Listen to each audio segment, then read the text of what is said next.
think for a second before we get started. I want you to, in the right frame of mind, think for a second what your goal is. If you had a magic wand, right, and you had the skills of a master pickup artist, okay, that may not be real to you what a master pickup artist is, but it's somebody who can very consistently get the girl, okay, and not the regular girl, but like the 9 and the 10.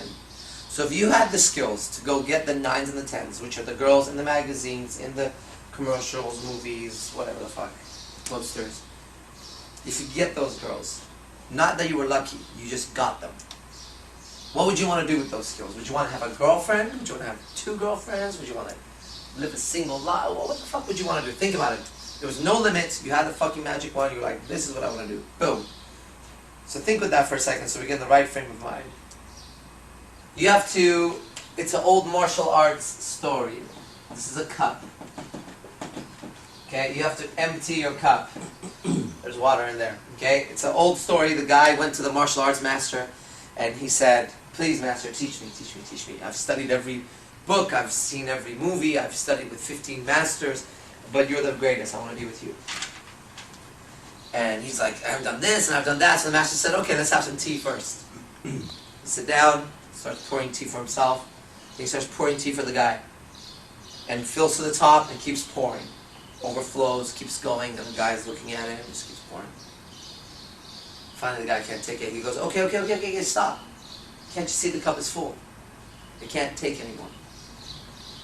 The master stops. He says, exactly, just like this cup, you're full of ideas already too. But before I can teach you, you have to empty your cup.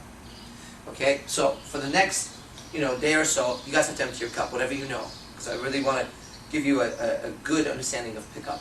Okay? So, you may have the idea that you have to settle down with one person, or fuck 50 girls, or whatever the fuck it is.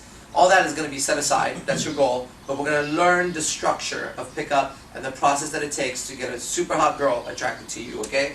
Which is in my favor, because if you're 17, 16, 18, whatever, and in a year or two, you're able to get some 9s and 10s around you, I would love to come party with you. It would be fucking hot. I would love to hang out with 18 to 20. My dating range is 18 to 23. That's the age that I date at right now, okay? I mean, there's no limit, but that's like what I normally go for. Martial arts all my life, 24 years now, or 23 years or something. And in that time, I also studied the mind, because I figured they were related. To me, martial arts masters, like the ones that could like shoot fireballs and teleport and shit, that's what I wanted to be growing up. So I would get my hands on any books or movies about that. And the more that I came to the reality of it, I realized it's all in a state of mind. It's not like the guy could literally teleport, but he could, cloud someone's mind where they can't see something or make him see something different. Okay, that's where those powers came from, or whatever. So I started to study that heavily. He's the one that made it famous.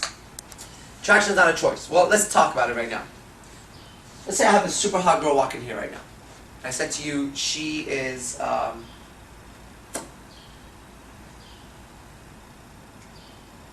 she works at a Vegas nightclub, the hottest Vegas nightclub. And she's the hottest hostess over there. Okay? She's blonde, big boobs, tanned, skinny, real skinny waist with the hips. We all have an image of her, right? In your own way of how hot that's going to be. If that chick walked in here right now, a tight shirt, looking incredible, and smiled and smelled right, we'd all be attracted to her. With no choice. It would just be like, oh, right? And if she was looking for a place to sit, or if she was looking for a pen to borrow, we'd all right away be, maybe we wouldn't do it because we don't want to look like a fool, but we would naturally have the inclination to be like, if she was like, I need a ride to, whatever, Campbell real quick, we'd all want to volunteer. Or if we didn't have a car, we'd be like, fuck, I wish I had a car right now. Does anybody have a water I can sip? We'd all... No, that's fine, you could have it. Almost like we have no choice in the matter. We would react to her. And if by chance there was room over there, let's say, or room wherever you're sitting, and she sat next to you, close enough where you could smell her, and her body was kind of just lightly just touching, not like leaning, but you know, it's close enough like you guys are. And you would naturally feel this thing happen to you, like, what the fuck, right? It's not by choice. It's not like you're gonna go, and now I'm gonna be attracted to her. No, fuck that. you just feel this rush in your body. That's why they say attraction is not a choice. Now check this out. That's for the man. It's fair to say that if there's a God or some kind of something, or even if it was spontaneous combustion or whatever the fuck you believe in, that's your belief, it's fair to say that it was designed for man and woman to mate. Okay? By whatever design. So we know our version, we just talked about, it's real to all of us and we laugh. It's almost like a stand-up routine. It's like, yeah, because it's real to us. It's happened to every one of us, right? Now, what happens to the girl? Right? Did nature just fucking forget her? She never has that feeling? She never goes, here's the water. I'll give you a ride. You can stay at my place. Did nature skip her? No, it didn't, right? They also go through these emotions. Okay? Now, it may not be real to you, but I do have enough hot girls around me, and I do know them, and they do have those feelings, okay? They will. A guy can make them feel emotions like, oh my God, like if he sits next to her, she will feel it. Okay? So, when we say attraction is not a choice, that's what we have to deal with. We do it the other way most of the time. As guys, we try to logically make her like us. Okay? But remember, if the girl walked in here, now here comes another chick, let's say. It's a homeless chick from down the street. She hasn't showered for about a week. Her hair is kind of falling out. Real flat tits. Just dirty. Okay? Pimples on her forehead, about to pop. And the bitch walks in here, right? She wants to sit next to you, wants to drink her water. She's like, fuck no, wants a ride. Oh, my car, I don't have any gas. No, it's just, I got all this shit in there, I can't, right now. I can't, there's no way I can do it. I'm drunk, I can't drive, or whatever. You'll come up with some bullshit, right? If she tried to convince us of we should like her, it still wouldn't fucking work. If she was like, but I'll sit on your lap. You're like, ugh. Right? Let you pull my hair, the 5 that are left. Like, oh, dude. You're fucking gross. Get the fuck out of here. I don't care how. Now, check this out. If she kept talking about it, at some point just be like, yo, dude, shut the fuck up. Don't talk to me. I gotta go. You might end up having to be rude to her to get her off your jock. If she kept talking, you'd be like, okay, you know what? Talk with my friend now. Alright? I haven't, we just hooked up. It's been a while. Anything. You come up with anything. If she still didn't get it, or if you were just a little upset, you were on your period or something, you might just turn around and be like, fuck off, dude. Fuck off. Because if she didn't get it, if she kept, her nastiness kept pushing at you, ugh. So, attraction is not a choice because she can't convince us to fucking like her. That's fucking weird, right? Now, guys do that to girls. Think about it. The chick's not turned on at all. And the guy will try to convince her like that dirty chick will. But I'm so much better for you than your boyfriend. I've been so nice to you. But I really love you. I'll do this, but I'll buy you this. She doesn't give a fuck. It's like, what if that chick was saying that shit to you? But I'm so much better than your girlfriend. But I'll buy you. Like, yo, dude, you need to leave me the fuck alone. I'm being nice for a little while, but now you're really irritating the shit out of me. And that's exactly what the girl goes through, right? She wants what we want, which is, the hot chick walks in here, she doesn't have to say shit. We're already attracted. We'll figure it out. We'll figure out why we like it. What's, like for example, she'll say, God, I need an iPhone.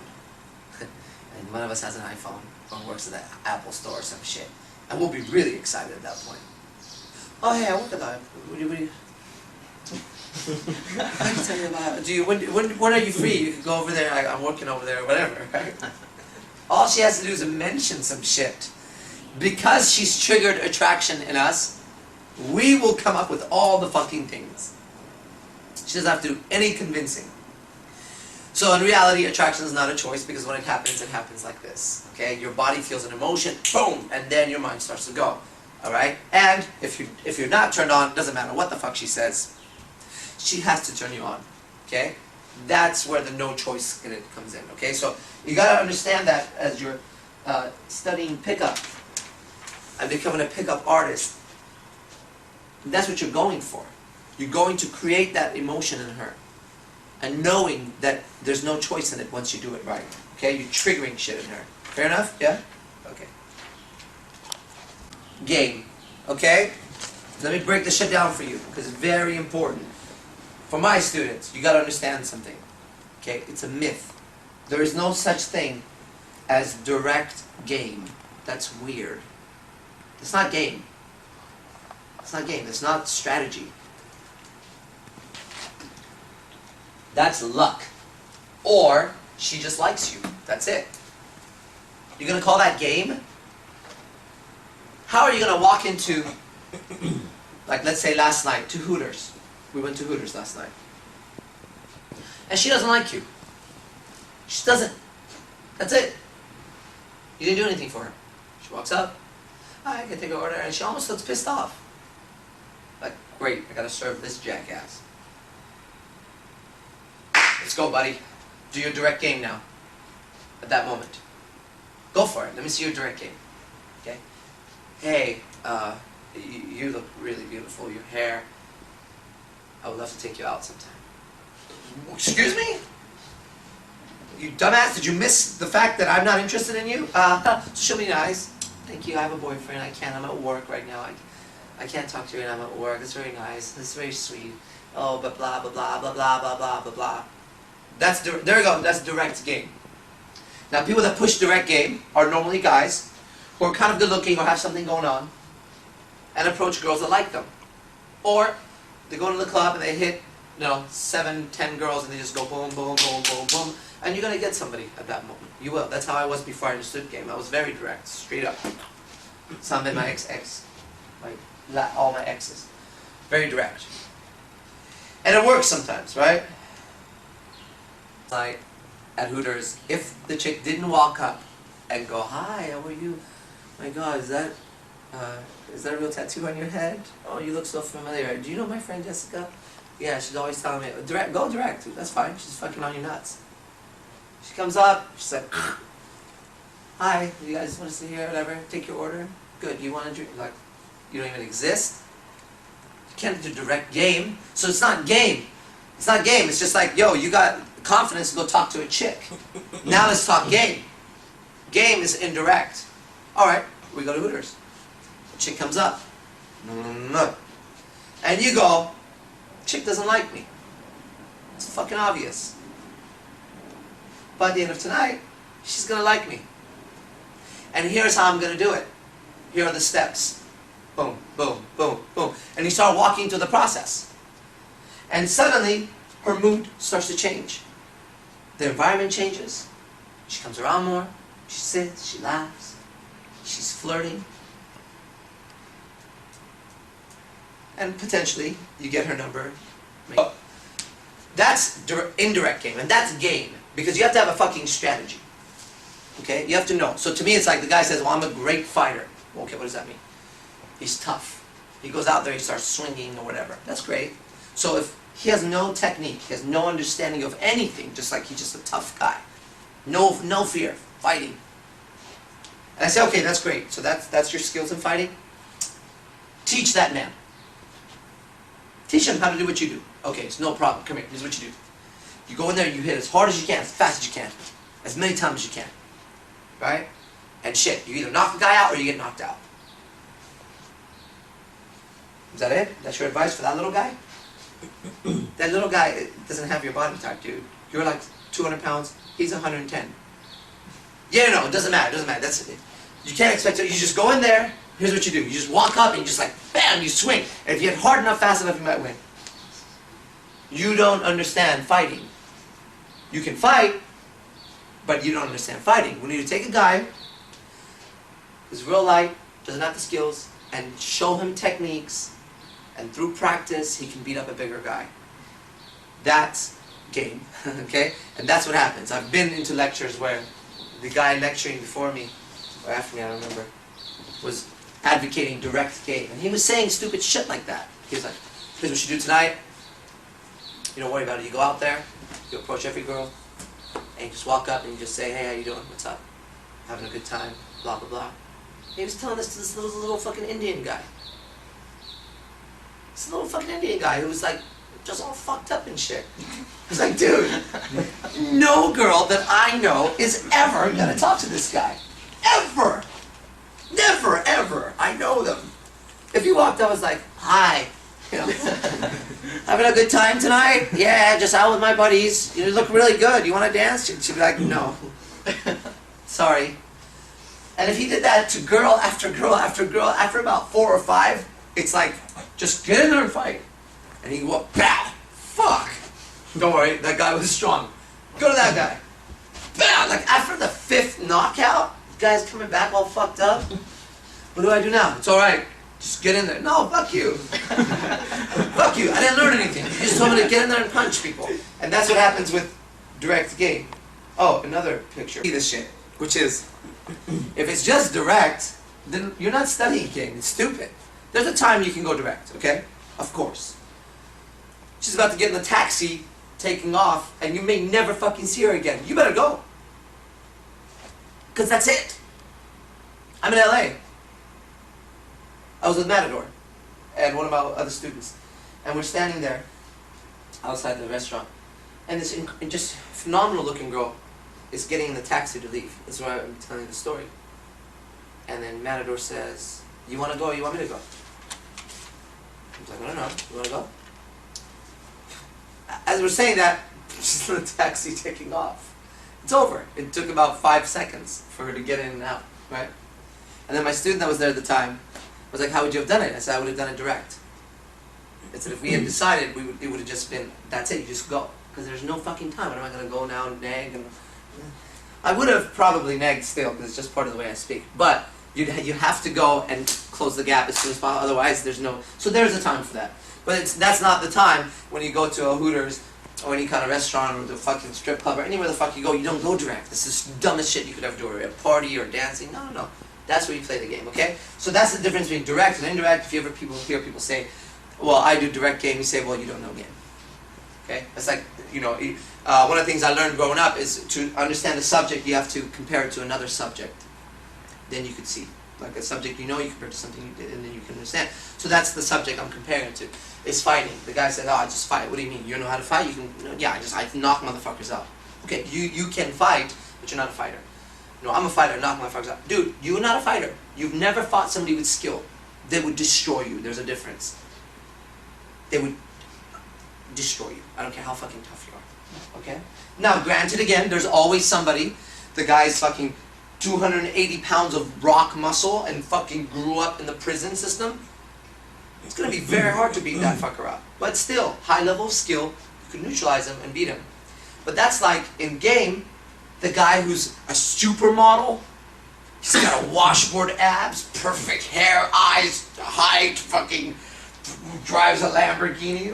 Okay, it's not me or you. So let that guy have direct game. He can just walk up and they'll drop their panties for him. But, so since it's not me, since it's not you, since I'm not that 280-pound guy walking around beating people up, I was a little Persian guy, I had to learn skill on how to manipulate the body and beat it up, okay? So that's direct and indirect. And the pickup artist, and the book The Game is written about mystery. His real name is Eric, and he came up with a model called the mystery method model, or the M3 model, and it breaks down like this. You have to have an understanding of this to really be successful. Attraction, comfort, and seduction.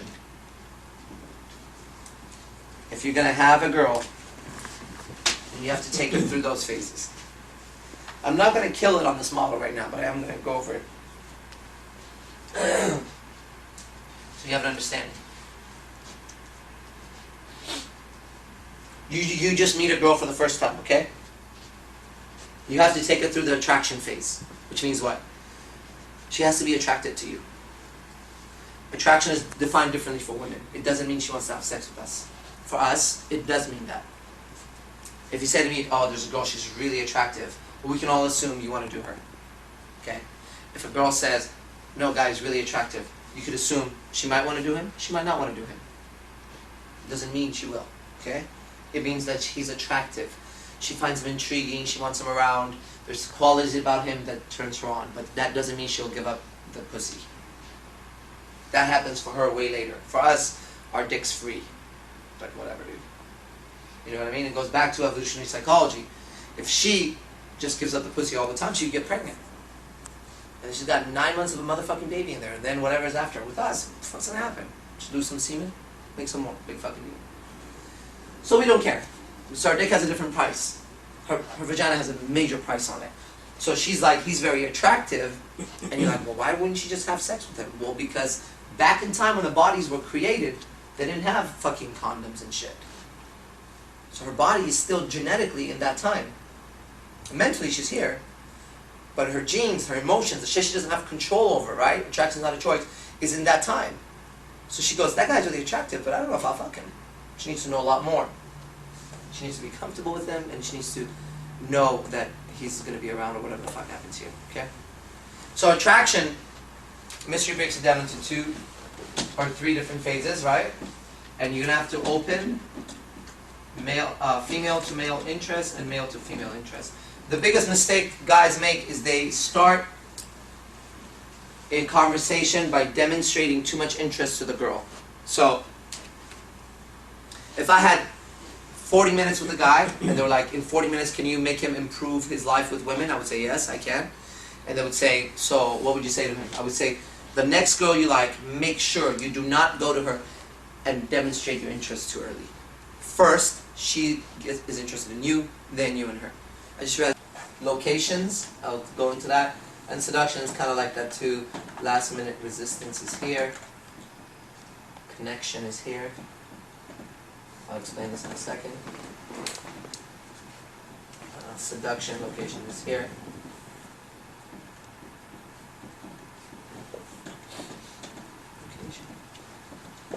So let's talk about this, okay? I gave a real good example to him last night that I want to go over, which I thought was brilliant. I've never thought about it like that before. I want everybody to imagine right now you... Whoa. Weird smell. I want everybody to imagine right now that you have $10 million in your checking account, which means what? You can spend that fucking money. That's not even money you're saving. In your savings account, you have $300 million. I mean, that's so much money that it would just be even kind of hard to imagine what that would be like. You wouldn't run out if you spent like $1,000 a day. You wouldn't run out. Not even close, okay? I think they did something if you had $100 million you could spend from the time Jesus was born till now. You could spend $1,000 a day and you'd still be a millionaire or some shit like that. It's just like, it's unreal bullshit, right? So we're talking $300 million in savings, $10 million in your checkings, right? And this has been your condition for the last couple of years. People know that about you. They just know you as that rich fucking guy, dude. And everywhere you go, people treat you a certain way, right? Hey, how you doing? What's up? What's up? And you realize after a while, yeah, you want to fucking come in my yacht or come to my mansion, or you want me to give you a fucking Ferrari like my other friend. So you start feeling like, do you really like me or not, dude? And when you go to parties, women come up to you. Hi, how are you?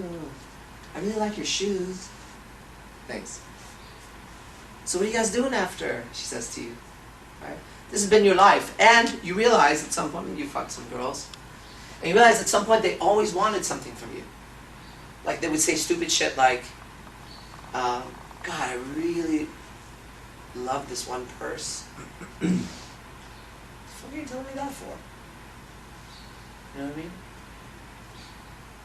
Like it comes up in conversations like, you know, when you get married, what kind of ring are you going to buy your girl? Like, shut the fuck up. And you just, like, after a while, you just get that that's all people want.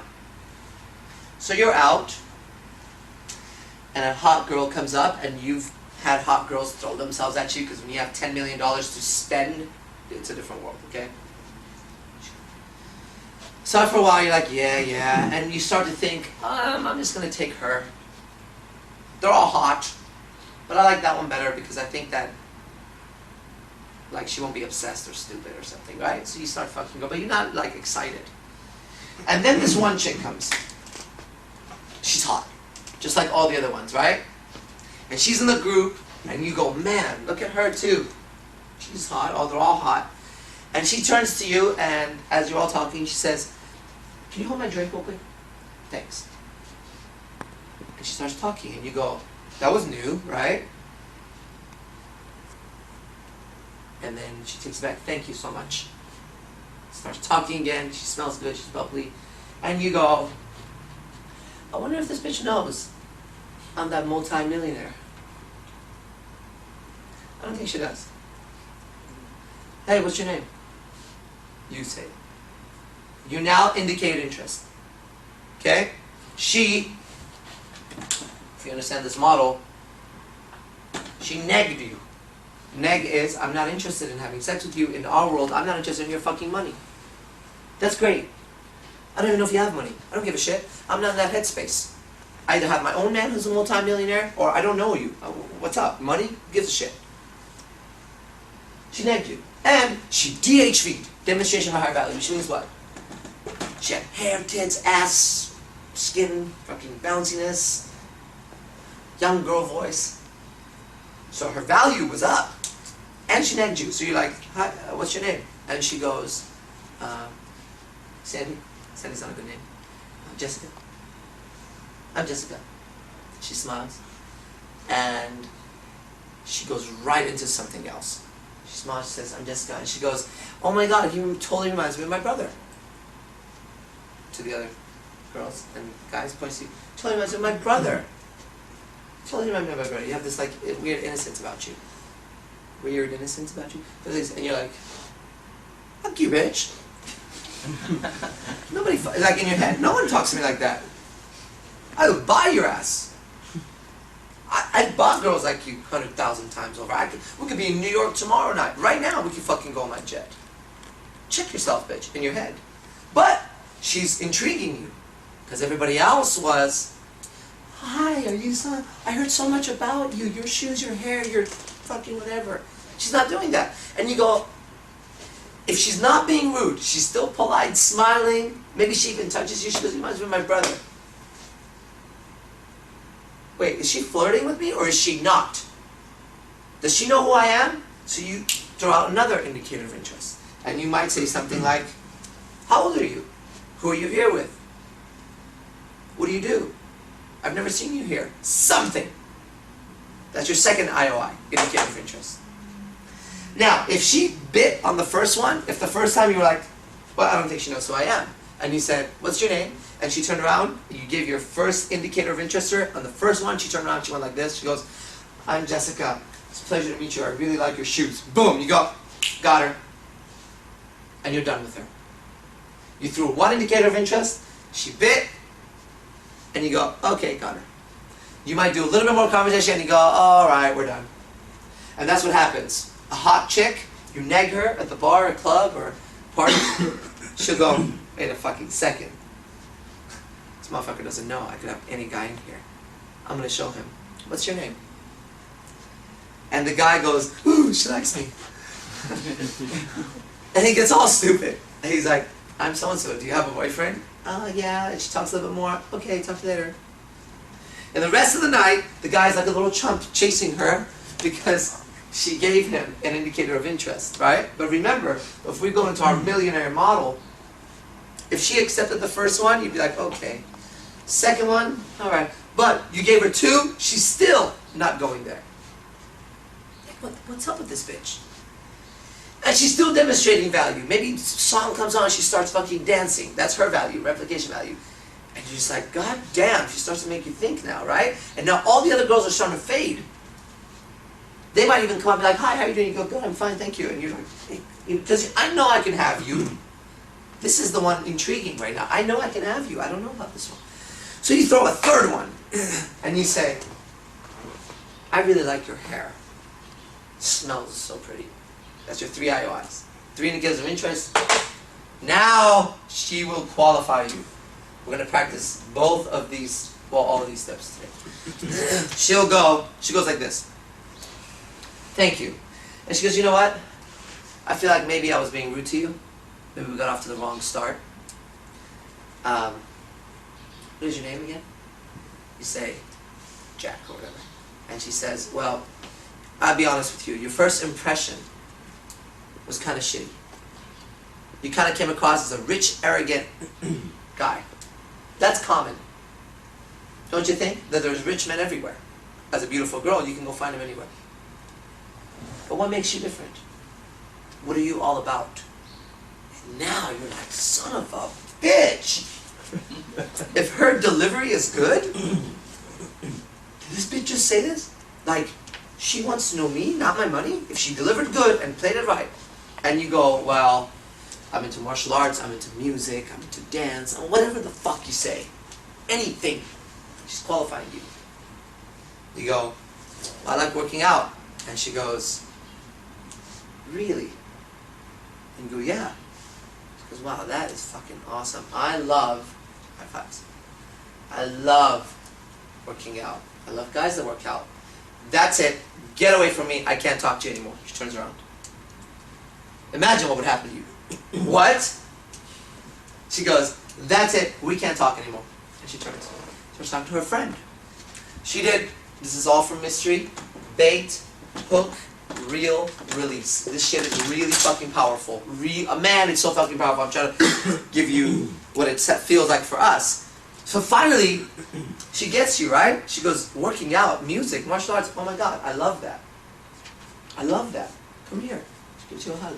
And then she turns around and says, we can't talk anymore, actually. Get away from me. Smiles and turns around a little bit, but gives you the fucking shoulder, and you go, what? She baited you by saying, what do you do? What's different about you? You hooked by answering, I do music. She reeled you in, or working out, and said, oh my God, I love working out. Give me a high five. And you go, oh, yeah. And then she released you. What? So, what you'll do is go really hard. You go, oh, what do you mean? Hey! Like, we're just getting along. I was just like, what's up? She turns around and says, look, it's nothing personal. My last boyfriend was a guy who worked out all the time, very rich, real nice guy, but I told myself, I'm not going to date a guy like that anymore, but we can always be friends. You seem very sweet. Okay, it's over. You're whipped. I'm telling you. It's over. She fucking mind-fucked you like you've never been mind-fucked as a multi-millionaire. Now that's the way to get that guy.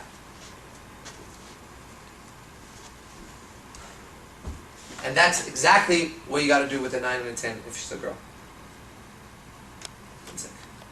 The moment you label something, it becomes real. If that makes any sense. Until then, you're nervous when you go to the girl, right? Okay, that's it. And suddenly someone comes out and says, no, that's approach anxiety. Oh, why? That sounds like a fucking disease. Yeah, you have approach anxiety disorder, AAD now. Take this pill. The moment you label it, it's something. Until then, you just got this emotion going. You go, I'm nervous. Again, when you label it, now you go, I'm nervous. We could even break that down more, but that we don't need to. Let's just go with the basic human emotion. I have nervousness when I'm going to approach the girl. Then you got to ask yourself, should you be nervous when you approach a girl or not? Sure. That's it. That's it. That's approach anxiety. You should be nervous when you approach a girl because she may reject you. Her boyfriend may be there. He may beat you up. It may not go well. Wouldn't that be a regular human emotion to have to rejection? What are you, a fucking robot? I will have no emotion when she says anything to me. You're weird. Because part of it is healthy emotions is a button of attraction. The girl needs to know you have healthy emotions. So if you're like, no emotion, I have no approach anxiety. It's blah, blah, blah, blah, blah. And you're monotone the whole fucking, no, dude, it's bullshit. So, I've dealt with that subject so much because it's something that comes up with guys all the time. And the more enlightened I get on my life, the more I just look at shit, I'm just like, approach anxiety, who the fuck came up with that shit? Right? Like now they have ADD for kids and adults, yet 35 years ago everybody was fine. Those people were geniuses or real smart or creative, or they couldn't focus because the teacher sucked, or they hated math only. Now they have math disorder. That's bullshit. The moment you label it, it becomes a thing in itself. So, the way we deal with it is just recognize somebody, we don't know who, called it approach anxiety. That started a whole disease for everybody, because now it's a word. It's not. If you approach a stranger, and a stranger who's hot, it's natural to have some nervousness, because that person may reject you, and no one likes to feel rejected. That would be the weirdest shit. It's not just about girls. Sales, you don't want to be rejected. Friends, you don't want to be rejected. That's why the word rejection exists. It sucks, right? It's the opposite of acceptance. So, you take a risk and you approach. The fear is of rejection, right? The acceptance is what pulls you forward. Good. That's it. So all you got to do is just recognize it, because as a martial artist, every single time I fight, I'm nervous. Every single time. Swear to God. And I fight almost every day. Every day, I'm nervous. But I don't tell myself I have opponent anxiety disorder and shit. I consider it a normal reaction that if I'm about to face somebody who could potentially hurt me, I should have nervousness in my body. Simple. Tonight I'm going to be on stage doing a fucking performance. Naturally, I should have some nervousness on me. There's things that can go wrong, right? If I didn't have it, there would be some...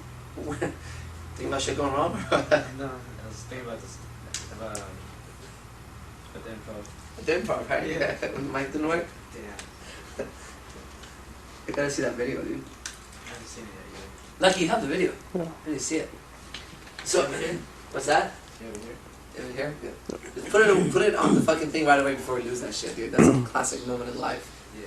Maybe we'll watch the beginning of it and see what it's like. Okay, anyways, that's the story of approach anxiety. I would love it if my students enlightened everybody on that. And you'll see people that want to hold on to their disease, right? You guys are new to the pickup artist community, right? These guys are older to the pickup artist community. It's a community. It's a whole world, man. People that want to hold on to their disease will fight you for it. You're like, approach anxiety, what the fuck's that? No, trust me. You know, Joe Jackson says it in his book, you know, the 4 fucking diseases of man. Approach anxiety is a thing. Okay, dude. Cool. Well, are we here to argue, or do you want to get better? If you want to get better, just recognize that's bullshit and move on, okay? That's a natural human reaction to rejection. Rejection doesn't feel good. That's what we call it, rejection, okay? So, now let's go to something we can drill. Approach anxiety and opening. A1, practice opening. Opening. This is key. A1. A1.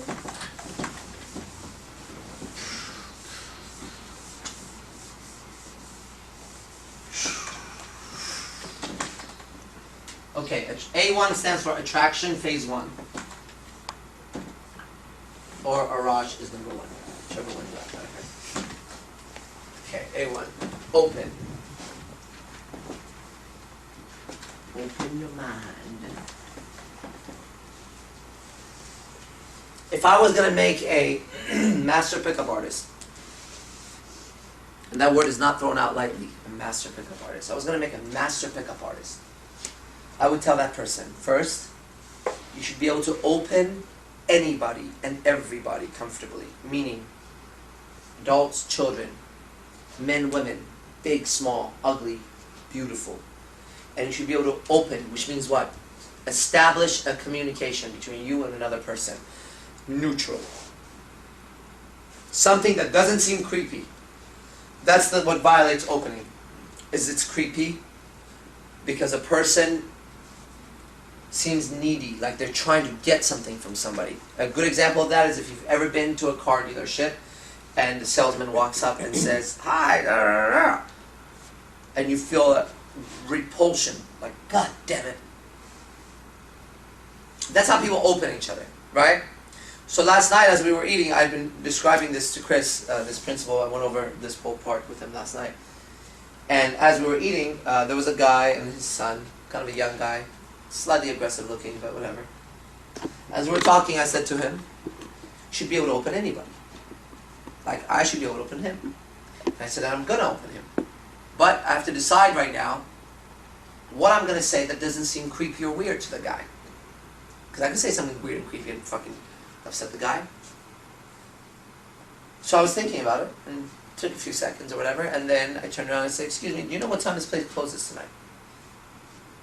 Oh, I think at 11, blah, blah, blah. Boom, then his child was there. Oh, you just did baseball? Because he did baseball, yeah. Did you win or lose? Lost, it's okay. Blah, blah, blah, boom, little small conversation. He was okay with it, he was okay with it, a little bit of laughter, came back, that's opening. Okay? You gotta be able to do that shit. The problem is, people think they have to only open the 9 and the 10. Right? Oh, not good.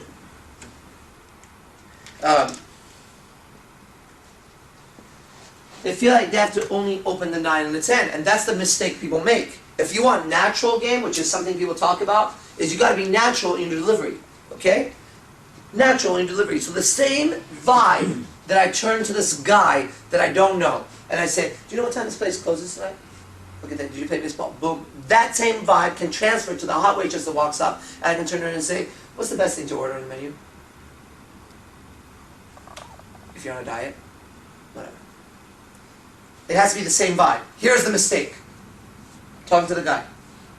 You know what time this place closes? Thanks. Here comes the girl. Opening the girl. Hi. Do you, what's really good to order here? Dude, what is wrong with you? You know, fucking Mac Daddy or what? It changes too much. It becomes unreal. Like, do you really talk like that? Really? Your opener has to be... Now, what I just did right now,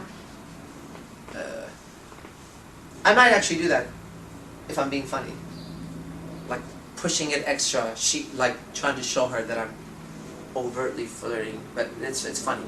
You know what I mean? But if I'm just going to neutral opening, then it's the same thing. You should be able to open anybody. You shouldn't get creeped out. If you walk up to a woman with her child and you ask her a question, or you talk to the kid in front of her, she shouldn't be like, come here, Johnny. Not you, Johnny. I always use the word Johnny, right? Come here, Billy. Come here, Billy. So when you can open everybody, then you understand what opening is. So now when you go to the club or bar or party or high school and you see the chick, you go, I can open her. Your friend's like, dude, get her number. And you're like, well, first I gotta open her. You know what I mean? First I gotta open her, then I'll open her legs here. It's seduction. Okay, so let me just take it one step at a fucking time. I'll be back. Open. That'll tell you where the next step is. Okay? So, there's two major openers in the game. There's what's called an opinion opener. Okay? Now, the best thing you can do is to look online and find your favorite opinion openers. We used one last night, gummy bears or gummy worms, which is one of my least favorite openers. I pretty much hate that opener. So I asked Chris, I said, think of an opener, because I want him to see it in action. And sure enough, he gave me the one that I can't stand out of all of them. But I didn't want to bitch about it. I didn't want to say, oh, why that one? That one sucks. Because it doesn't. It just sucks for me. So I said, oh, okay, good. Fine. So the chick came up. I said, gummy bears or gummy worms? And I did the opener, right? But the point is, you find your favorite opener. Gummy bears or gummy worms is an opinion, right? You're asking an opinion. Gummy bears or gummy worms? You practice it. You get good at it. And when you have nothing to say, you can do it. And an opinion opener is good because you're asking for someone's opinion, okay? The other one's a situational opener. Situational opener is a little more difficult, and it's something in the situation. Something that's happening right now, you use it to open her. I don't remember what I did. I did something with it last night. Oh, situational opener is, do you know what time this place closes? Right? It's a situation. It's where we are. You should have a default opinion opener ready to go in your back pocket. Then, if you like, you can go with situational openers. But suddenly, what may happen to you is something that happened to me one time. I walked up and I blanked out. Because the chick I was going to talk to had a really high value. She was a celebrity. Everything went away in my head. Son of a bitch. So I said, hi. Arash, nice to meet you. Have a good night. I walked away like I'm going to go bash my head in the fucking wall right now, dude. All that game just fucking washed out. Just shit it out of my ass. And after that, I said, fuck that. So I have my default opener. Okay? And if I ever blank out, it's easy. It's default. It kicks in like fuse. Okay, let's go with that one. I have nothing to say. Okay? So, let's go over a few things that make your opener strong, then we practice opening. Okay, here are some key factors. One, you're always leaning away when you're talking, like this. And you open over the shoulder, like this. See that? Never like this. Never square. Talking to someone like that. Hey, can I ask you an opinion about something? No. Why are you dick in my face, dude? Huh? Get your dick out of my mouth. Not cool. She's sitting down, you walk it up. Point the microphone the other way. Hey. So you turn over the shoulder. You lean on the opposite leg. It's not good. It's good. Okay? You smile. And you open. A smile is good. Okay, not cheesy. Hey, can I ask you a question? Yeah, my friend and I, we were just hanging out, and we were talking about, dude, it's just annoying. Okay? Your energy has to be similar to the group, or slightly higher. Not too high, not too low. Too high, you're going to be gay. Okay? So they're all sitting there, maybe smoking pot. Hey guys, ask you a quick question. Whoa! What the fuck was that? Or they're all dancing like, yeah, the group's like that. And you walk up. What's up? Ask you a question. No! The fuck are you? So they're dancing, yeah, you walk up, what's up guy? Hey, quick question, I gotta get back to my friends. Boom. They'll listen.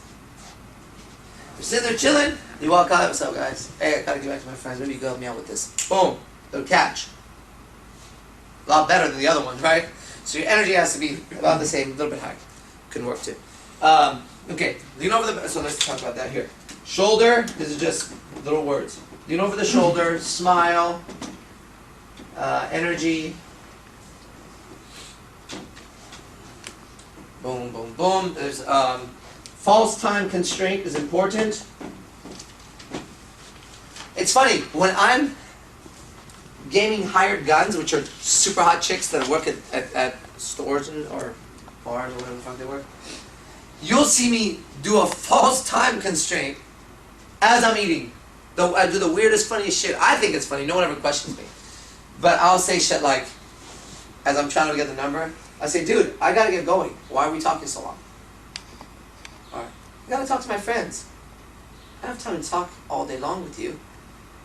Don't you have other customers to get to? It's my false time constraint. I keep throwing it out there.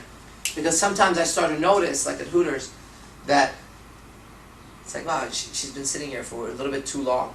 And if she recognizes that before I do and she comments on it, it's going to be a fucking IOD, it's an indicator of disinterest. So I need to catch it first. She's going. I got to say something, dude, I didn't come here to talk the whole time. It's nice, but come back, but you have other tables. Or I got to get going. I really got to go, but let me just tell you this. Something like that, okay? So that's called a false time constraint because it's false. If it was up to me, I'd talk to her all day long for the next 24 hours. And I'd just stare at her. So hot. I could literally do that. I could literally look at a hot girl. What are you doing? Just staring at you? That's creepy, I don't care. I just like looking at you. It's like looking at a fucking painting or listening to music. It's like my favorite thing. You gotta have a false time constraint, okay? There's something that's style of the guy who wrote Neil Strauss. He has something that can really help. Rooting it. Rooting your opener is like, why are you asking her that shit? Do you just randomly walk up to people and say, gummy bears or gummy worms? No, that's weird. Why the fuck are you asking her that shit? Quick question for you, is kissing cheating? Why? And why ask me when there's 100 other people here?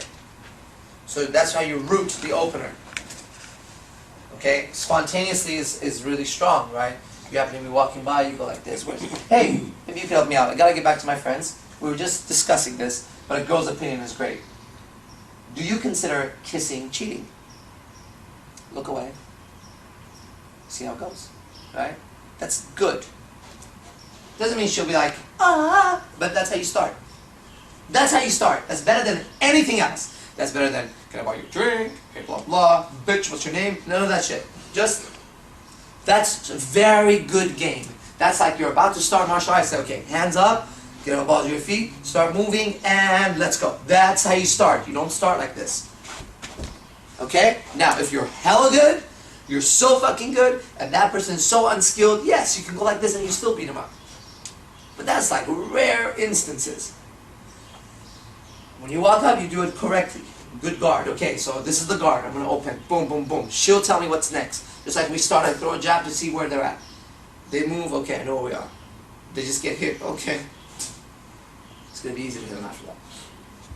Okay, over the shoulder, smile. Energy, false time constraint. Root it. Is there anything else you guys can remember in the opening? Is that it? Is that all the major parts of opening?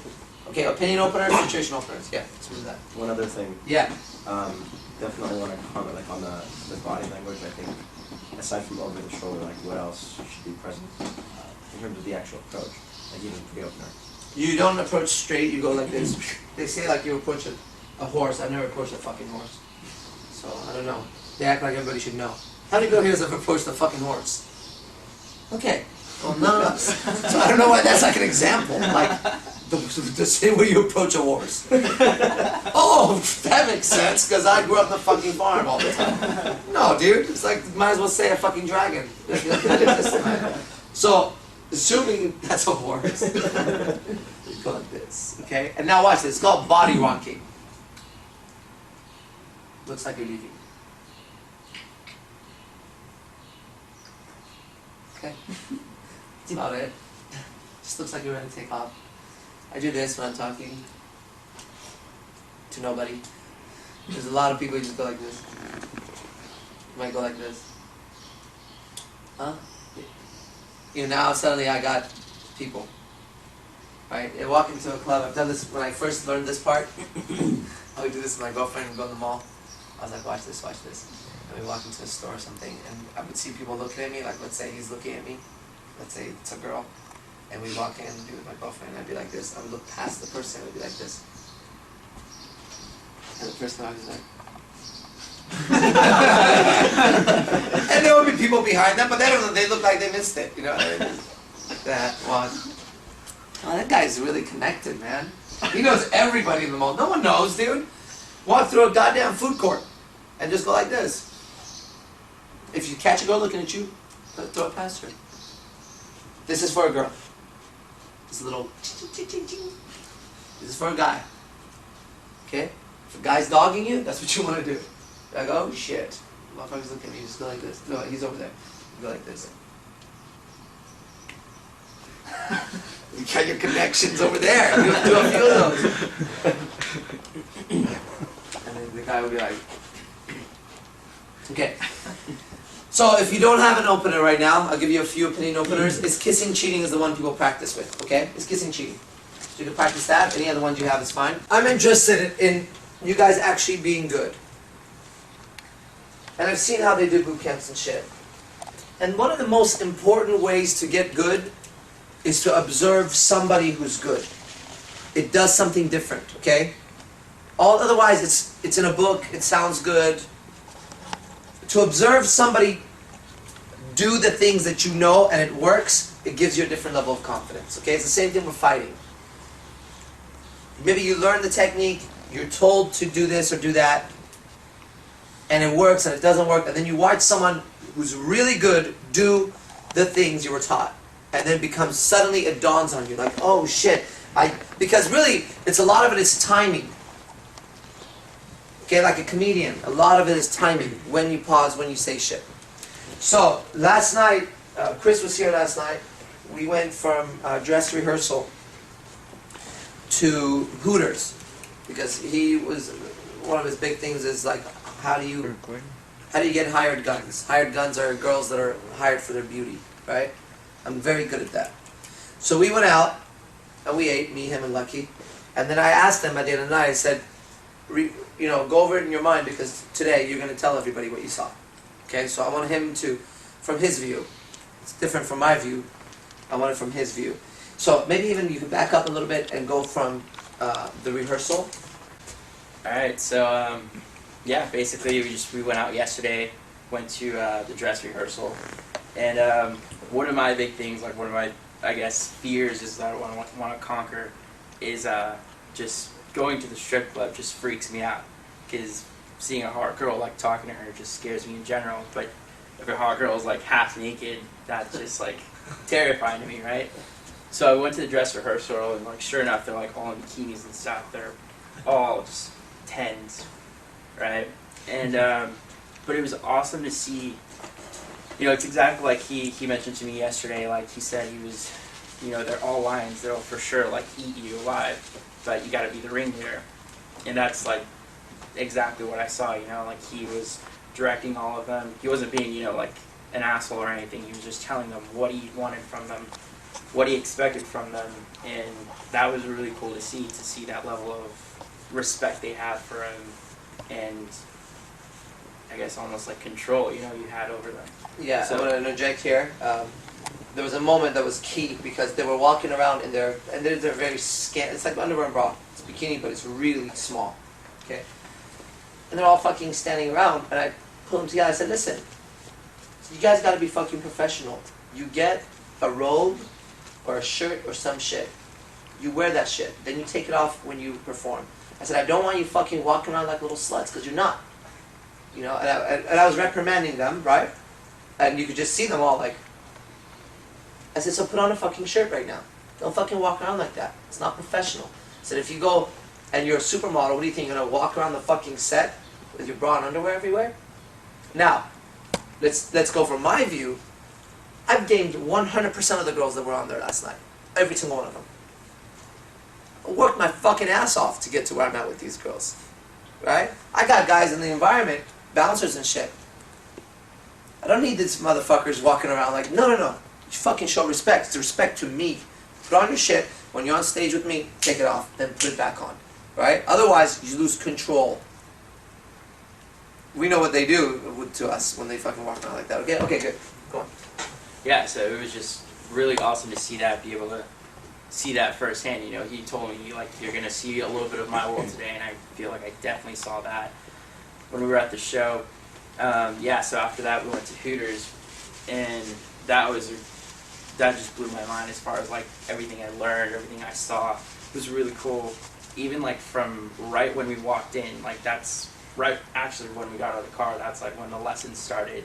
He told me to go in, don't even, like, bother, like, don't even bother, like, paying attention to them. Just be in your own conversation.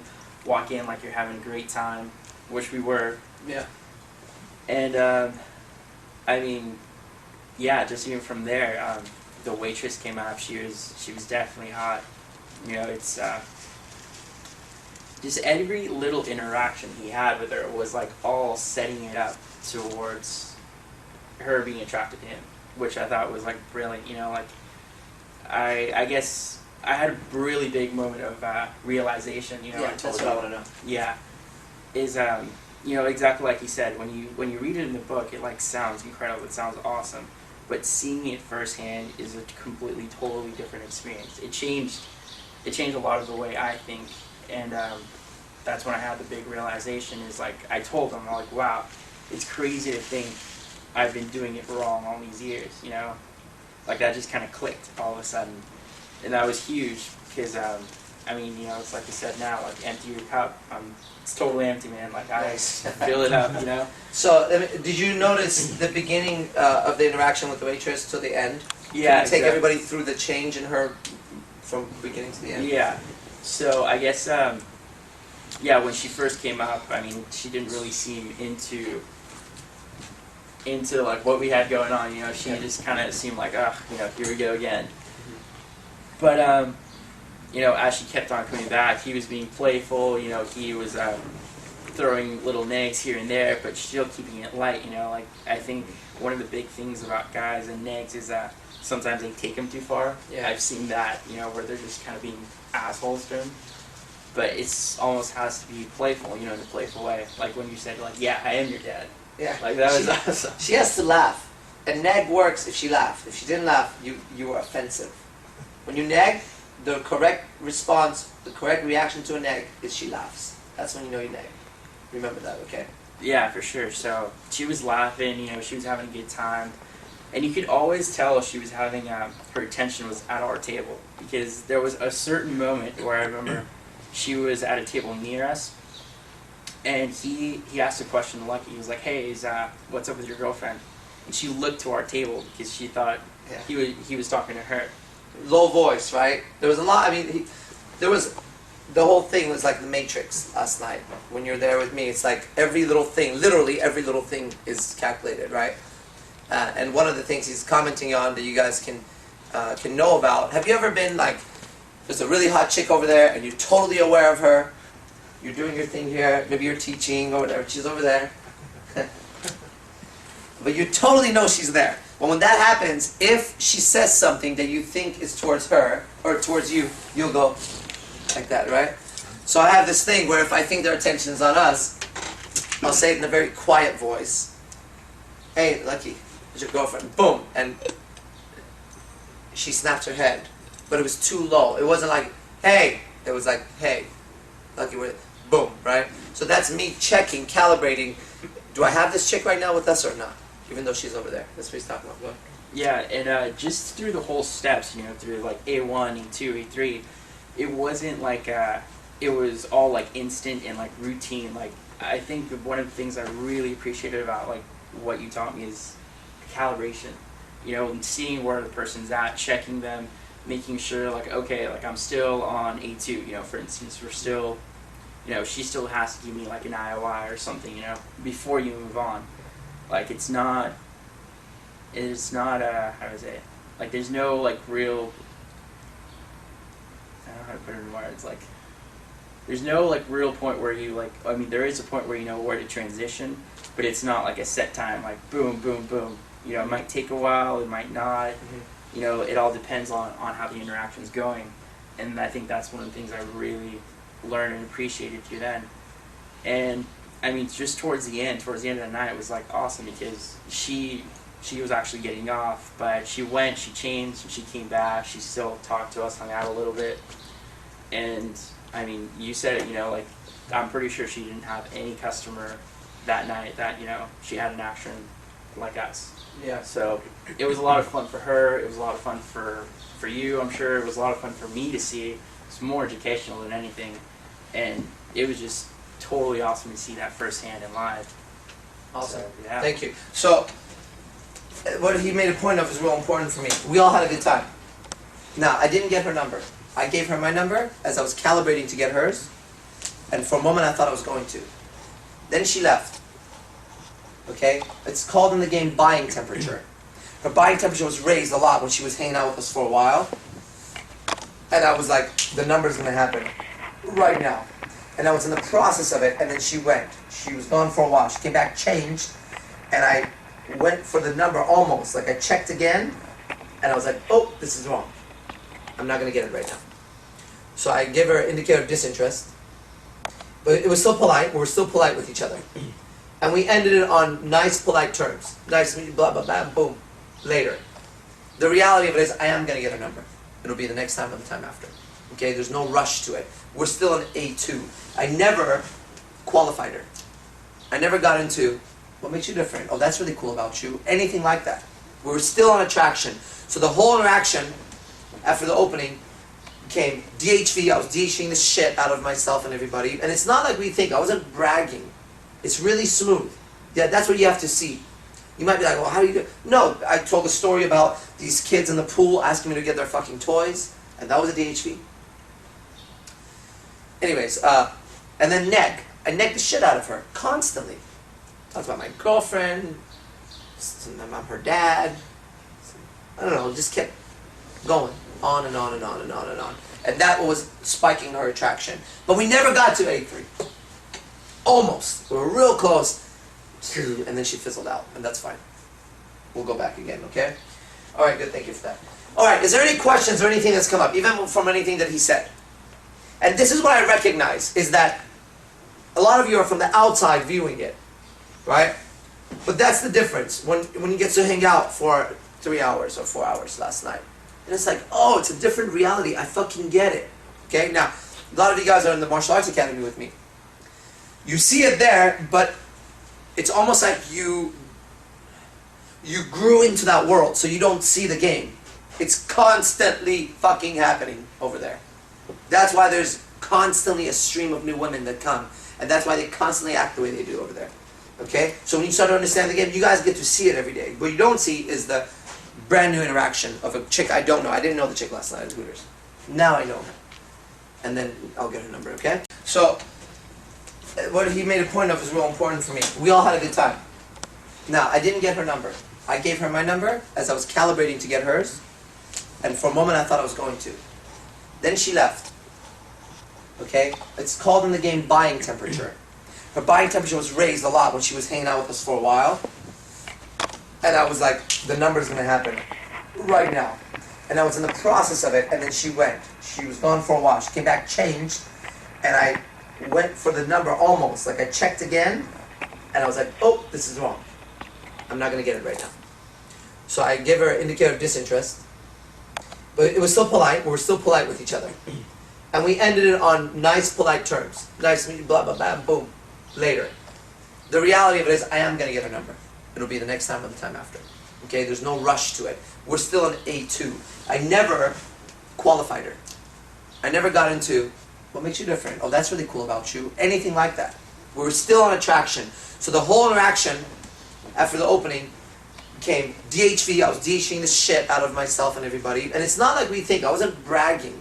It's really smooth. Yeah, that's what you have to see. You might be like, well, how do you do it? No, I told a story about these kids in the pool asking me to get their fucking toys. And that was a DHV.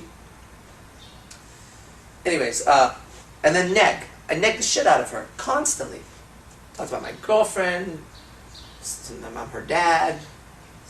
I don't know, just kept going on and on and on and on and on. And that was spiking her attraction. But we never got to A3. Almost. We were real close. And then she fizzled out. And that's fine. We'll go back again, okay? Alright, good. Thank you for that. Alright, is there any questions or anything that's come up, even from anything that he said? And this is what I recognize, is that a lot of you are from the outside viewing it. Right? But that's the difference when you get to hang out for 3 hours or 4 hours last night. And it's like, oh, it's a different reality. I fucking get it. Okay? Now, a lot of you guys are in the martial arts academy with me. You see it there, but it's almost like you grew into that world, so you don't see the game. It's constantly fucking happening over there. That's why there's constantly a stream of new women that come. And that's why they constantly act the way they do over there. Okay? So when you start to understand the game, you guys get to see it every day. What you don't see is the brand new interaction of a chick I don't know. I didn't know the chick last night at Hooters. Now I know her. And then I'll get her number, okay? Okay? Alright, so let's go to the next piece of this thing. DHV. So important. How do you demonstrate higher value? You have to have 5 basic ones that Mystery talks about, okay? You got to know these 5, like the back of your hand, which we don't really know too well. I don't know why they got to say that. You should know it like you know your address. Okay, number 1, the most important one is called pre-selection. Pre-selection. Okay, we'll go over these in a bit. 2, leader of men. Now, number 1 stays number 1. It never goes number 2. After number 1, the rest are interchangeable on what order you put, okay? Number 1 is pre-selection. In fact, last night, at some point, I was telling these guys, I said, I need to demonstrate to her pre-selection. And I said, when I demonstrate pre-selection, this whole thing's going to flip. Watch. So there happened to be probably the hottest girl there last night. It was a girl that I got her number the week before with Lucky. I was waiting, and boom, I saw her. Yes. Okay, she came. Her and I are talking. My waitress comes up. Excuse me. Got right in the middle of her. You have no manners. Turn around to the hot one, who were friends. I said, she's cock blocking you. Do you know that this chick and I, we have each other's number, but we never call each other. Like, and it almost sounds ridiculous to say some shit like that. But it made sense. I'm letting her know, your friend's hotter. I have her number. And I don't call her. Blah, blah, blah. Come back. The whole interaction changes. The next time she came back is when it was like, I was like, I'm about to get the number right now. It was real close. Anyways, pre-selection, number 1. Leader of men is number 2. Protector of loved ones is number 3. Healthy emotions. And successful risk taker. Successful risk taker.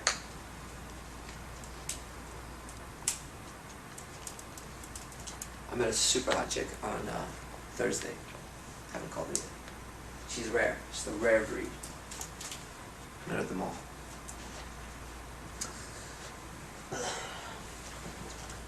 Leader of men, protector of loved ones, healthy emotions, and successful risk taker. Are you looking for one of them? Because I just said all of them. Number 4? There's no order, but healthy emotions, protector of pre-selection, leader of men, healthy emotions, protector of loved ones. They're interchangeable after number 1. And successful risk taker. What does that mean? DHV, demonstrate higher value, okay? There's another word called DLV, you demonstrate lower value. Any of those, opposite pole, north-south, yin-yang, is a DLV. Opposite of pre-selection is no chicks like me. Then why the fuck is she gonna like you? She'll be the first to break that line of curse? No. Leader of men. The opposite of that is no men ever listen to me. In my friends, I'm the pushover. I don't know, I can't decide because I just do whatever the fuck they say. It's not attractive, that's dumb. DLV. Healthy emotions. The opposite is unhealthy emotions. Do you know what happened? Let me tell you a story. She sits down. My God, we were driving and I saw this baby get kicked by this homeless guy in the head and the head splattered. I was like, I wish I had a fucking camera. I would have put that shit on YouTube. That's fucked up. That's unhealthy emotion and it's not cool. Protector of loved ones. The opposite is I can't protect my loved ones. Okay? So, will be an example of that is my sister. She called me. She was like, these guys are harassing her. I was like, why are you calling me? And she was like, can you come help out? I was like, I don't want to get my ass kicked. You know? What'd you do to get yourself in that trouble? I don't know. Fuck, call somebody else. Because I was telling myself, the last thing I need to do is show up, get my ass kicked for my sister. Turn off. It's over. Okay. Unsuccessful risk taker. Someone who takes risks unsuccessfully. I've tried 5 different businesses. I'm an entrepreneur. I've failed at every single one of them. Okay? It's kind of cool. You tried 5 businesses, but you failed at 5. Unsuccessful risk taker would be, I like parachuting, but my parachute doesn't open. I like bungee jumping, but the bungee didn't work. It's death at the end of it. You're unsuccessfully taking risks. Why is that cool? You know what I mean? Dude, I got in my car, I was drifting, and I crashed. You want to get in my car with me? Crashed the last 3 times, we're going to drift again. No, dude. No, you're unsuccessful at taking risks. I don't want to be part of that. Those are DLVs. Guys will DLV themselves. They'll go on Facebook and they'll put... I just saw something like this the other day. It was like... I thought it was something like... It was paraphrased. I thought you were the one... ... You know... Broke my heart again. Never gonna trust another girl again. You know... Fuck my life. I'm like, whoa, dude! Unbelievable. Could you get any worse? You almost hit all 5. You know what I mean? You're like one of the ugliest people in everyone's mind right now. Like, what the fuck are you talking about, dude? We're taught. You know why? Because we get sympathy. We think sympathy is attraction. And when you DHV, there's also this too. You know when you show off or brag? I had a student of mine who was really good at the time, he's not here anymore, martial arts, and he was a show-off. He was a fucking show-off. And we all knew, if there was a chick in the area, he would do his big-ass kicks and flips and take off his shirt and jump around and suddenly go from like hella tired to hella flips. Right? He was great. He was a great martial artist. But he would turn people off. Now, his skill was very high, so people would still want to look. It's almost like if you were a great singer, and suddenly every time someone's like going, and everyone's like, damn, it's a pretty good voice, but there's something off. Like, why are you singing right now? He didn't understand how to DHV. If you brag, it's not cool. Okay? There's another thing. When we make fun of ourselves or we do gross things, people give us attention. And we misunderstand that for attraction, right? If there's a bunch of girls here and someone goes,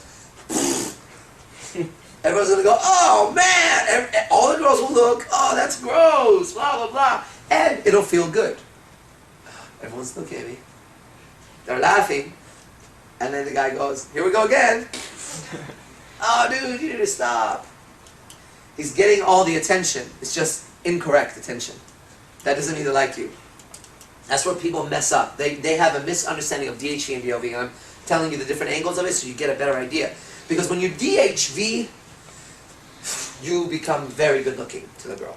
Okay, so now let's put it into our world. Women have replication value, which means what? We want to have sex with them. That's all that means. Men have survival value, which means what? We help them live, survive, okay? Survival and replication. When we look at a girl, we don't say, man, if I hook up with her, I'm going to have a place to stay, have a car, some clothes, she'll buy me a ring. Like, we don't think like that. It's just not even, we think, if I hook up with her, she's going to blow me, I'm going to fuck her, I'm going to suck her tits, her friends are hot. That's what we think. She thinks. She doesn't go, if I get with him, I'm going to suck his cock. I'm going to, no. She's like, she'll think. You'll hear them say shit like this. He lives in a beautiful place. As if it's like a turn on. Drives a really nice car. He has a really good job. He's really ambitious. He's a lawyer. Like, that's what turns them on, right? We think it's weird because we don't give a shit. She's a doctor. You're like, who cares? Right? Like, we don't care. Nobody cares. If some of you, dude, I just met the hottest girl, she's a doctor. That means nothing. Okay? But, I just met the hottest girl, she's a Playboy bunny. Oh, yeah? Because that means she's got it. Doctor, who gives a shit that she went to school? But, for a girl, to tell another girl, just met a really handsome guy, he's a doctor. Oh, yeah? Met a really handsome guy, he's a lawyer. Really? He owns his own business. Really? That's a big deal to them. See that? DLV, DHV. Okay, so when a girl has replication value, it's if I describe someone to you. I said, you should see this chick. She's got just incredible tits. Unreal. The best breasts I've ever seen. You go, start imagining and shit. But her hair is falling out a little bit. Yeah, exactly. Right. Bunch of cellulite on her thighs. Okay, we're almost done now, right? But I gave you a DHV replication value, and you went, ooh. That was one. Now if I gave you two, I said, oh, you should see her tits, right? And I go, and she's skinny right here, but she's got those hips. Like, fuck. Ooh, you want to meet her a little bit more. She's got this incredible hair. Whatever your favorite hair color is, it's that hair color. Long. Smells incredible. Lips, this fucking lips. These eyes. beautiful eyes, skin is perfect, she smells good, she's got straight white teeth, and when she speaks almost in a young girl sound. It's not hoarse, it's, you know. She's bubbly and she's flirtatious. She flirts a lot. Okay, now, all of us are going, she's hot, who is she, right? I'm like, dude, the girl that's coming today is that. You go, can't wait to see her, let's straighten up. I just told you all the DHVs, and I stacked them on top of each other. Tits, ass, hair, skin, She got hotter and hotter and hotter and hotter. Okay? So now we go for men. I mean, men to women. Pre-selection. Okay, you want to describe me to your girlfriends? Friends that are girls? Here's what you say. You say, he's a player. You don't want to have me, right? So here's how you should describe me. He's a player. He gets so many hot chicks. It's unreal. And he doesn't give a shit. I just grew tits for her. She's like, you think you're saying the wrong, you think you're making her not like me. She's going, really? You just told her I had this. Right? And he doesn't listen to any of his friends. Just doesn't, but they all listen to him.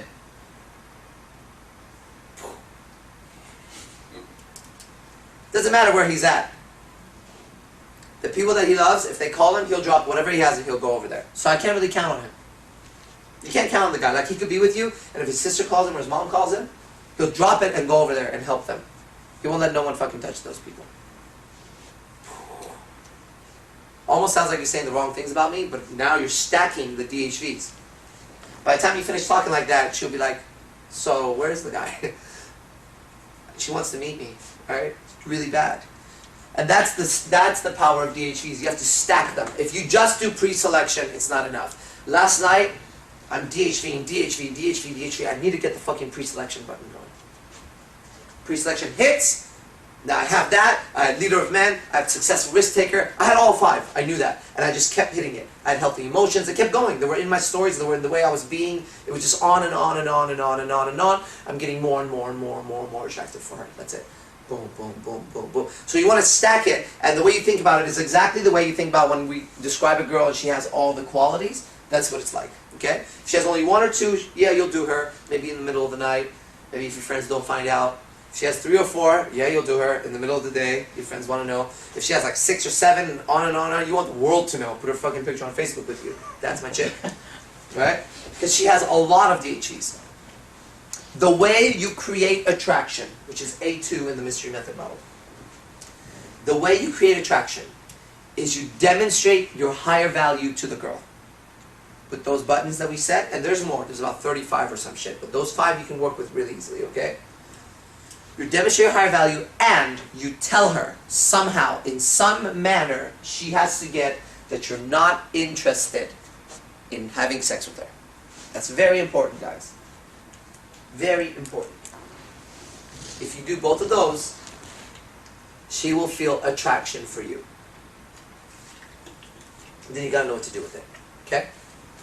If you ask the girl from last night who met me at Hooters, if someone says, what do you think of Arash? She'll go, he's cute. He's cute. He's fun. He's funny, he's cute. I know that that's what she'll say. That means there's attraction. Simple. But we haven't moved anywhere else. She's not going to say he's cute. Oh, fuck him. No, we didn't go there. But he's cute. Good, it's a good start. I go back. I'm going to DHV, neg. Then when I get enough IOIs, indicators of interest, I'm going to qualify. Once, if I do a good qualification, it's on. Then we move to comfort. Right? Which is then they come to my academy or here, my life, we hang out, whatever, fuck it. We move into the next phase of my life, okay? Alright, any questions on this? That's DHV. We're going to learn how to DHV. You can either demonstrate it, which is very powerful. I walk in. Oh, tonight. I'm going to be on stage with 8 girls. Very hot. Underwear and bra. Dancing with me. Giving me a lot of attention. I don't need to go tell a girl tonight any DHV story about pre-selection. They're going to see it. There it is. You get that? Simple. I'm going to lead the crowd tonight. Leader of men. Healthy emotions. I'm going to be partying on the stage. Protector of loved ones. They're going to see it. It's in my demeanor. I do protect the girls. There's no fucking way. I mean, it's a crazy world on the stage. So tonight they get to see everything. When it's over, I'm super hot to those girls that watch me in the crowd. That's what a performer has. They see the singer, John Mayer, who looks like a fucking retard. Yeah, he talks like that. You watch him when he fucking sings. Okay, his mouth. He talks like that. But that fucker is singing, there's a massive amount of people. There's girls in the front going, that's pre-selection. People buying his CDs, successful risk taker, he's got it all. All he's got to do is get up there and then walk off, and he's now grown tits and ass for her. Well, what if we're not there? Well, guess what? 2 years ago, I wasn't on the stage. 2 years ago, I had a conversation with Matador. He said, listen, you can live like a rock star. I swear to God. I remember so clearly. He said, you're going to be at a point in your life where you're not going to have enough time for girls in your life. Literally where I stand right now. There's not enough time. Who am I going to hang out with? But I didn't have all this shit. Learning game and applying the steps, now it's getting better. Now, if you come back 2 years from today, it's going to be dramatically, exponentially bigger than it is right now. It'll be ridiculous. Hopefully my life isn't a way where I don't have to say anything. I can walk in there and everybody will already know. Okay? That's what I meant. That's what I use the game for a rock star life. That's what I wanted in my life. Okay? You can use it for anything you want. So anyways, let's learn how to do a DHV story.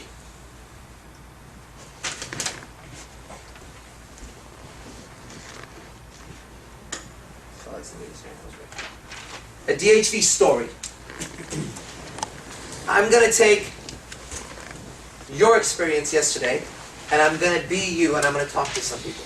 I'm going to just tell you guys as if I'm him, okay? Now check this out. This is not prearranged shit. I just thought about it right now, but I was there, and I know some of the stuff he did. But I'm going to show you how it works, okay? And you want to be good enough to be able to fucking hit stories like this. All right. You know something that's always really fascinated me is people and how they work. You know, because growing up, I'm a guy, I love beautiful women. Straight up, right? I'll tell you, maybe other guys won't. I love beautiful women. I love beautiful things. I love beautiful cars. I love beautiful beaches. I just love anything that's beautiful. Right? You can appreciate that, right? Good. Cool. Someone here? You're feeling someone's here.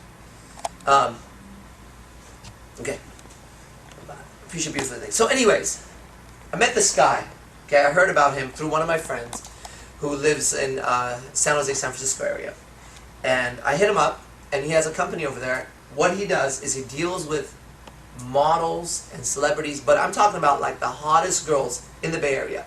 You know how there's like Playboy bunnies? This guy has like his own version, but they're almost like hotter. Anyways, long story short, I spent the last 2 days hanging out with him and his crew.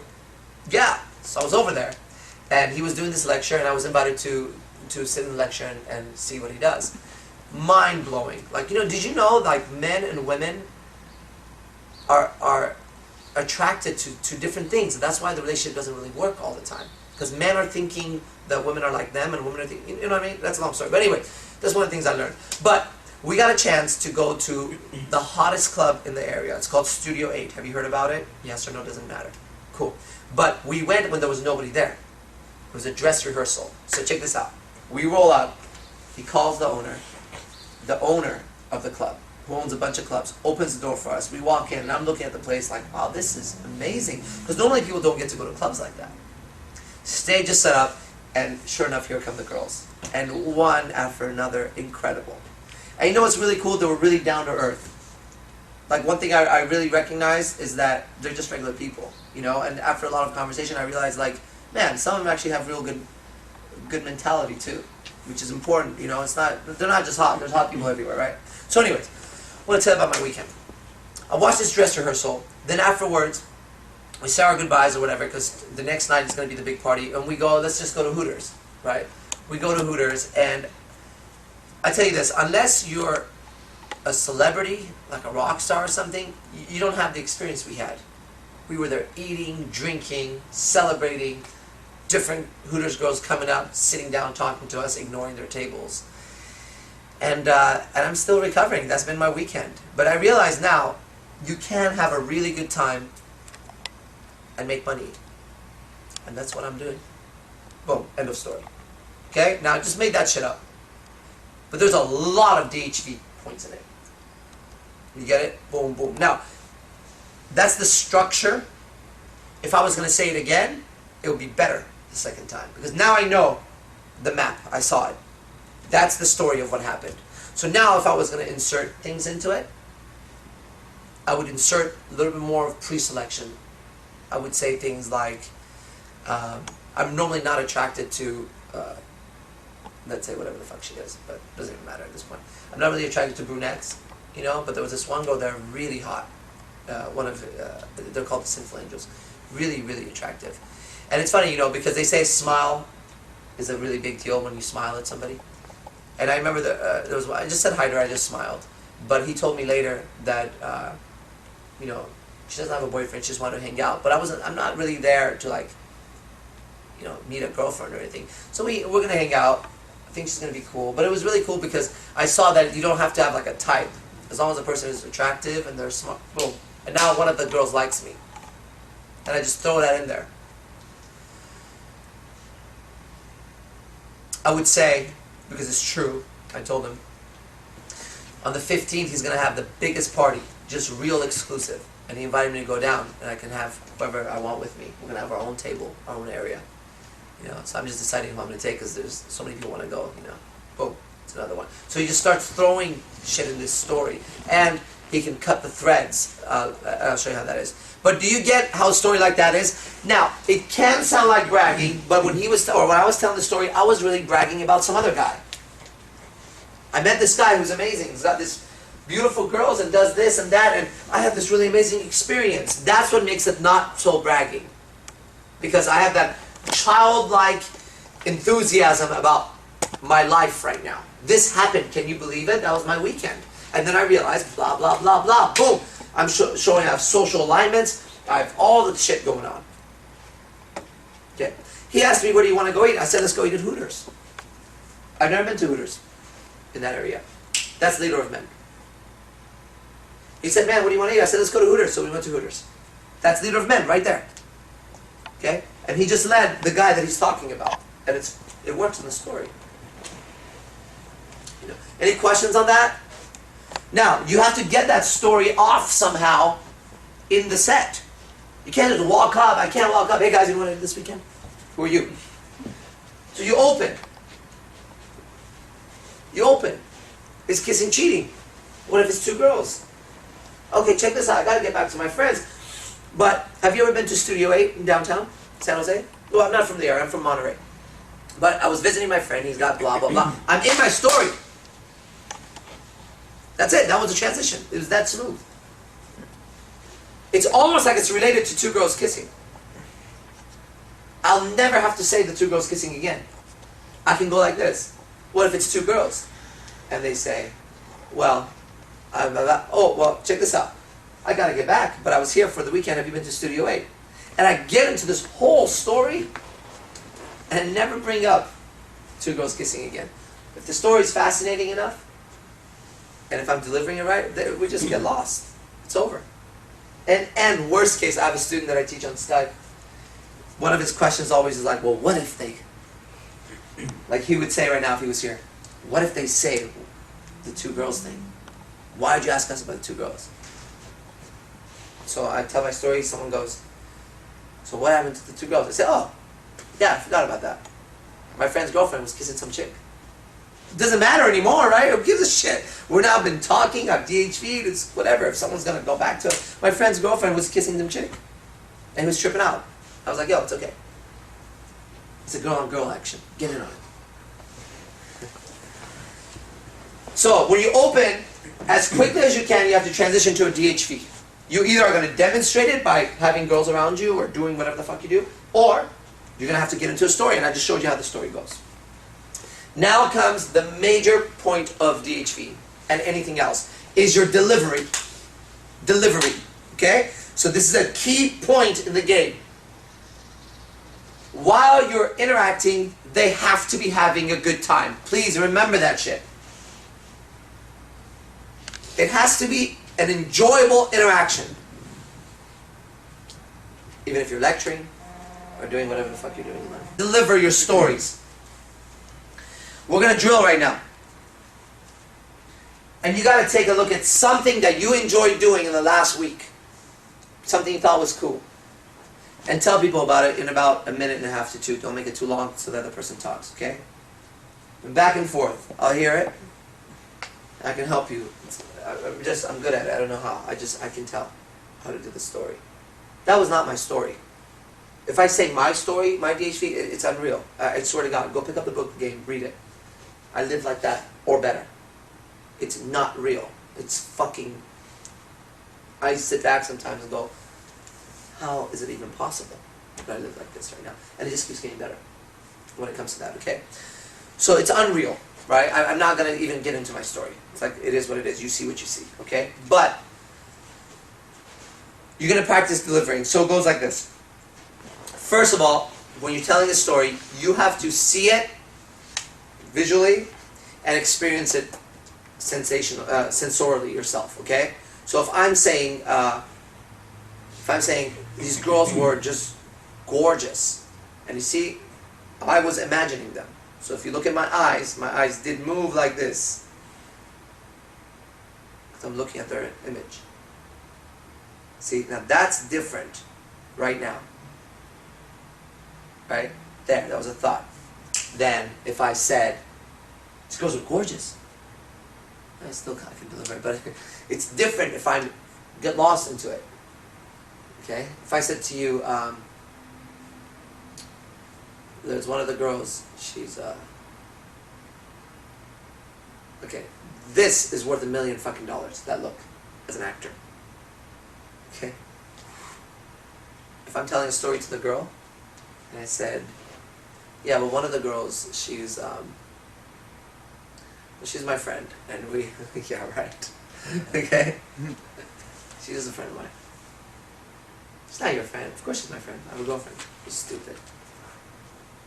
It's acting. Okay? So you have to see the story. And you have to feel it.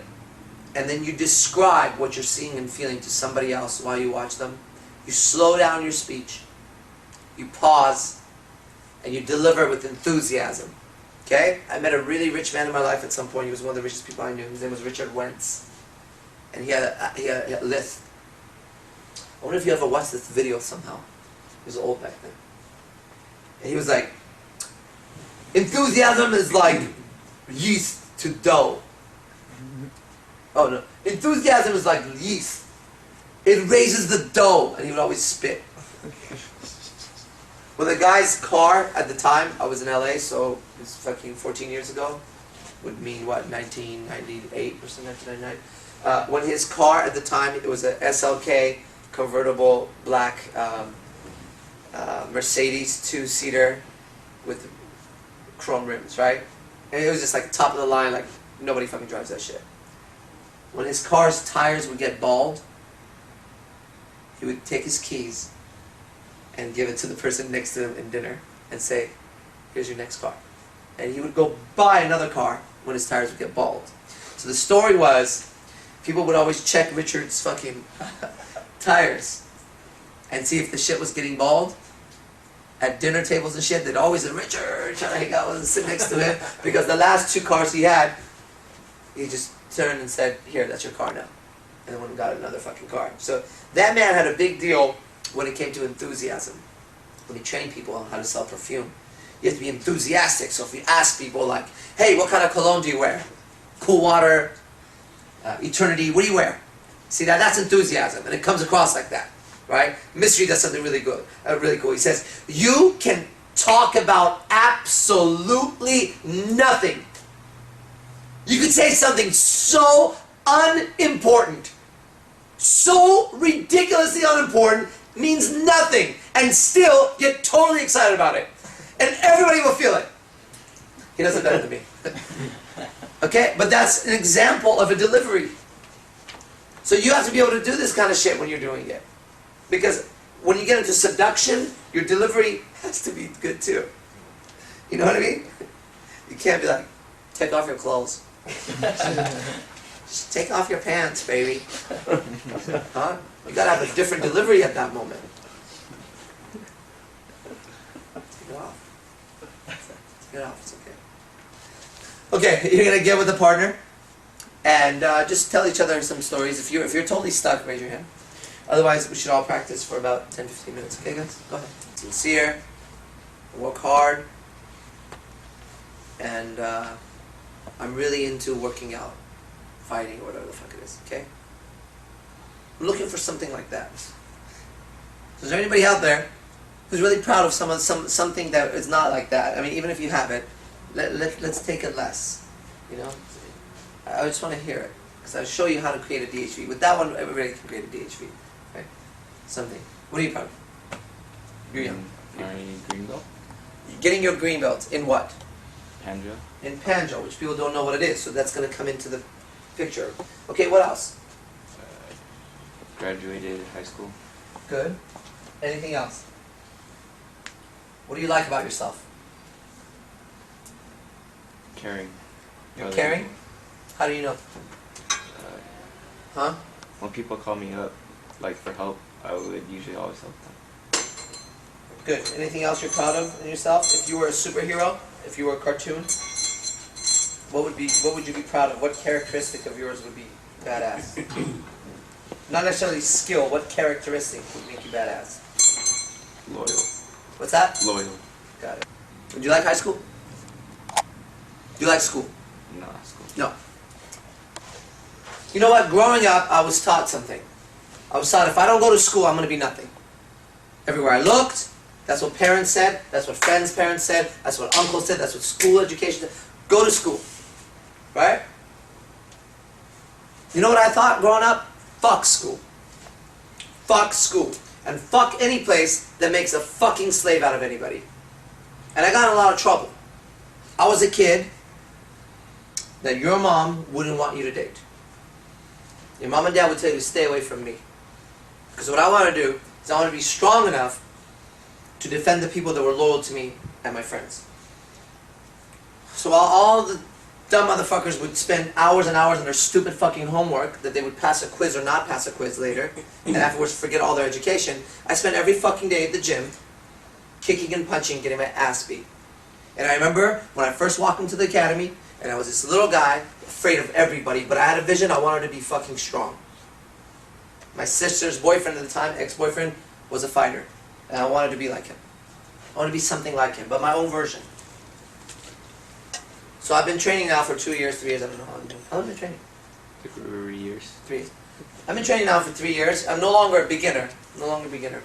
But it's probably one of the most proud achievements I've had. I have a lot to go. But some of the shit that I've learned is, for example, loyalty. You know that loyalty is missing in life? Did you know that shit? Every girl, yeah. It's missing. I've learned loyalty. I've learned what it's like to lead other people. Like, it's not just about you. You have to be able to teach children. You know? And I remember I was fucking 16 years old and I have to get in there and teach a 3-year-old. I'm like, oh, fuck, I'm gonna teach a 3-year-old. But you just start learning that it's all about communication and respecting people. And your confidence starts to come up. And I'm no longer a beginner, like I said. So now I help teach. But one of the greatest joys of my life is the fact that I see myself getting stronger and stronger and stronger. And no matter what education people have, no matter how much money they have, when they face me, I look in their eyes and I see. I can see if they're a bitch or if they're for real. I can feel it. Because they can never hide that shit from me. Because every day I have to face my own demons every single day. And why am I even telling you this shit? I don't know. Are you the kind of person that people like open up to? Oh my god, you're like a koala bear. See how my whole tone changed? Anyways, I know I'm telling you that. What are you passionate about? Okay, that's me being him. And I could keep going and going, but that's some strong shit. A girl listening to that will be like, even guys will be like, I want to be him. Okay? That's you, dude. And you created more and more and more. I've lost girlfriends over it, because to me my art is more important. A girl will always come and go. I'll be honest with you. I love beautiful girls. I love beautiful girls. But I also know one thing too.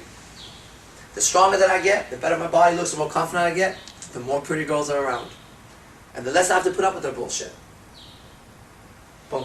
That's pre-selection, and that's letting her know. I'm dominant, I know what the fuck's happening. Okay? And I like having someone like you around. You're my friend. Oh man, you'll kill her at that moment. I like having a friend like you know? Like I feel like I'm comfortable. Like I'm telling you some shit that's like the deep in me, you know what I mean? I want to know what's deep in you. Tell me about you. What do you like to have deep in you? You can get away with it, man. I just said it the other day. Okay. If you're real passionate about your talk and you're doing this shit and you say that and they go, "Rrr," and you just like look at them with expectation, then they're like, "Whoa, I totally misread that." You know what I mean? Whoa, that's weird. And that's actually what you want when we get into the more advanced language patterns and stuff. You know, you just go, yeah. So how do I take something like what you were, getting me to say about just what I'm doing and what I'm building, and turn it into something that doesn't sound like bragging? Because like the story we created with Vince, I think that I've used that and it's worked really well. But I think there was a point at which maybe it was in my delivery where it came off across as bragging. Yeah. Although it's worked better than a lot of my other stories. But how do I actually create? Because it's like just from a successful risk taker standpoint, it's hard to justify a lot of the risks that I've taken because most of them haven't completely come to fruition. It's sort of like I'm in this in-between phase where, I'm not working for anybody, but I'm still on thin ice. Do you have a website? I have like 100 websites. 100 websites. Okay, so I would play a whole different role. Let's say, because this is my this is my avatar. This is created. This is my character. All right, we're playing a video game called Life. And then this is my character. Powered up again. Here we go. Alright? I made this thing look like this. But if I didn't look like this, and now I look like you, I would play a whole different role. I would change my style a little bit, but how? I would talk to some girls and figure out what it would be. But it would be I would wreak success. When I would walk into Hooters as Justin, if I was in his creation, in his avatar, or mock-up is another word for it. If I was in his avatar and I walked into Hooters, they would notice a few things about me. They would notice my shoe, they would notice my watch, my ring, and something else. Possibly some designer sunglasses. And I would save up and buy that shit. Just like I saved up and bought a fucking Louis Vuitton man purse. But I didn't really buy it. I was saving up for it and my girlfriend bought it for me. Cool. So what I've been saving up is going to go towards my next little accessory, which is all good. But it's worth it for me because I know how they think. Life is game to me, right? I enjoy my life because I live it like that. So I would walk in, they would have to know, they would have to immediately see some things about me. And I would have a smile on my face, and I would have my fucking laptop. I would have no shame with my laptop, because this shit is making me a lot of fucking money. Gotta be in there. I like to have some wings or whatever the fuck it is. I need your opinion real quick. Which color? This color or that color on the website? I'm right there. I'm all over the motherfucking place. Thanks. This color, that color, no. You and I are not going to get along. I can tell already. Boom. Next should tell. But it's the confidence that he has to have to do what I'm doing here. And if I went with my friend, we're talking, the laptop's going. And I'm showing my friend shit. Saying, check this out. And they come and we're into it. We're into it. Okay? And I'll have on my background a picture of the most ridiculous fucking car in the world. Ready to go. Maybe that's the background. And I'll have some other pictures ready of like Fiji, New York, whatever. And they're all ready on a fucking file. And I would need her to see the car. If she notices, and if I'm doing it right, she'll comment. She'll say, what kind of car is that? I like that car. That's good. I'm shooting for that. If she doesn't, it still needs to upload to her. So anyways, I would play the guy of, listen, I know you've heard of, let's say, Donald Trump. Everybody's heard of Donald Trump. You think Donald Trump is Donald Trump because of himself? Or do you think he has a team of people who know how to market him? You think that motherfucker looking like that, with that attitude, can get anywhere in life? I'm sorry. There's people behind him. Okay, I'm pointing to myself when I'm talking. There's people behind him that make the man. I'm the guy that makes money off of those guys. That's my life. I would set everything up like that for myself. Okay, not knowing much about him, just based on what I know. But now the guy I'm creating is gonna get a lot of pussy. Okay, and his life would consist of, the artisticness is consisting of checking his life and seeing how he could communicate that more and more and more, and building his world, building his office, his house, his car, his shoes. Everything starts to communicate as my life is now communicating. You're now sitting in Celsius. Celsius is 6 months old. 6 months ago, you'd be at the back of IMC Academy talking to me, or in the main floor, right? 2 years from now, it's going to be a whole different place, guaranteed. Guaranteed 2 years, I'm going to have another location someday. But I'm building my life, right? This is my character, powering up, level 7 now. Okay? So that's how you would do it. You don't need to brag. Everybody needs to get a longer view of game, okay? People are thinking too short. You're just thinking about, oh, I just need to go fuck that girl. I'm not thinking that shit. I'm thinking of life. Humongous life. I have an incredible girlfriend who's very loyal to me. Beautiful. Possibly she could leave me. Then what? I should have a fucking life ready to go. Possibly she'll stay with me. Then what? Am I going to be bored with her for the rest of my fucking life in a miserable deadlock relationship of 20 years? I'm sorry. I don't want that 20 years from now. So I'm thinking in the future. I'm either dead or I'm creating life. And that's what you have to think with game, right? So some of you guys are like, well, I'm looking for a girl to settle down with. Then what? Because your parents settled down. Your uncles settled down. Your best friends settled down. And 100% of them are miserable. Straight up, I don't even know them.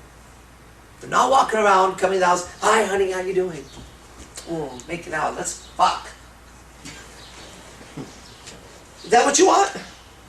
You want to come in the fucking house, what's up? Can you turn that down? When are you leaving the house? Dude! Then you should open your eyes and go, that's what settle down looks like. Settle down, settle down. They're fucking gonna settle down? What the fuck does that mean? That means you're gonna, okay, you're gonna settle down with this chick because she's super dope. Good. 20 years later, she doesn't look like that. 10 years later, you're done with her. You've been inside her vagina 50 times. A day, probably, in the beginning. What do you want from your fucking life? You're learning game to do what? To meet that one chick? She's gonna be done, dude. It's over. Guaranteed. All you gotta do is open your eyes. Now, also open your eyes and go, damn, why does that motherfucker 50 Cent always look so fucking happy? So that motherfucker's making a lot of money, banging as many chicks as he wants, traveling wherever the fuck he wants, singing. Clothing line, water, vitamin water. Why does Hugh Hefner still look all happy when he dances? She's got a new girlfriend too. He got one again? Yeah. Good. He shouldn't have a problem. His girlfriend left him. Ooh. I wonder what Hugh Hefner is going to do now. One of my hottest friends, when that happened, she put on Facebook, good, now I have a chance with Hugh Hefner. He's fucking 19. Okay? She would be with Hugh Hefner right now. So there's that reality too, that the world doesn't want you and I to see, which is there's some guys right now living a fucking fantasy. And if we sat in, we'd be like, what am I doing? That's what I tried to have him see last night. He was with me 3 hours last night, 3-4 hours. And I didn't change anything. I wasn't like, well, now we're going to put together this weird show, because that's my life. It happened to be boot camp, happened to be everybody else could come Saturday, he could come Friday, we'd already promised it. I said, fuck it, have him come Friday, he comes out. He's going to learn more by fucking being around anyways. And when we went to Hooters, it wasn't like, it's normally not like this. No, it's normally better. It wasn't even on last night. If it was on, you'd fucking flip how shit goes down over there sometimes. So that's what you gotta think about. Because that's the problem with guys learning game. They're thinking about, I wanna fuck that chick. How do I get girls? How do you get girls? How do you fucking live? That's what game is. If you're a man, you probably have in your dreams and fantasies the idea of being with multiple beautiful women. And if you don't, there might be something genetically very wrong with you. You should go get checked out, please. Okay? Or you bought someone's bullshit. And that's one of the reasons I have power in the game. I don't apologize. I don't apologize to my girlfriend. I don't apologize to nobody for that shit. Don't yell at me. Go yell at God or whoever the fuck created this thing. Because if it was just me, I would have a fucking problem. It's every 100% man that I know knowing my dad's the same. I don't even have to have a conversation with him. He's the most loyal man. I don't think he's ever done anything to his wife. However, he's a man. He can watch a comedian, and the comedian goes, guys, you know, I was at the store the other day, and this girl walked by, and her body, oh my God. And my wife was there, and I was like, sorry, honey, and ha ha ha. Why the fuck are you guys laughing at that? Because you're all experiencing that shit? Want to look but can't? Okay, well, I don't want to do that shit. Okay? I can't imagine Johnny Depp or Brad Pitt or Heath Ledger when he was alive, or fucking Lil Wayne, or maybe actually some of these guys are bitches, but the ones that I imagine, I tell you who, Marilyn Manson is a great example. I've studied the shit out of that guy. He is not gonna apologize to his girlfriend because a hot chick came by and he said, hey, you look beautiful. He'll apologize if he doesn't do that shit. He'll be like, what the fuck's wrong with me? The hot chick just walked by and I was like, I can't look at her? That's weird. So, in one breath, everybody wants to get chicks and get laid and get any girl you want. On the other breath, they're apologizing for everything. And they're saying sorry. You know? So, I mean, obviously, it's, I'm going to be wrapping this up. Obviously, it's your goal. I don't want to step on anyone's goal. I want you to analyze it. Analyze the idea that we've been fed, right? I studied religions all my life, and I was a very deep religious man. And that's one of the things that kept coming after me about. I had to be sorry every time I had attraction for another female. Fuck that shit. It ain't gonna go like that. It's just not the way a pickup artist thinks, okay? So then I found a community of people who not only didn't apologize, they blogged about it. They got secret names, they had a secret society, and they found a way to get more women, and we're like, yeah, brother, I'm proud of you. Good, I belong to that group, right? It's called Honor Amongst Thieves. That's me, okay? I belong to that group. I chose my group. That's my team. Doesn't mean they can't be religious. Doesn't mean they can't be saved or whatever fucking religion. They just have a different profession. They have a different lifestyle. It's like if there was no acting suddenly, because all actors had to only act with their wives on camera, because no one's gonna make out with anybody else. That'd be the weirdest fucking world, dude. No. So, all right, I've gone on a tangent on this thing, but anyways. You get the idea, it's powerful. This is the inner game shit that I'm telling you. This is the shit that you have to understand that gives us the power. So, it's in everyone's interest to take a look and go, if you could live like anybody, who the fuck would you want to live like? Even if you're 70 years old, you might as well say that now because you only got another fucking 10, 20 years to live. So you might as well start. Somebody like, it's too late. It's not too late, fool. You might as well start now because you missed 70 fucking years of your life already. Let's go. Let's get going on this shit. And if tons of money is in your future, tons of women, traveling, living a certain life, living your passion, which is what I fucking talk about, then you better go for it, okay? You better go for it. And this here is the section on how to get 9s and 10s into your life. And the way you get 9s and 10s in your life is you yourself become a 10 as a guy. Period. Not a 9, you become a 10. And you get them to notice it. When they notice it, you tell them, you're not good enough. You're only an 8. I go for 10s. She'll say, no, I'm really a fucking 10. Ba, ba, ba, ba, ba. You go, really? Why? She'll say, because I love dogs. You go, fuck, I love dogs too. Now you really can't talk to me. She says, why? Because that's what happened last time. I'm not going to look through that shit again. I only want cat people now. She gets your attention again, you say, fine, let's talk about this. Somewhere else. Not here. Let's move over here. That's comfort. So now we're talking. Blah, blah, blah. Oh shit, you're kind of comfortable and nice to talk to. Good. Then through that conversation you go, wow, there's really something here. Not you, she'll say that, but you bring it about. You both love bagels. You both worked at Noah's Bagels when you were 5 years old, whatever. And now there's a connection. Now there's a connection. You're going, wow. She's thinking, wow, we are so fucking connected. And then you go, you know what? We are so fucking connected. Have you seen my goddamn bedroom? Have you seen it? You have to come see the fucking place. Let me show you. This is a picture of my grandma, my grandpa. this is that, this is my dog.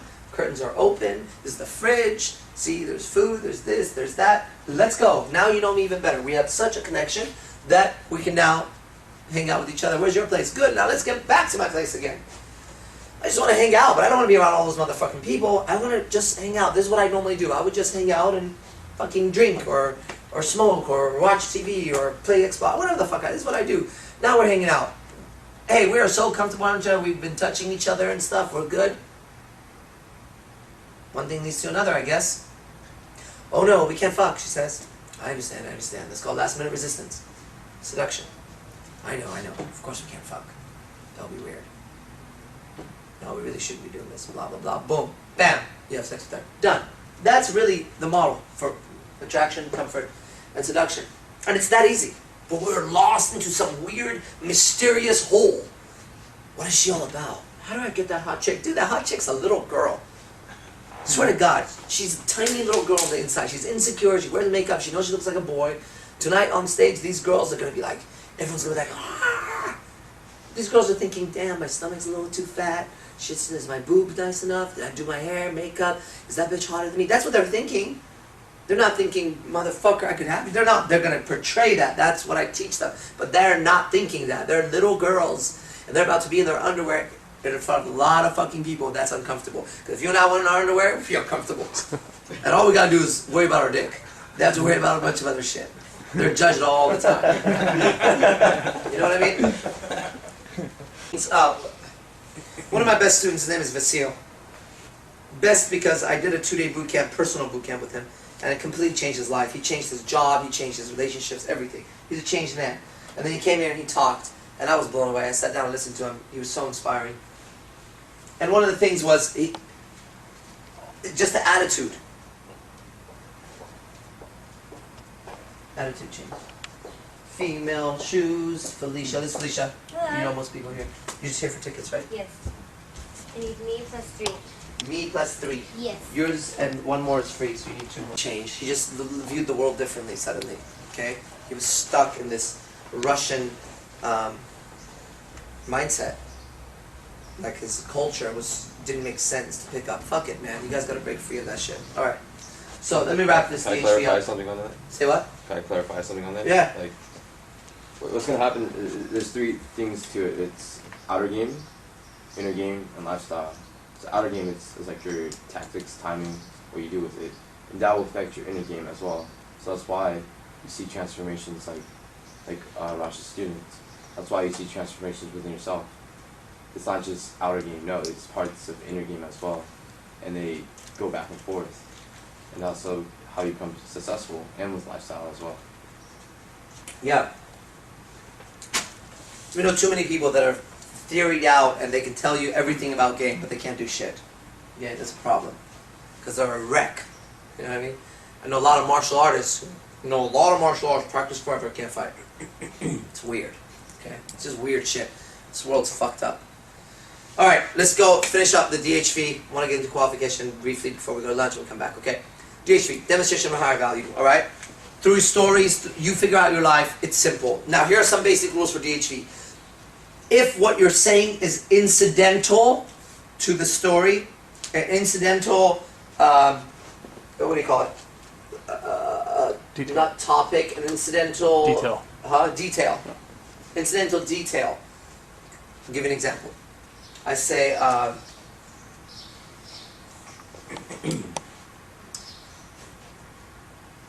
I just finished the lecture. My friend Felicia, she stopped by to pick up some tickets for tonight because she's going to be dancing with me on the stage. What are you doing?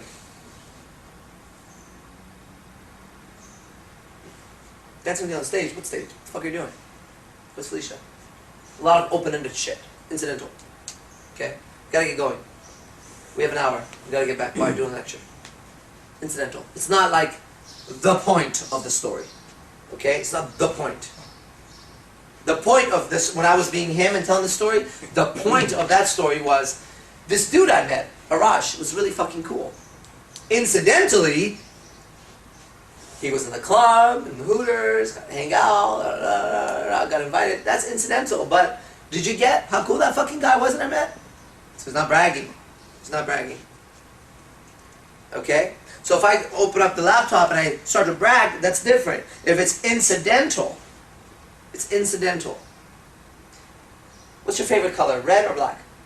If you had to choose, which one attracts you more? What's the most attractive thing to you, red or black?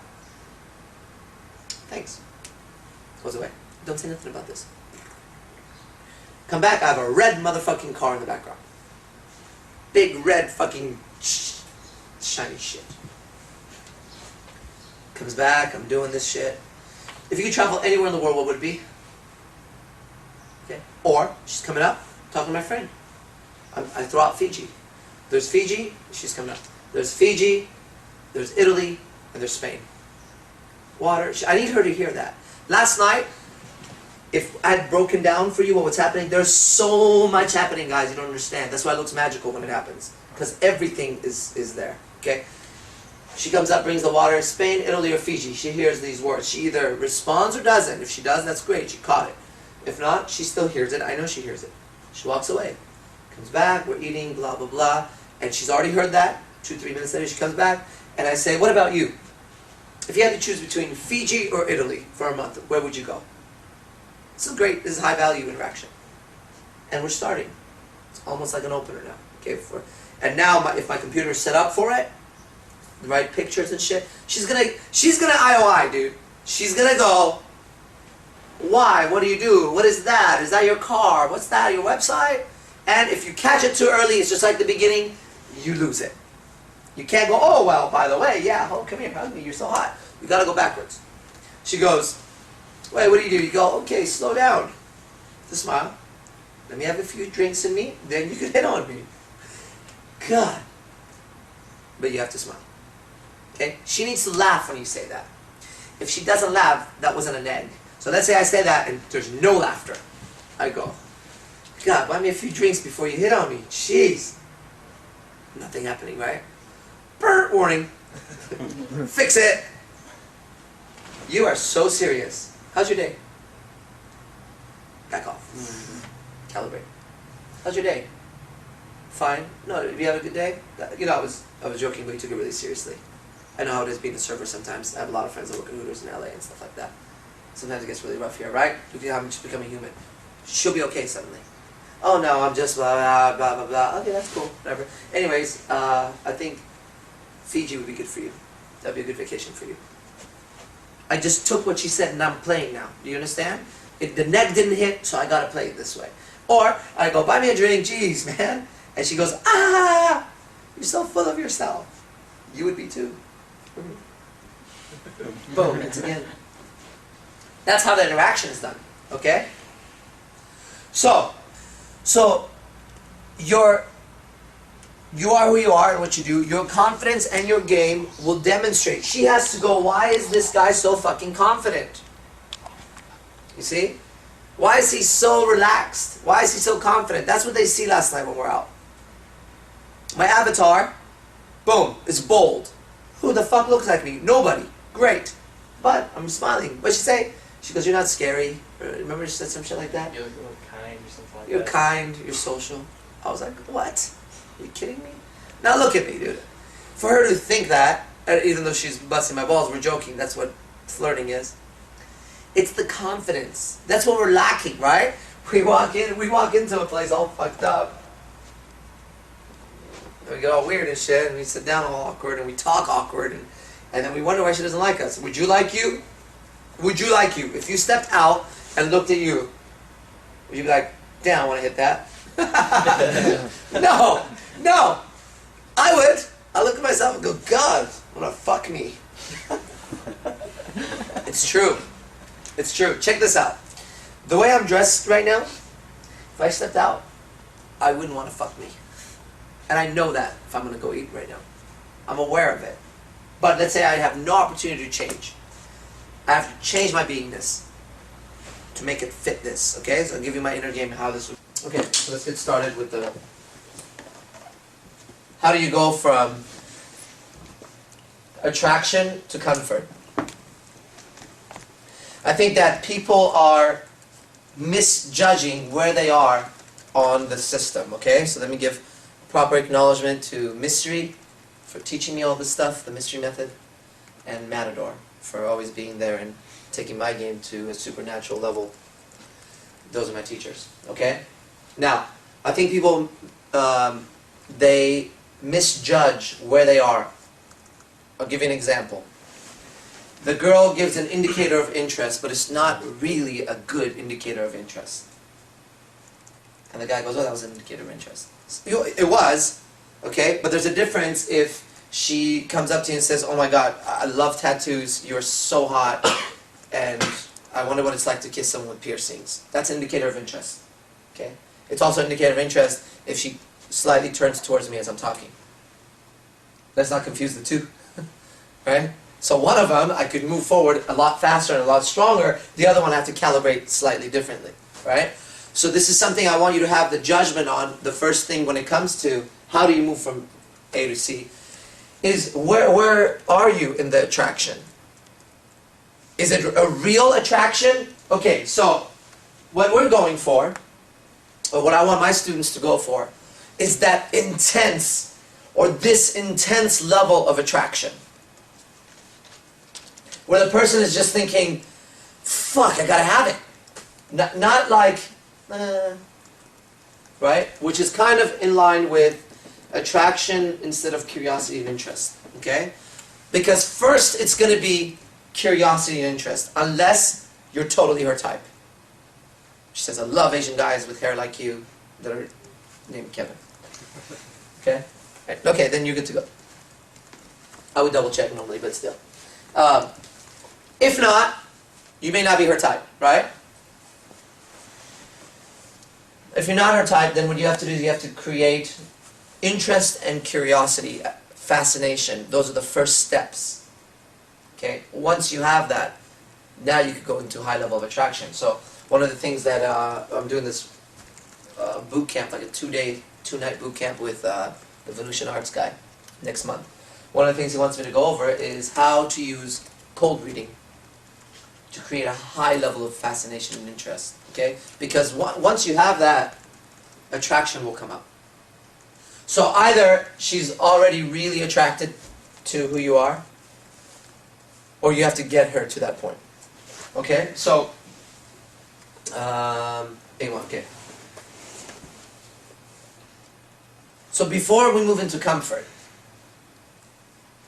which is right before comfort in the mystery method, is A3. I have to qualify her. So there's no way I'm going to get into comfort with her if there's not a qualification there. Well, I'm not going to say there's no way, it's just not the proper step, right? You could get away with anything when you have a strong enough frame. Mystery says that too, right? So I've gotten away with a shitload of stuff recently. But if we're going to follow a method where you can systematically create interest and attraction and shit, then you go, okay, I got to get in comfort with this girl. Okay, is she attracted to me? She is. How attracted is she? Right? Not that much? Let's keep going. Let's keep going. Let's not get into fucking comfort yet. Let's create this attraction so she's really attracted. So what does that mean? She wants to do you? No, I'm going to say that's later. Okay? But what if she was like, okay, here's an example. That text that I got earlier. Right? That's not a sexual text. I can misread it as that, and I will. But what if the girl was so interested in your life, and they were like, so what do you do in your office? Now I don't have time to go there. Maybe you could give me a sneak peek of what you do. Okay? That's a good level of interest, especially when the person hasn't been opened. They're opening the conversation, right? So I'm going to take that as a strong IOI. Build a few more out of it. She qualifies, whatever. Or you'll see qualifies meaning she IOIs again, I'm going to bait. Okay? And then from there, qualification will start. But I need her to be totally into what I'm saying. Then I'll qualify. Because she is about to, and this is the whole thing, and this also goes for you. Fuck, I forgot your name. Rob. Rob.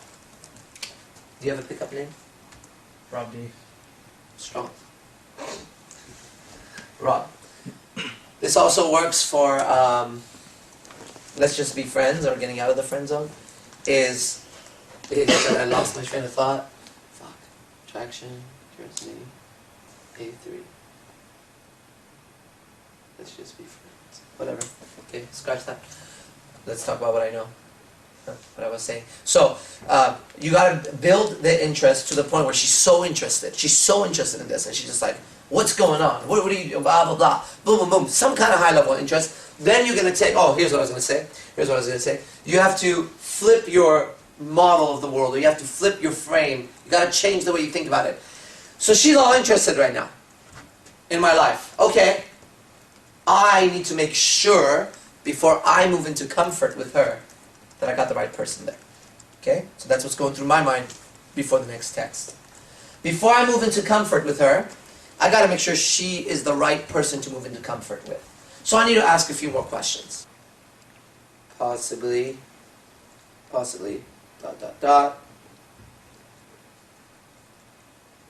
How into this are you?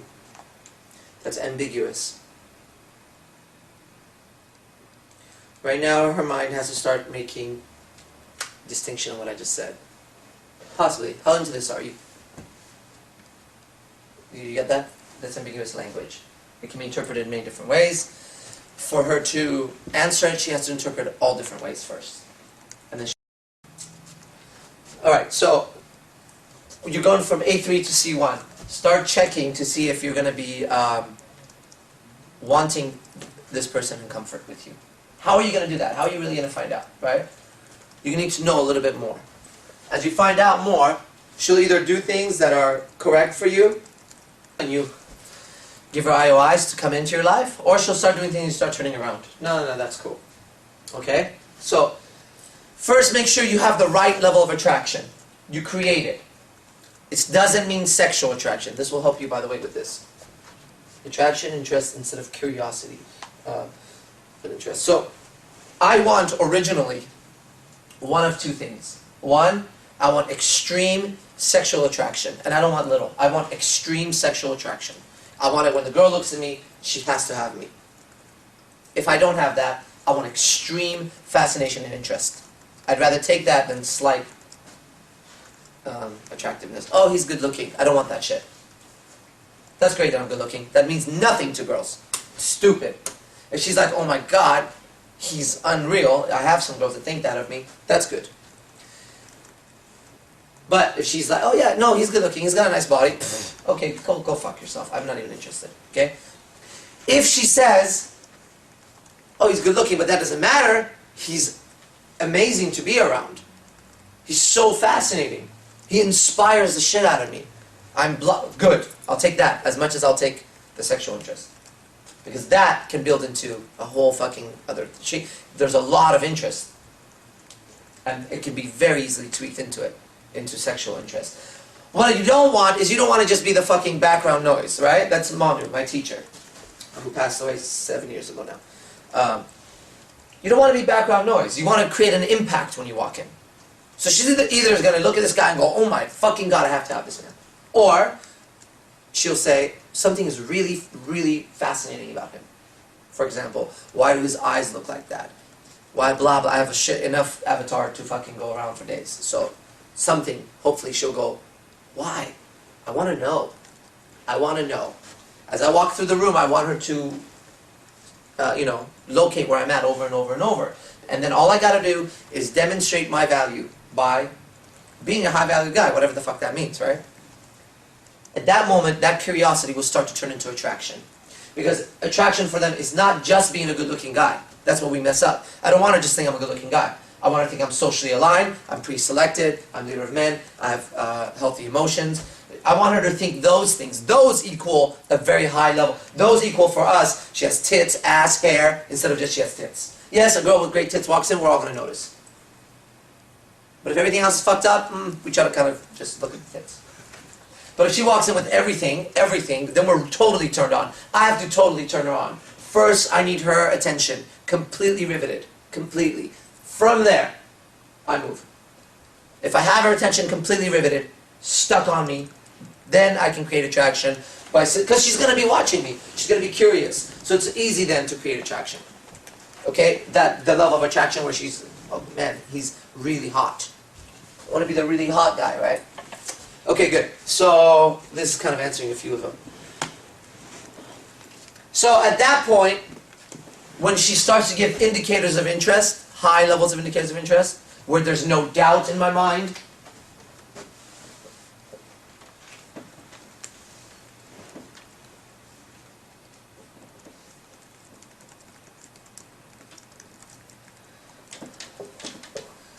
where there's no doubt in my mind,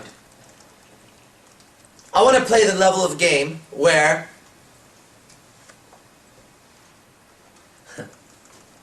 people look and go, dude, that girl wants to fuck you, straight up. I go, how do you know? Well, she told me. Oh, really? And then her friend comes up and says, my friend wants to fuck your brains out in the bathroom right now. Okay, good. I want that. And it's very clear in my mind that that's what I'm going for. So that's what my game is being calibrated towards, right, in my mind. That's the ideal scene. It's changed. It's got to be where it's just there's no motherfucking doubt about what's happening anymore. She's ready to go. I'm not looking for, I think she's interested because she looked at me 2 times while I was eating. What the fuck? Okay, cool. I wrote possibly, ... How into this are you? She answers, very. Perfect. I write, cool. I'm lecturing. Hit you up in a bit. You understand how that works? We'll talk. Okay? But she's now earned a conversation. Now we're going to get into qualifying her. She's giving you a bunch of indicators of interest. Do you really want to be in comfort with her? I don't know, man. I don't know. See, the game is played in comfort. And there's some girls that I don't want to play the game with. Swear to God. They're annoying. They upset my life. They try to tell me how to be. Like they have a problem with the way I live. Why in the world would I ever want to fucking go into a comfort with a dumb bitch like that? Like as if I don't have enough fucking problems in my life to have to now convince another fucking human being, which is probably not going to give me what I want, to fucking be around me. And I'll spend all my energy and effort and mind fuck to just make her like me. On the other hand, there's other girls that are totally into this. Completely. They will just, they'll celebrate me. They'll go on Facebook and write, oh my God, Arash is my God, or I'm addicted to, my academy, IMC. Those girls, I want to be in comfort with. Because when I'm around them, they'll say shit like, man, just talking to you for 2 minutes completely changed my world. And then they'll go and they'll write on Facebook, my best friend Arash, blah. They'll promote me. I want those girls to be in comfort with me. So I got to start choosing, right? Let's say you're out and you decide to create a lifestyle, okay, which is a big deal. This whole thing has to be a lifestyle. Let me tell you, I think it would be kind of lame to be fucking 40, 45 years old going out trying to game. But then hopefully you have created a life where women come to it. You're a high-value guy, hopefully. And then you use your skills when they come around to use your skills to close them. So you have to start asking yourself as soon as possible, do you want this girl in your life in comfort or not? Because we try to rush through. Because she's hot, I want to be in comfort with her. Dude, I'm in comfort with this girl who's totally hot. Seriously? Let me ask you something. When you're in comfort with her, do you walk away from the interaction with your chest forward, balls a little bigger, smiling, and the next interaction you have from her, no matter what the girl says to you, it could even be your girlfriend, you're just like, yeah. Because you know you're the shit. See that? You just walked away from a girl that said, you are Superman. And you walk away, and for, an hour or two, you just feel like, fuck, I'm on top of my shit. Or, do you walk away from the interaction feeling a little bit less than you were? Because that's happened. You're in comfort with some bitch, you go out, you eat, you spend time with her at the mall, you fucking spend food, you go to her house. You leave, and you're doubting yourself. Like, what the fuck just happened? And not only are you doubting yourself, you then start to think about her more, and you start to reach towards her. Because the only way to fix it, seems like, is to fix the one fucking bitch who upset you. In that case, I've been there where I've had 7, 8, 9 different girls, and the one that upset me took all my attention. It's no longer true. The one that upset me, as quickly as I can, I try to get rid of. As fast as possible, I try to get rid of her. Replace her with somebody who won't upset me. There's no fucking reason for that shit, right? We're men. We should spend our days going out to the world, fighting. not like this, but fighting for our business, for our money, for our relationships. That's what we do. The last thing I need to do is get home and fight with some bitch. During my comfort time. It's called comfort. It's not called uncomfort. You know what I mean? That's like the fucking flip side. I'm in uncomfort one. What does that mean? Her and I hung out. I was pretty uncomfortable. When I left the phone, not only was there no connection, I thought I had a connection. I left away thinking I have no connection. Not only that, I thought no other girl would ever like me after that. That's what happens. And that's a lack of qualification, which is what? Right before C1, which is what you were asking. So you said, how do you transition from attraction to comfort? I would say, okay, well, let's really look at attraction. And right before you go to comfort, you're now about to give her your big motherfucking hard, long survival value. She just got one step closer when she got in comfort to acquire some of your resources. Until then, you thought she was hot. Talked, she was cool, she was great company at the club, maybe you guys messed around at the club. There was no comfort. This is the way you have to think about it. Now you're talking a few times, you go on a day 2, and you start to think, okay, I think I like this girl. Maybe. Maybe I want to get to know her better. Boom, time to qualify. More. What's up? Oh, I go to school 24 hours a day. I don't really like to party. I have no girlfriends. I pretty much like to stay home and play video games. Maybe that's your girl. It's not mine. Fuck, get out of here. Okay, cool. It was great. I'll talk to you in about 3, 4, 5 weeks, 6 weeks, if, we need to mess around at a club or something. No one is going to be in my life, that's for sure. You get the fuck out of here. Okay? You got to figure out, you're about to give her survival value. She's about to get into the position with you to say, oh, I'll pick you up. Or you might just say, I'm out with my buddies, come on, get a drink. Drink's on me today. That's comfort. You might just say, we're going to go hiking, come. She's about to enter your life. Before she does, she better be the right fucking girl. Because if she's not, I guarantee you, you will be in uncomfort very quickly. Okay? So, have you been in uncomfort before? I'm just making up that word, uncomfort. Right? Where you spend a bunch of fucking time with a girl, you walk away shitty. Right? And you were real excited, right? Got all dressed up and washed your car and picked her up. Or you met her and you went to fucking lunch or dinner. The conversation didn't just seem to go right.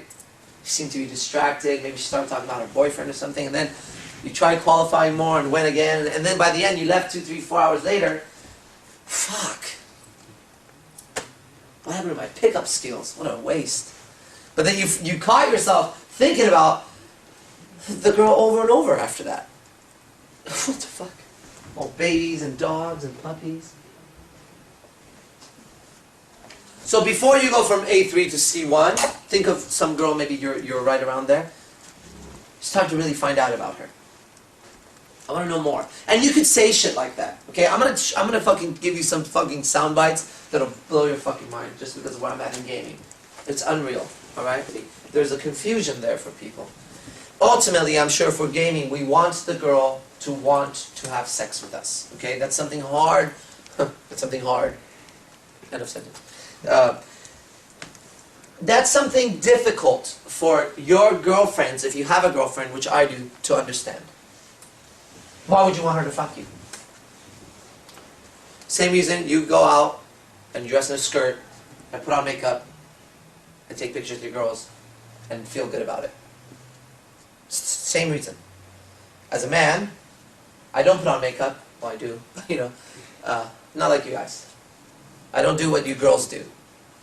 So my days don't consist of me going pumping gas, driving to whatever. I don't get to have girls constantly telling me how fucking beautiful and gorgeous I am. You do. You do. All you gotta do, go to the fucking grocery store and get some cereal. Come back, I guarantee 2 or 3 guys give you indicators of interest. They wanted you. And you felt good about yourself. Because I guarantee if you lived in a world where for a week you went out and no fucking guy even recognized you. No one even saw you. You were just nothing. They just went throughout the thing. At some point you're going to start feeling kind of insecure about yourself, bitch, aren't you? Well, we live in a world like that. And you can't understand that shit because you're a hot girl. So as a guy, we have friends that are girls, and it is important that we do feel they sexually are attracted to us. because that gives us the same emotional response you get when you go out. We are allowed to have that good feeling about ourselves too. If you've ever been with a guy who didn't feel good about himself, that's where the major jealousy started happening in your relationship. You don't want that shit, do you? Good. So it can't be like everywhere you go, I know guys are trying to fuck you. Everywhere I go, no one's looking. Well, guess what? Guys and girls work differently. Girls aren't walking in the grocery store looking at every guy saying, I want to fuck him. Is that true? Do you do that? No. Okay, good. So you know that. You girls work differently. But we still, as guys, need to know that we're, we're a commodity, exchangeable commodity in the sexual world. Because when we stop doing that, then you're not going to want me or anybody like me, blah, blah, blah. So, oh yeah, interesting.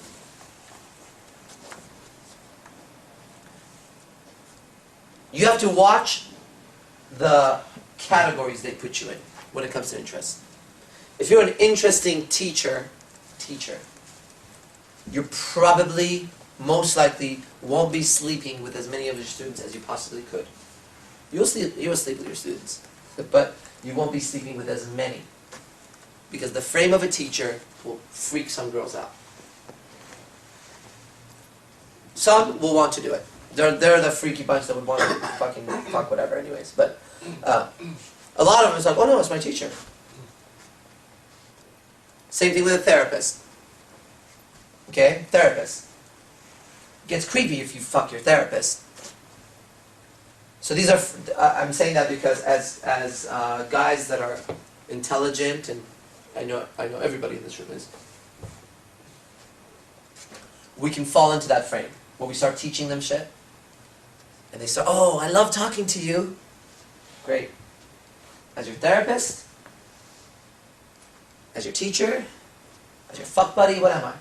Now, I personally impose the frame of a teacher on a lot of girls. Just personal. So, interest. Check this out, okay? The girl is watching a movie. It's the movie Twilight with the vampires and werewolves. And the vampire is so intriguing because he's lived 1,000 years, has seen all kinds of stuff, can run so fast, blah, blah, blah, blah, blah. And she wants to know about those things about him. She finds that very interesting. And she sexually finds him attractive because at the same time he's demonstrating good sexual qualities. Okay? That's interesting. Stephen Hawking is a guy who sits on a wheelchair and speaks through a computer. Okay? Probably most people know who he is. I'm sure he's totally fascinating for a girl to listen to. I doubt very few girls want to just sit on his wheelchair and ride him. I doubt it. Some freak would. Some freak would, that's for sure. Okay? So, as you create the interest, what kind of interest are you creating? And it should have, behind it, a hint of sexuality.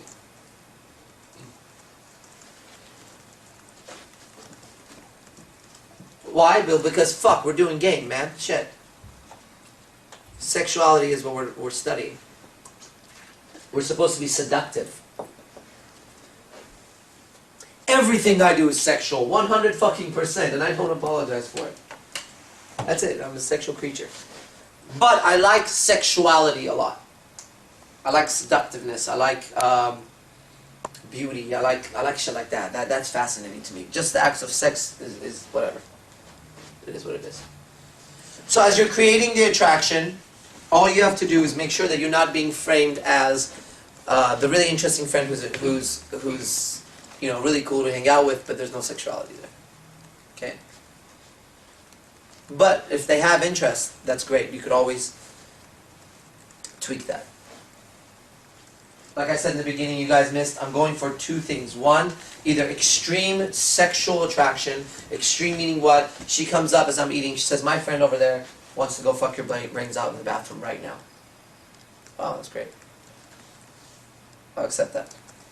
Or two, extreme fascination and intrigue. Which is like, you walk in, and who is that? Why does he look like that? And she can't stop. She knows where you are as she's talking to her friends, or her boyfriend is gone in her mind, and that can be created into, she doesn't have to fuck you at that point, that can be turned into the other one. What I don't want is that, background music, and then someone's like, oh, I like this song. You go, oh, there's a song thing. I didn't even hear it. That's stupid. You want to walk in and you know. Boom, boom, boom. Okay. All right. Flakes, emotional buttons. No, let's just be friends. Let's just be friends. Okay. The two girls that texted me earlier today, here, I'm just friends with them. Okay? One of them, I'm in good comfort with. The other one I've just met. Both are just my friends. Both, I impose that frame on them. Because if I'm the one that put it there, I can always take it out. You see that? Immediately, I want to be friends only. Only. What if I didn't have a girlfriend? Even more. Even more. I just want to be fucking friends, dude. Can you get that through your head? See, that's kind of cool. No guy ever says that to a hot girl. I can tell her about my other friend just like that. I was telling her, I just want to be friends. Like, is that... Tell me something. Is that difficult? Huh? To just be friends with somebody, right? Like, okay, you're hot, I'm hot, big fucking deal. You're just not my type, you know what I mean? Like, it's cool to have a conversation with you. Oh man, motherfucker, getting negged with a dagger. And if she's smart, she'll come back like, yeah, you're not my type. And you go, exactly. That's why I like hanging out with you. Nope. Okay? Let's just be friends. This is very powerful. The problem is, we've always been running away from it because we're so scared of those fucking words. So a principle in the martial arts that I teach is you have to take the sword away from them. Make it your weapon. The fucker comes up with a lightsaber, and then something happens in his world, he doesn't know what the fuck happened. Next moment he looks, you got his lightsaber. He's like, fuck. Banjo, bitch. So we take the let's just be friends and it becomes our weapon, not theirs. It's mine, it's not yours. This is something I use. This is part of my vocabulary. It's actually cute if you say it to me. She goes, well, I just want to be friends. That's funny. I always say that to girls. I like that. You did my job for me. I'm glad that's where you are. And you roll off. You just keep talking. You just have to take ownership of this shit. Once you own it, it's yours. You're not the effect of it. It's only when you don't have nothing to do with it and you flinch from shit, that's what fucking hurts us as human beings. Okay? So if it's been hurting you, so how do I not be friends? How do I get out of the friend zone? Well, fuck it, make it your weapon. Fuck it, make it your weapon. If you want to do like a whole fucking extensive, like, life-changing, pay me $10 million shit, then I'll take you out and you'll just approach girls randomly and you'll say, hi, I have to get back to my friend real quick. I just have a question for you. If you and I were to exchange phone numbers, and I'm not saying we're going to, if you and I were to exchange phone numbers, would you be okay with just being friends? Because I do have a girlfriend right now. She would be a 10. If she's a 10, she would laugh. Guaranteed. If she's a 10, she would laugh. If any of us walked up to her and said that with the right attitude. She's like a 7, 8, 6, oh, fry you and I'm like, who gives a shit? Whatever she says, you play along with it, or whatever. You say, okay, thank you, and you walk off. And you go to the next one. And you start opening people all over the place. I have to get back to my friends. I just wanted to ask you a question. Should you and I exchange phone numbers, not that we're going to, would you be okay with being just friends? Because I'm already in a relationship right now. Are you okay with that? And that could be a very powerful opener. It's very funny if it's done right. But after a while, doing it over and over and over, you start taking over the fucking weapon that's been just chopping your nuts every year, every day. Let's just be friends. Like, well, we're so scared to hear those words. At some point when she says it, you've said it so much. I have said it, okay, literally to 100% of the girls that I know. Straight up. Okay? If you see a girl around me, she's heard those words from me. Well, now, if it comes up, and it really doesn't, but if it comes up, I think it'll be really funny. I will laugh. Like, oh, whoa, she said what I say. Like sometimes they use a neg that I use. I don't know, they say something stupid like that. Whatever the fuck it is, and it just like triggers a game in me, and I go, oh, that's how funny. And it really is funny when they say an egg or something, right?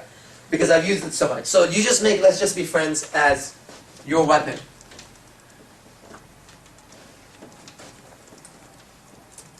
Even if you have friends that have said that to you, might be a good exercise because you're not going to get them anyways.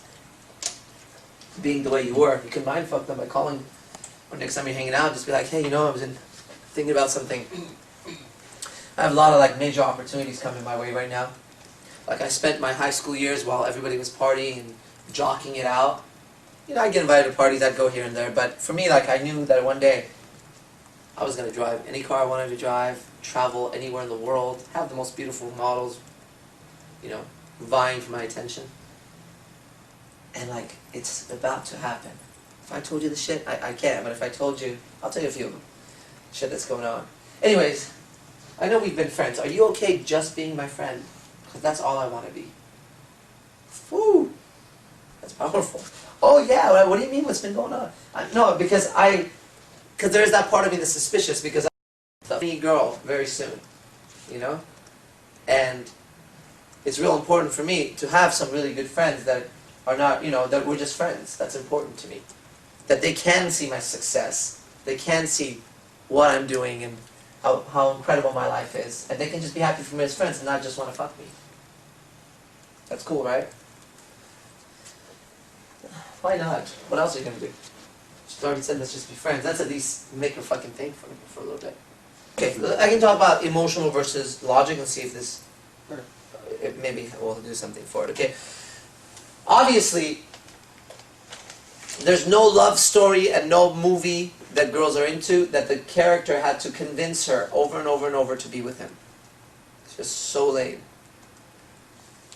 Possibly, I just thought about the movies, like the guy keeps chasing the girl, he says no, no, no, no, goes out and gets fucked over 50 times, and he's still there at the end, like, she cries on his shoulder, then they're in the house, and he tries to sleep with her, she says no, not tonight, and she sleeps on the bed, he sleeps on the fucking couch. Next day, he makes her breakfast, and folds, and puts a rose as he's at work, and she goes, oh, how sweet, and she tells her girlfriend, oh, I've been kind of thinking about him now, he's not, girlfriend's like, go for it, go, and it's the whole goddamn premise of the movie. It'll be good. Okay, emotional button. So, emotional logical. We do have the story where the whole premise of the story is the guy was so consistently trying to convince her that at the end, after everything failed, she went to him, okay? If you look at that story, she also fucked like 4 other guys, and she fucked that guy over a bunch of times, and at least he got her in the end. If we don't keep watching the story, which is 5 years later, he's fucking sick of her. All the attraction is faded. She's now not the same girl. He's looking around like, what the fuck did I get myself into? And he has invested.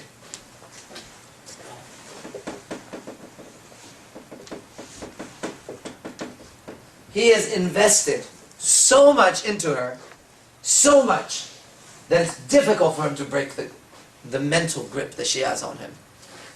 And now this is where we find most miserable men in their fucking relationships. They got the hot girl, but they went through hell to get her. And they don't ever want to go through that shit again. So it's better to put up with that bitch than to fucking go get another girl. Right? And she had minimal investment. All she had to do was eat his food, get picked up by him, smell the rose, sleep in his house, and be nice to him. Meanwhile, he went and bought the fucking #1 hockey tickets and the roses. Shut the... Whoa, man. But in that same movie, there will be some scene where some guy who doesn't seem to care about her too much is fucking the shit out of her.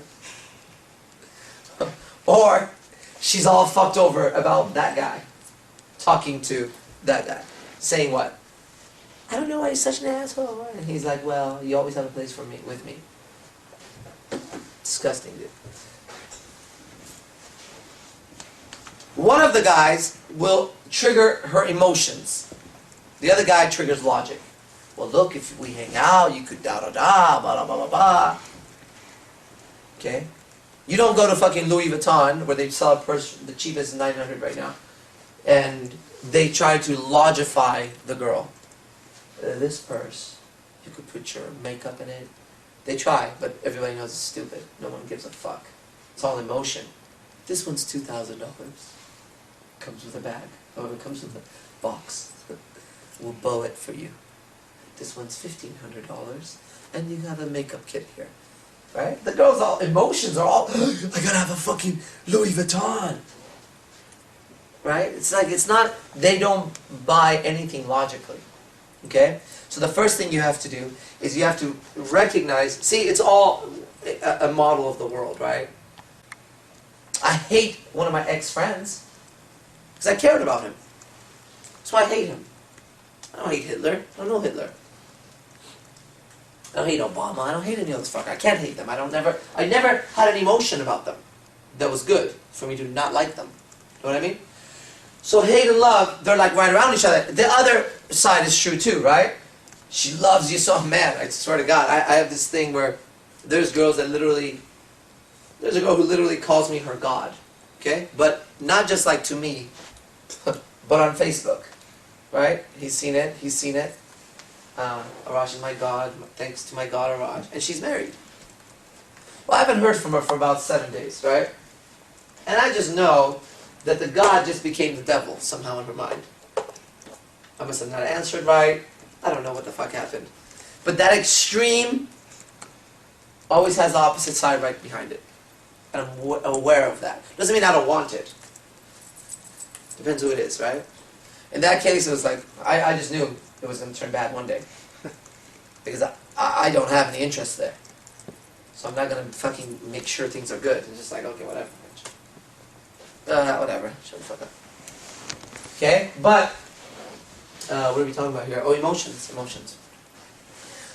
Just don't be the guy who creates no change and no ripple in the water. You know what I mean? There's gotta be, you step in and the universe feels a boom. A fucking giant just walked in. Boom. That's cool. That's cool. It's too extreme of an emotion. And nobody wants to feel so bad. I mean, if they do, they've really got fucking issues, right? If someone's walking around wanting to hate the world, then as soon as you need to know about that girl, just fucking kill her even. It's okay. We don't need a person like that alive.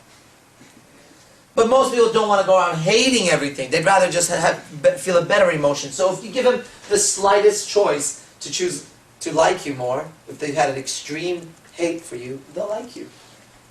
They'll like you. Notice what things affect you emotionally too. You might be someone who experiences emotion like this. Your whole day. You need to find out when you spike up and when you spike down. Okay? If you like when it's sunny, do you drive stick? Do you drive stick shift?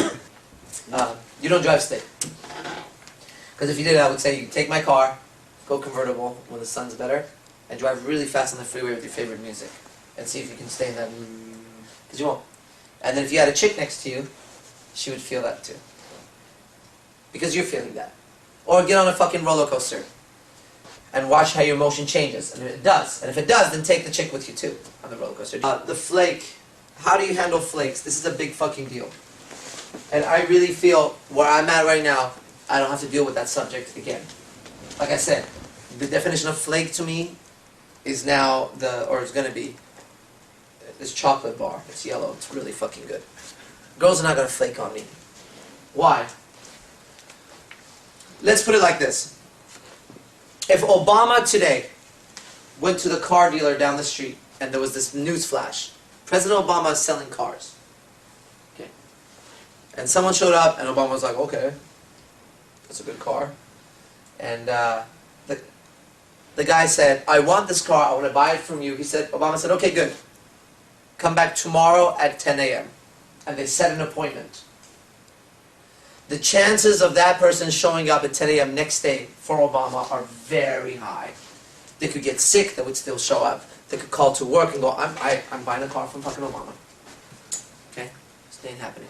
Same thing with you. Whatever you have going on tomorrow, whatever it is, I can guarantee that if Megan Fox came to you, or whoever you think is one of the hottest girls you've ever seen on TV, and said, tomorrow at 5, we're hooking up. Everything would go to the side. It would be really difficult. It would be really difficult to... Why? Because the person, Obama, Megan Fox, has such incredible value. So, here's how you handle flakes. Your value has to be so high that flaking is not an option. Okay? So how do you create that? That's all into... Have you read any of the pickup stuff? You have? Yeah. What'd you read? The mystery method. Oh, you read it? Yeah. Fucking great. Okay. So that's the A1, A2, and A3. That's where you gotta create so much motherfucking value where the girl's gotta drop her fucking panties right there. She's not gonna flake. Here's an example. You have $10,000. Tomorrow, you and I are gonna go eat. You show up at 7 p.m. sharp, 7:01, you don't get the money, and I give it to somebody else. 7 o'clock sharp, $10,000 in your pocket. The bitch is gonna fucking show up at 7 o'clock. There's that much value. So when the flaking happens, something else had more value.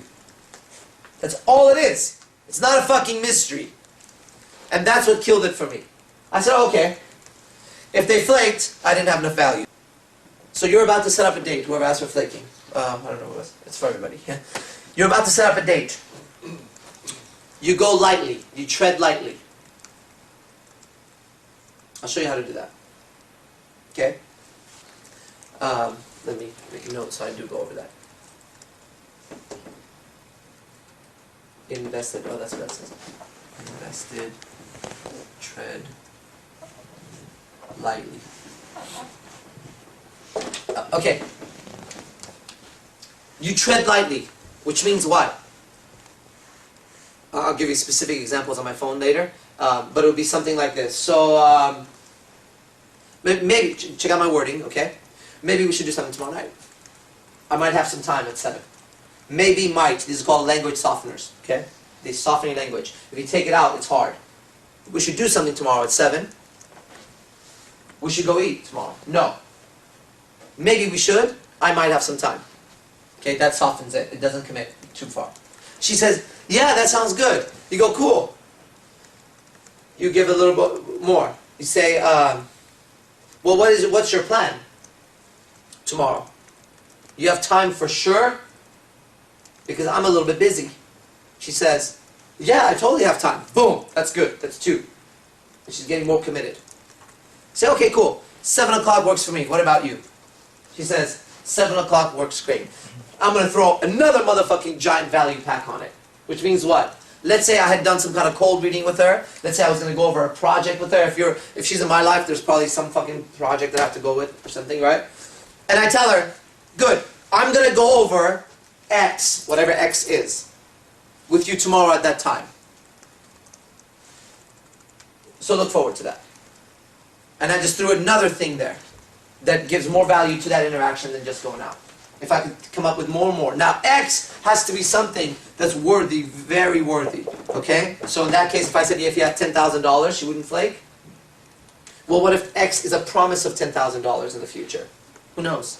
That's where you come in as an artist. This is an artist. It's an art. I see it as an art. So, if you don't want her to flake, check to see that the appointment you made with her, how much value does it offer her? If it has a ton of value, her chances of flaking are very little.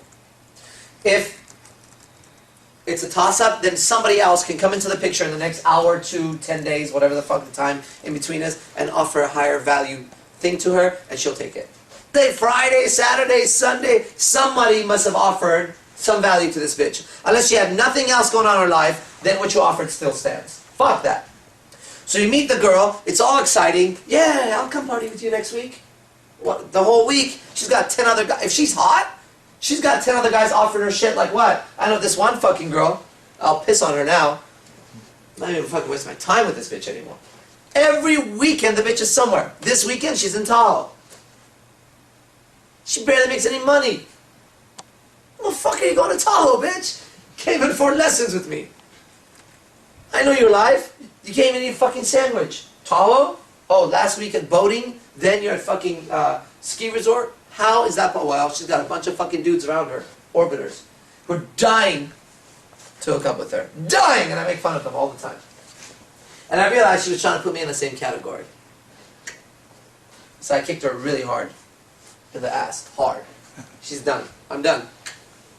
Now she doesn't really know it yet. She'll know it very soon. Why? Because I'm done. She's no longer even like a factor in my daily activities as a thought. Done. She's an example of me being a chump. Fuck that. Never gonna do that shit. But it was sneaky. Like, she's like sneakily got me to that level where I was like, well, I'm a fucking chump or what? The fuck is this? Oh, I'm going here and I'm going there. Every time some other dude offered higher value, she was gone. If there was not a higher value, she'd get the fuck out of here, bitch. See a lot of value in a person who's written a book. Only because I know people that have written books, but I live a certain life, right?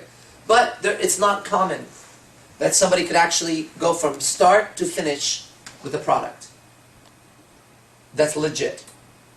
Okay? It's a legit book. That's enough to get you a shitload of pussy. If it's done right. And the book, the category it's in is style. What's it called, the book? Seduce with style. Seduce with Style. That's a sexy title. Okay? And he runs one of the top 5 pickup sites in the world. PUAlingo.com. Okay, that too is enough for me to have a huge accomplishment intro for my friend if we go out. Girls should want to just fuck him left and right. Because you don't know it yet. Okay? You gotta know how to communicate that part of you. That's enough right there. Okay? If this guy right here runs one of the most successful martial arts academies in the Bay Area, soon to be the world, and that place is known for, the brand is that the hottest women in the Bay Area are there, then that's enough for him to get laid. Because his day-to-day activities consist from Monday to Friday of hanging out with really, really hot women. They come to his workplace. Add to that he's a fighter, that he's a teacher. Keep going. Okay? That there's enough there where I can take and create an accomplishment intro and make any girl want to fuck him. Easy. You're fighting in the Pan Ams, okay? There's in Jiu-Jitsu 3 major tournaments, like world renowned. Pan Ams is one of them. Okay, if you win the Pan Ams, you're considered like world status champion level, okay? He's competing in it. He stands a very good chance of winning. I fight with the guy, I train with him. He's very good. Not everybody's fighting in the Pan Ams. Not everybody has the fucking skills to fight in the Pan Ams.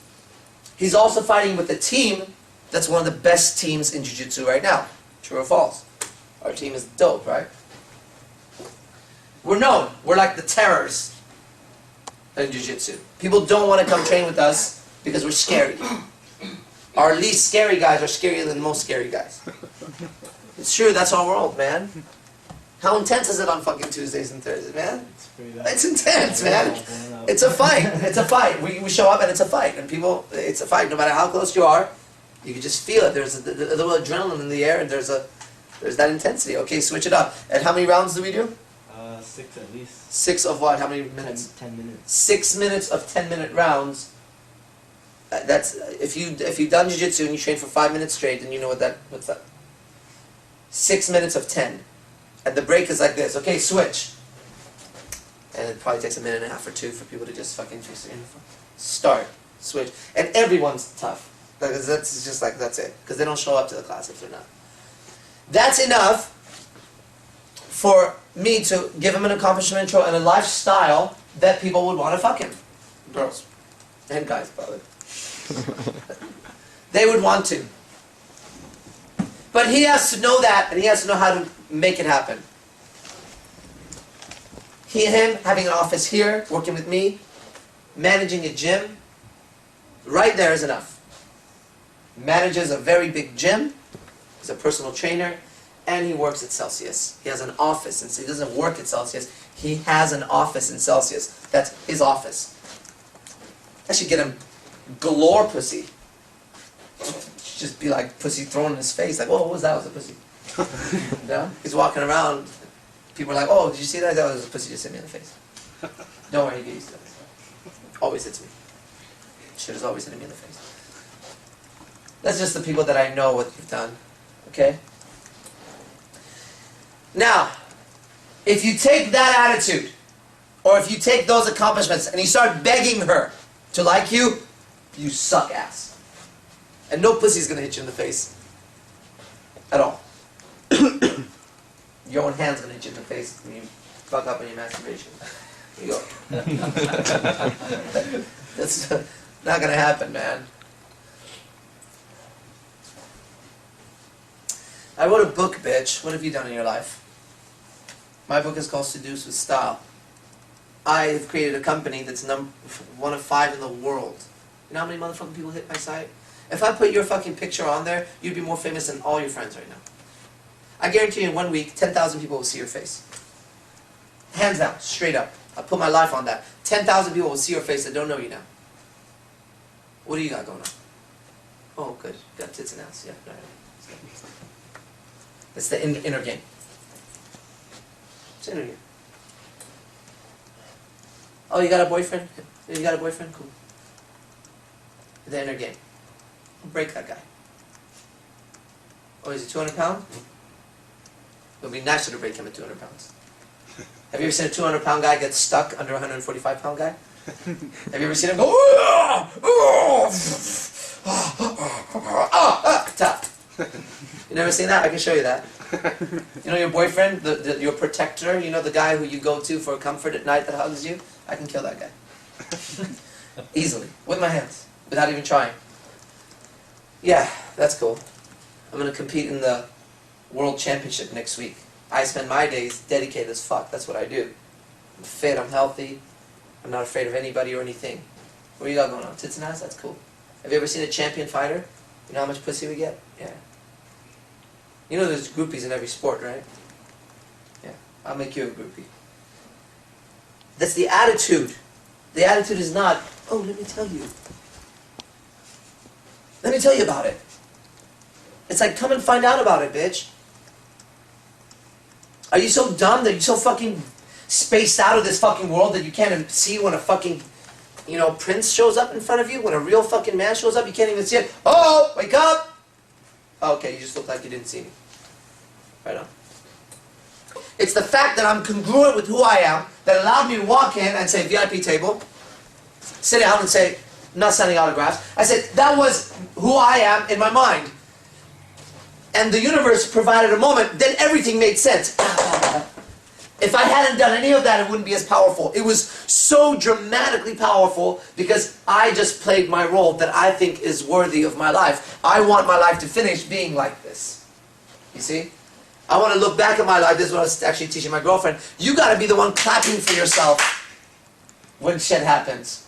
When you interact with a girl and you walk away, you got to be like, damn, I'm dope. Woo! So you got to take away from the outside their ability to judge your success. Okay? So this is a big part of the inception game is, you see, when it comes to hypnosis and when it comes to mind control, and let me just fucking tell you that that is a skill that you can't even imagine what I can do with. You really, really can't. All you got to do is look at my life and realize that I don't have a shitload of money, but I have a shitload of skill. And that's what's developing. Okay? It's these skills. So there's a lot to it. I don't do it with the girls. So this is something from this seminar that I want you to take away. Is you got to make sure you have a clear suggestion. If I'm hypnotizing somebody and I say to them, what would be an unclear suggestion? You're going to forget your name. You know, like when you wake up, you ever had a dream? Have you ever had a dream and you have this dream and you, it's so vivid, it's so clear, it's like you know what it is, and you wake up and you're like, I can't wait to tell someone the dream, and you turn and the dream is like fading, and it starts to go away and go away and go away, and the dream is kind of like, whoa, it's right on the tip of your tongue, but you can't remember it, you kind of know what it is, but for the love of God, you can't remember anything about the dream, you know it's there, but you can't say it, your name is going to start to go away just like that now, your name is there, but it's starting to go away, that would be the pattern, the speech I would give for losing amnesia, right? Your name is going away, bam, bam, bam, bam, bam, right, okay. And I say, what's your name? And the guy goes, Arash, or whatever, he says it right, Arash. And everybody goes, didn't work, bullshit. Rewind the video. Watch him again. What's your name? He goes, Arash. That's not normally how we do things. You don't walk up to people and say, what's your name? They go, Arash. It's just like, that's what it is, right? Hi, I'm Arash. I'm John. No. He did have amnesia. You just weren't specific enough how long he's going to not remember. See? A clear suggestion into the mind is different. He did forget. You said, in a minute when I'm going to ask you what your name is, you're going to forget it. It's going to be, it's just going to be gone. You're not going to know what your name is. It's like on the tip of your tongue, but it's gone. It's just like when you have a dream or you name a celebrity, it's like on the tip of your tongue, but you can't remember. You know, my name is Arash, what's your name? He forgets. And you give him a moment. And then he remembers. He did forget. You just didn't say how long. You didn't say, in a moment when I ask your name, you're going to forget your name. And you're not going to remember until I tell you when it is, or I touch the top, or touch your forehead. Until then, your name is completely gone, washed away, not there. It's totally gone, erased, out of your memory, gone, gone, gone, gone. What's your name? Well, I'm Arash. What's your name? It's totally gone, right? It's not even there. Isn't that kind of a weird feeling? What's your name? Ah, it's Arash. Okay, if you ever watched Darren Brown on TV, he's a magician. What I said right now, you can watch some of the videos and see what. Okay.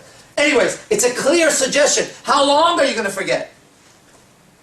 This is why, in Inception, and also Ross Jeffries talks about this too, there's something that you need to learn. It's called future pacing. Future pacing is this. You meet the girl, she's doing great. You guys are having a great interaction with her. It was a great pickup. This, by the way, this is why this is kind of an advanced seminar. She's doing great, blah, blah, blah. It ends. There's no future pacing. She can't see herself in your future. All right, future pacing. You're having a good time. You're talking, whatever you say. We're going to go cliff diving next week. Hold on, I just made that shit up. We're going to go cliff diving next week, right? Do you like swimming? Yeah, we're going to go to the ocean. You go to the beach? Oh my God, it's going to be sunny. We're going to the beach. Can you imagine, like, in a week from now or 2 weeks, we're at the beach and the sun is up or whatever, and then imagine how crazy it would be.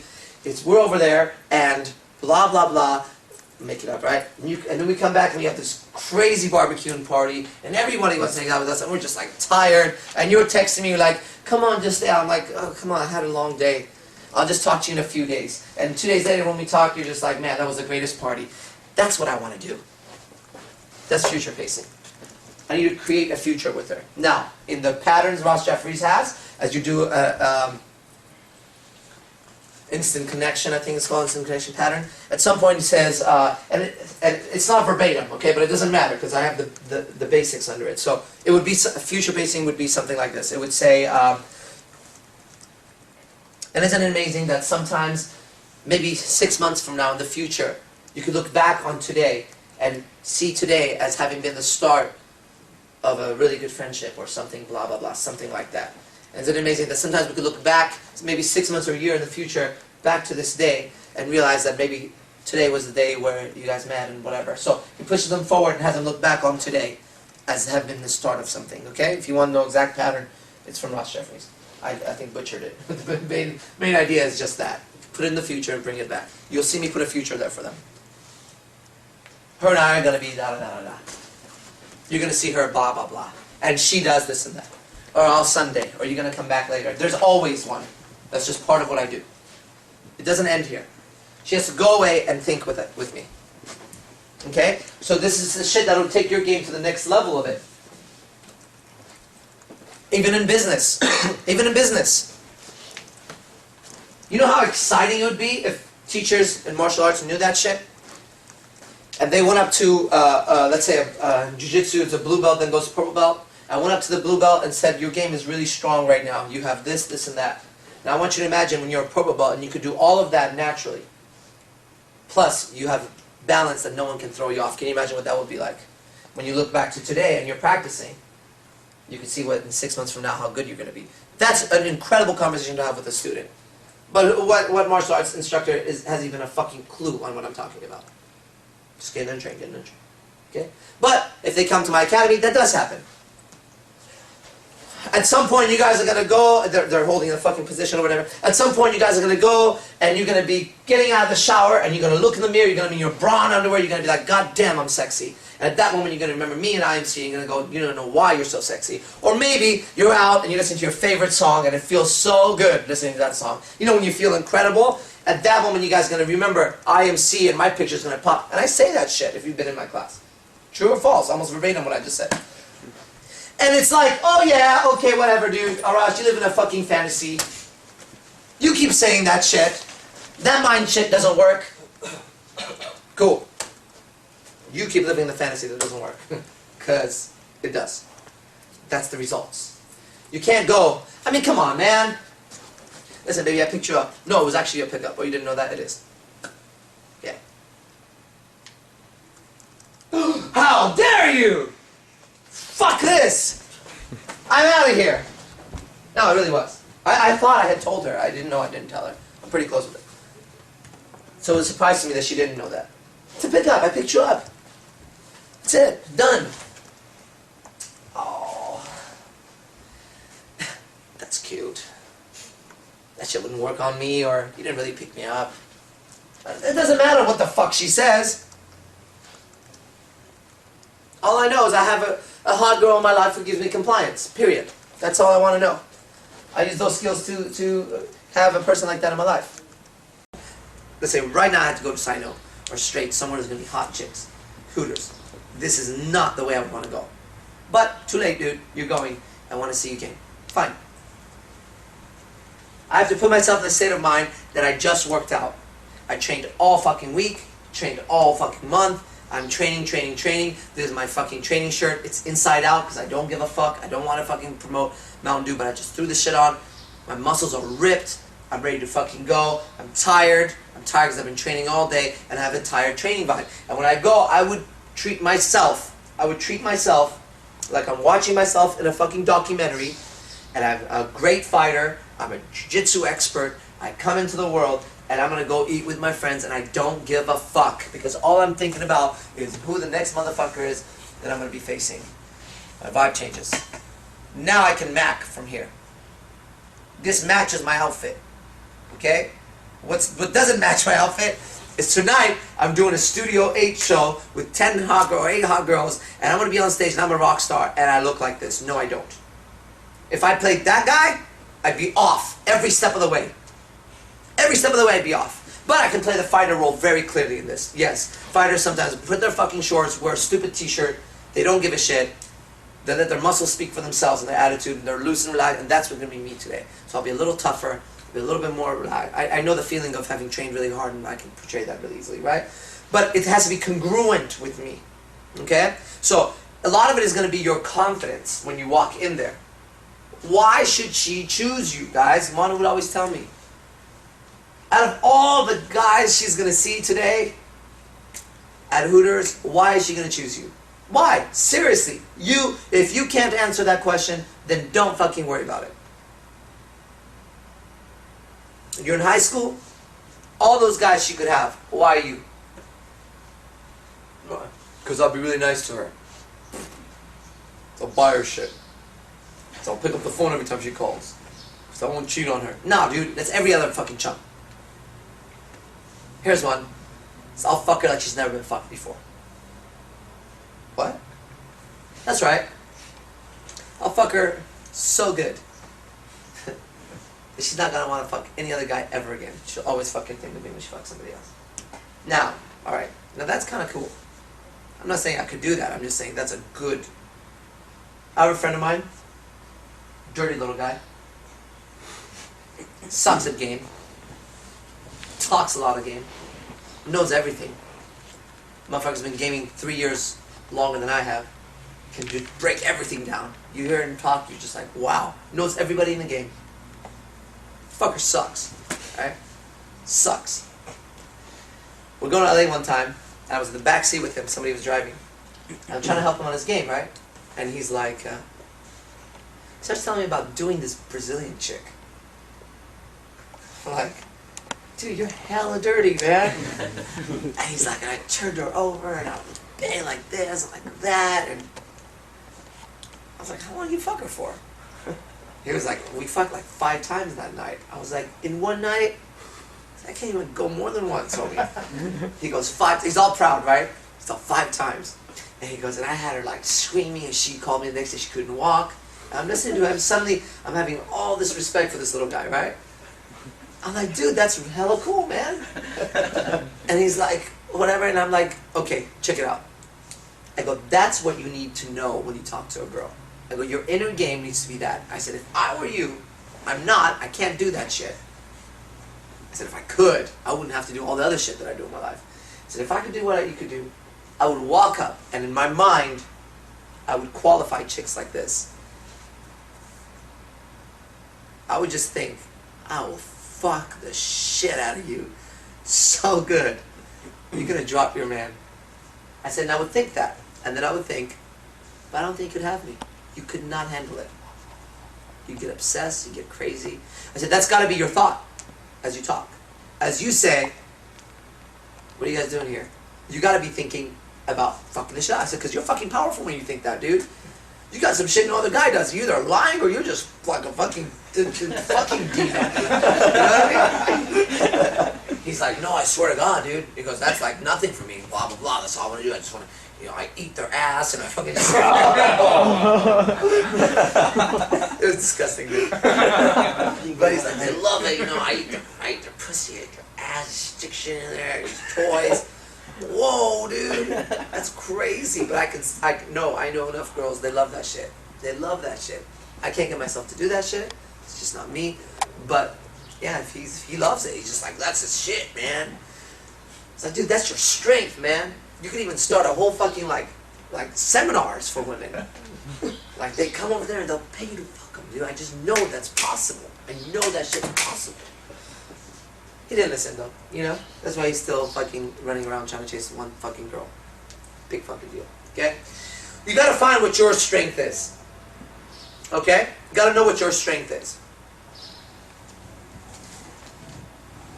And that's part of the process, okay? Or what are your strengths? Maybe, possibly, with you she'll have a really good time dancing, let's say. Let's say you're the guy who doesn't give a shit, will get on the dance floor and dance at any fucking club.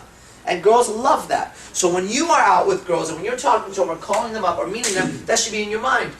I'm the party guy. I'm going to have a good time.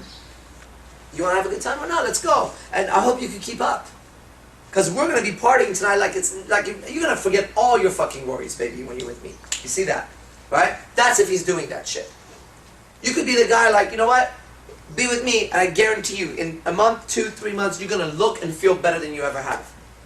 Because I eat healthy, I work out, that's what I do, and I have a fucking good time. I'm going to change the way you look and feel completely. That's almost something I do, but not really. It's just like a spark I throw out sometimes, okay?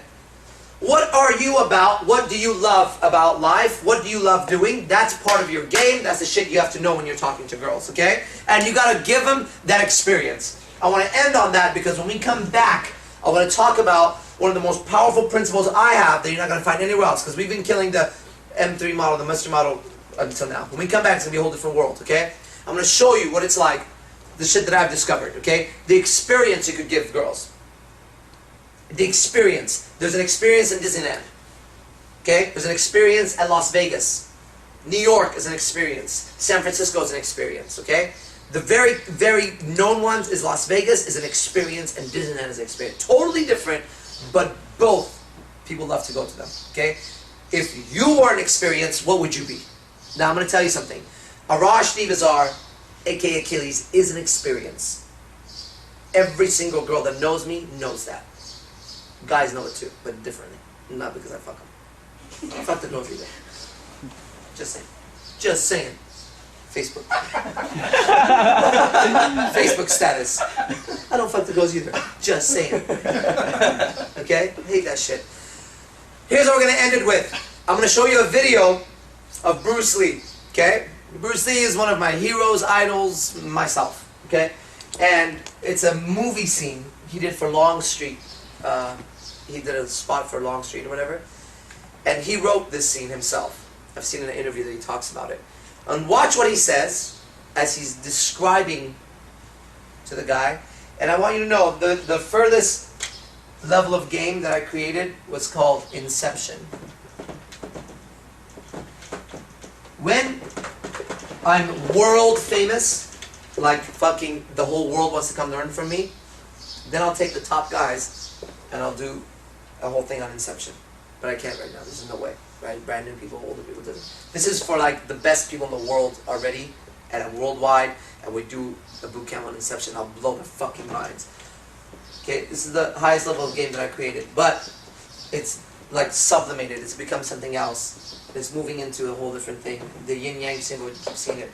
The way Bruce Lee is going to now talk to the guy and teach him about fighting is exactly the mindset that if you understand it, you're gonna have magic when it comes to fucking women, okay? So I'll play it, and then after that is ideally every time I have somebody with some kind of success come up and talk about it, okay? That's what I want.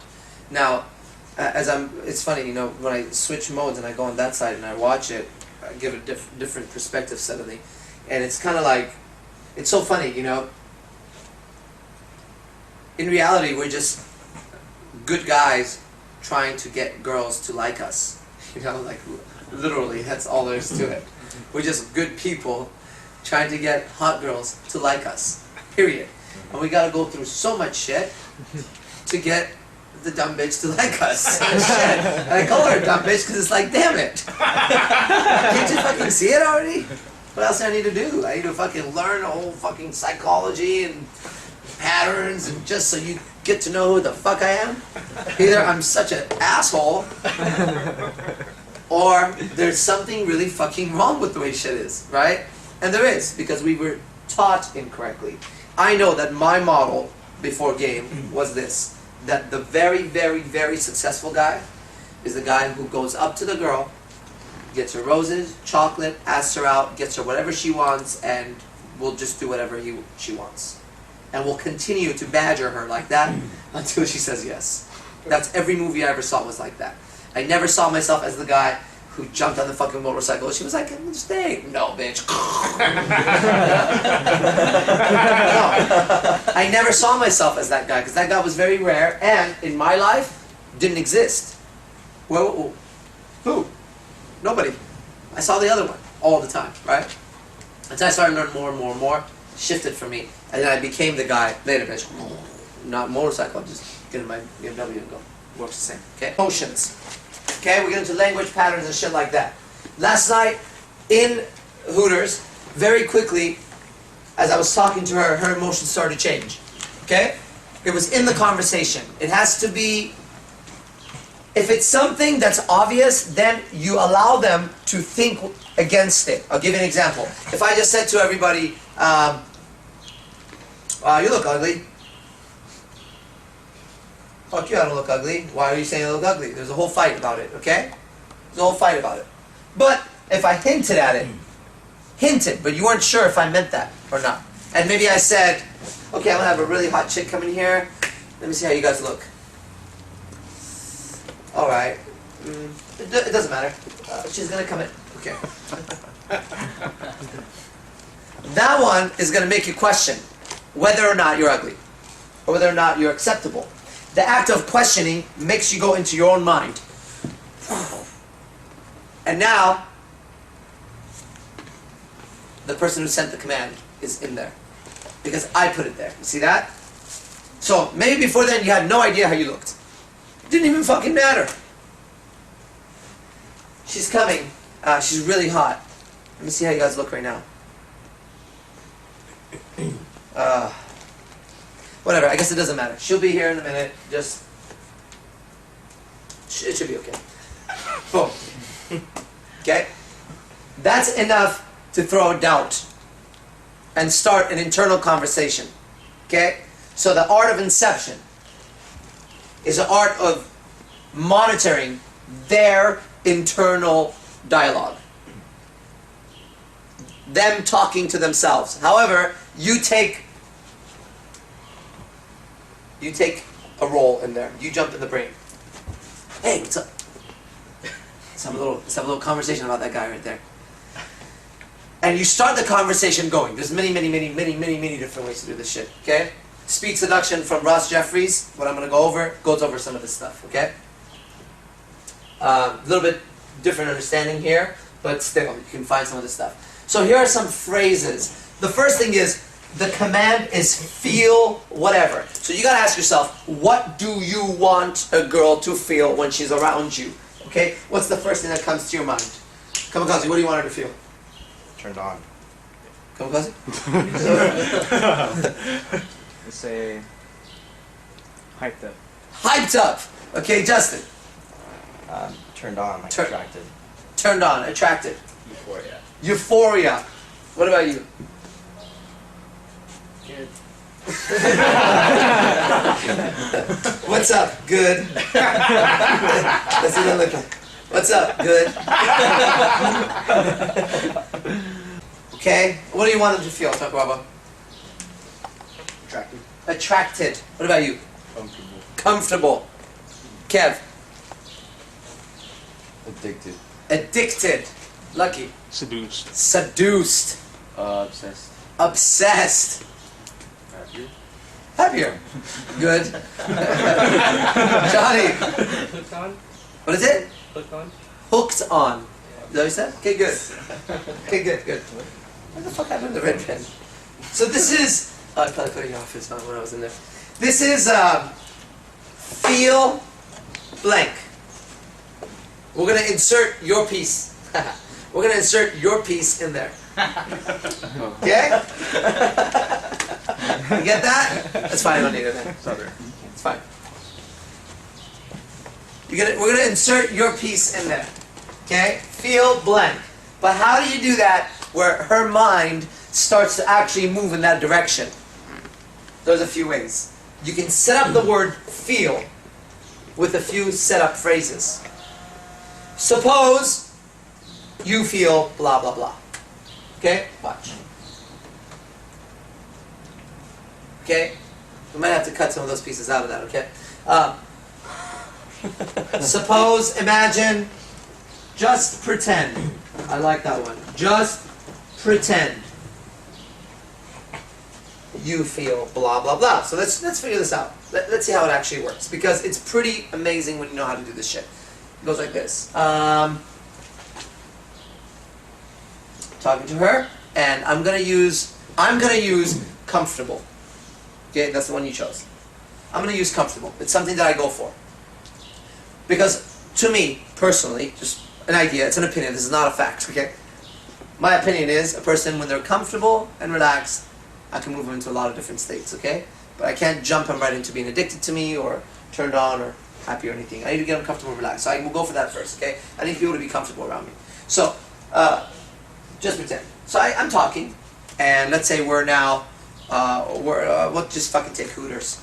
She comes up, can I take your order? Yes, I'm looking for something. I'm on a diet, trying to keep the six-pack. Do you just imagine me without my clothes? Because that's weird. Okay, no. Alright, I want, how's your hot dogs? I did this whole thing with a wiener last night, it was really funny. It was in the spur of the moment. Blah, blah, blah, I want to get into feel comfortable, right? So I say, you know what would be cool? Is if it was Hooters like this, but the chairs, just pretend for a second you're totally comfortable, right? Eating somewhere. Boom, there's my first one. Okay? There's my first one, and you go, listen, that's not going to make her comfortable, by the way. But I just started it. Just like I started when I said, it's okay, and then you start thinking, do I look good? I just started the first phrase. Just pretend for a second you're comfortable, right?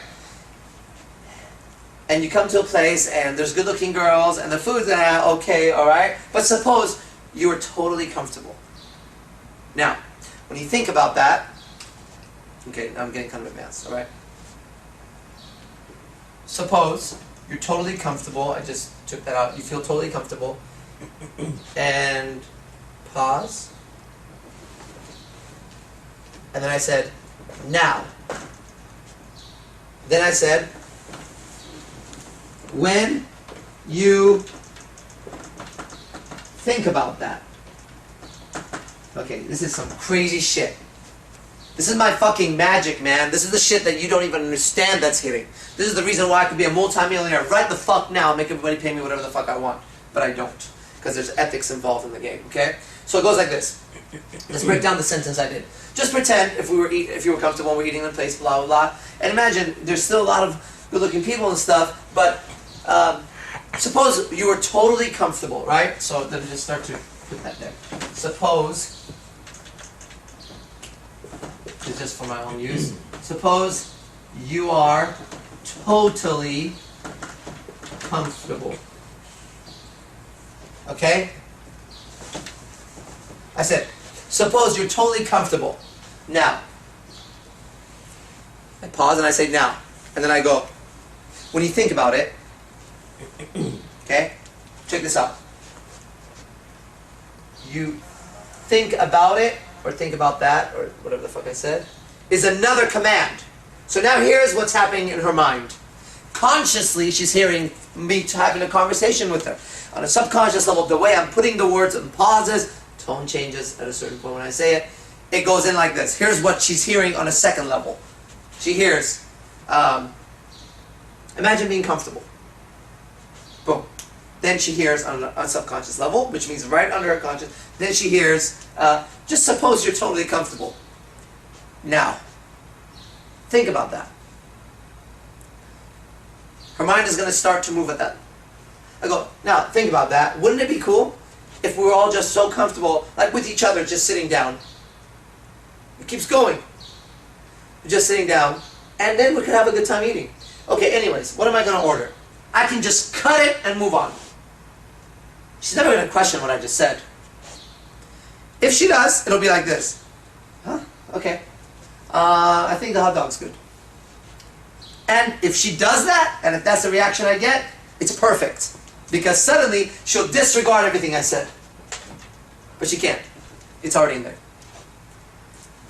And the next interaction she has, she's going to be slightly more comfortable. Slightly, but I'll be watching. I'll be watching. Then I'm going to put in comfort again. Take my phone this one. So first you have to decide what's the command you want them. Feel comfortable.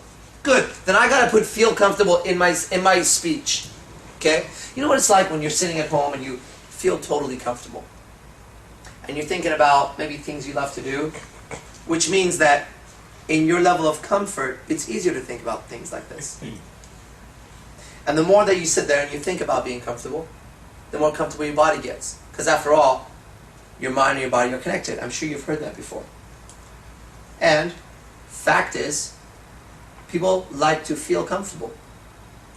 And the more a person starts to feel comfortable, the easier it is to become even more comfortable. Which just makes sense when you really think about that. Now what the fuck did I just say? If I keep talking, I'll put you motherfuckers to sleep. Okay? The beautiful part of it is, you almost are trying to keep up with what I'm saying, and it almost is making sense, and it is, but then it's like, is it? And then what? And that's okay, because that's where you're tying up what's called the conscious mind. The part of you that's sitting there going, what's he saying? Oh, okay, so that makes sense. We need that to happen. That puts the guards at the door of your mind going like this. And so what's going on? What's happening? Meanwhile, you're like a fucking ninja. You go right through the door while the guards are busy dealing with the words. You go in there and you start setting up the place. And you walk back and you go, oh, don't worry about it. And the guy's like, huh, what happened? Oh, don't worry about it. So where's the hot dog? It's right there. Thank you very much. And you walk out and the guards are like, well, what? Don't worry about it. It was fine. And now inside, shit is set up. All you gotta do is trigger it. And you can trigger it. First thing you have to understand about commands is you have to decide what you want her to feel. And then you have to say it. But again, if you say this, feel comfortable. What? No, stop, fight. She can resist that. But if I said, can you imagine if there was a place and we were feeling so comfortable with each other, being in an environment that you can eat and sit in a comfortable position. Not just standing around, walking around, and we're all comfortable after all. People like to feel comfortable. Don't you? When you think about that now, we're here eating, and all I'm saying is, I just want some comfort. Isn't it nice to feel comfortable now, when you think about that?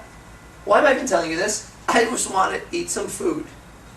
And all I've been thinking all day is, people think about being comfortable, right? Good, boom, those are commands. Bam, bam, bam, bam. And I back off and I go and I back off and I go. And she goes, what the fuck's he saying? I don't care. She walks off, she comes back, she's more comfortable. Guaranteed. You won't believe it. You gotta see it. Question? Does it work through text? Yes. Okay. Through text, there's certain ways to do it. Okay? But yes. Have you ever been reading a book and you start to get inspired? That's what the book's doing. Language patterns. As he rode with his horse, the sound of the footsteps, and he the sword came out and the dragon was bringing you on. That's all you're doing. You're telling a story of being comfortable. So the way to think about it is you're telling a story about that word. Comfortable. Addicted. Ooh, a good one, man. It's one of my specialties. Addicted. I get people addicted to my academy. I used to get them addicted to myself. I'm currently in the process of doing that with one person, possibly two. Addiction.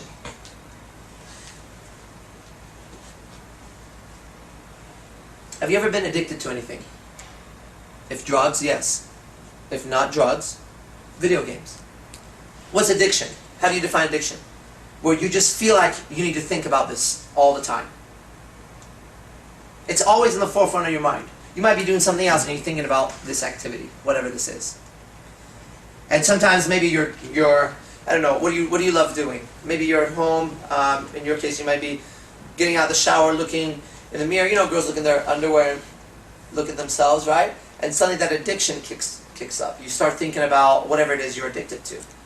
Addiction doesn't make sense. It's not logical. It just comes at random times. It's always in your mind. Have you ever had anything like that? Even a song that keeps going on in your mind, just continues the song over and over and over. And it's almost like it's not a part of you. It's a separate entity in your mind, just keeps going and going and going. And it's separate from you. You can even sit back and watch the thoughts and know it's not yours, but it's still there. You can't do anything about it. You know that? You know that feeling, what that's like? For me, when I think about it, there it is. For me, is called the anchor. Now, as I got you guys going, slightly I was doing it just so you get an idea of what it's like, right? As I got you guys going, at some point I could feel it building and building and building, and I was feeling like, okay, the idea of addiction is starting to kick in. Okay, I backed off. I don't necessarily want you addicted to me, I really don't, honestly, okay? I really don't. It's weird. But if it was a girl in comfort, this is all comfort happening for me, okay? We'd go, I would build it, and suddenly it goes like this. When you feel that addiction, for me, that's what it's like when I do martial arts. The pause, for me, addiction for me takes all of those ideas and thoughts and anchors it to me. I just got her agreement 50, 60, 70 times on addiction. You know, with song, da-da-da-da, boom, boom, boom. Well, I did more with that, but this, and she goes, yeah. And I go, and you know that feeling of addiction that you have? For me, that's what it's like when I do martial arts. And she goes, for you. No, that's not what he meant. That's okay. That's okay. The guards just went, what happened? What happened? No, he didn't mean that. It's fine. That's the start. This doesn't mean she's addicted to you. This means we started, what I was telling him is called planting a seed in the mind. I just finally put the seed in the soil. So now I gotta come back and water that shit. Daily, monthly. Through text, Facebook, phone calls, person. It's a whole different skill, okay? But I'm telling a story of addiction. How do I get someone to start experiencing turn on? Did anybody say turn on? You turned on? Turn off, yeah? How do I get someone to start experiencing being turned on? I tell the story of being turned on using commands of feel turned on. Okay? So I say, there's many different ways, man. I mean, the mind just goes nuts when I start thinking about this. It goes like this. You know, it's interesting because I was talking to my friend the other day. She's a really, really pretty girl from LA. She was visiting. I hadn't seen her for a while. And she's like, can I confess something to you? I said, of course. And she goes, and I don't mind you sharing it with others. Just don't say who I am. That's fine. No problem. So anyways, I want you to know, she did give me permission to talk about this. Okay? Because I would never betray her trust. And she said, think about what really turns you on. That's the command. See how I just stopped it? What I was saying, I looked directly at her. She said, think about what really turns you on. And I was like, okay. Break out. I was like, okay. So I started thinking about it. And she goes, good. Now, think about that again. But this time, imagine if it was out of your control and something else triggered it. And I was like, what What does that really mean? So she started explaining to me. She said, for example, imagine you're totally turned on, right? This is what she's telling me. Imagine you're totally turned on, right? But something in front of you is triggering it. It's not anything on the outside. It could be something, maybe an image or something in front of you. So this, what she was telling me is that she was driving. She started to see an image in front of her that was bringing on a turned on feeling, right? And I asked her, I said, how did you know you're totally turned on? Now, when I was talking to her, that's the pause, and the now is there again. Now, when I was talking to her, she said, the first thing that happens for her is she begins to notice her breathing. You probably noticed your breathing right now, even though I wasn't doing it with you. She begins to notice her breathing. Then, she notices her heartbeat. And I'm out. And I was like, okay, well, why are you telling me this? And she was like, listen carefully. Listen, if I'm talking like this, and if she's there and we're in comfort, she's listening, and I have now started the beginnings of a trance. You're gonna start looking for shit. She'll be like, or she'll be like, fuck you, why are you talking like that? And if she does that, you didn't do it right, okay? You gotta go back. But the idea is to describe a story of being turned on. So, feel turned on. And I can use, there's many different branches of this tree. I can use the imagination branch, okay? The imagination branch has words like this, okay? There's some words. Imagine. Just pretend. What's it like? Suppose.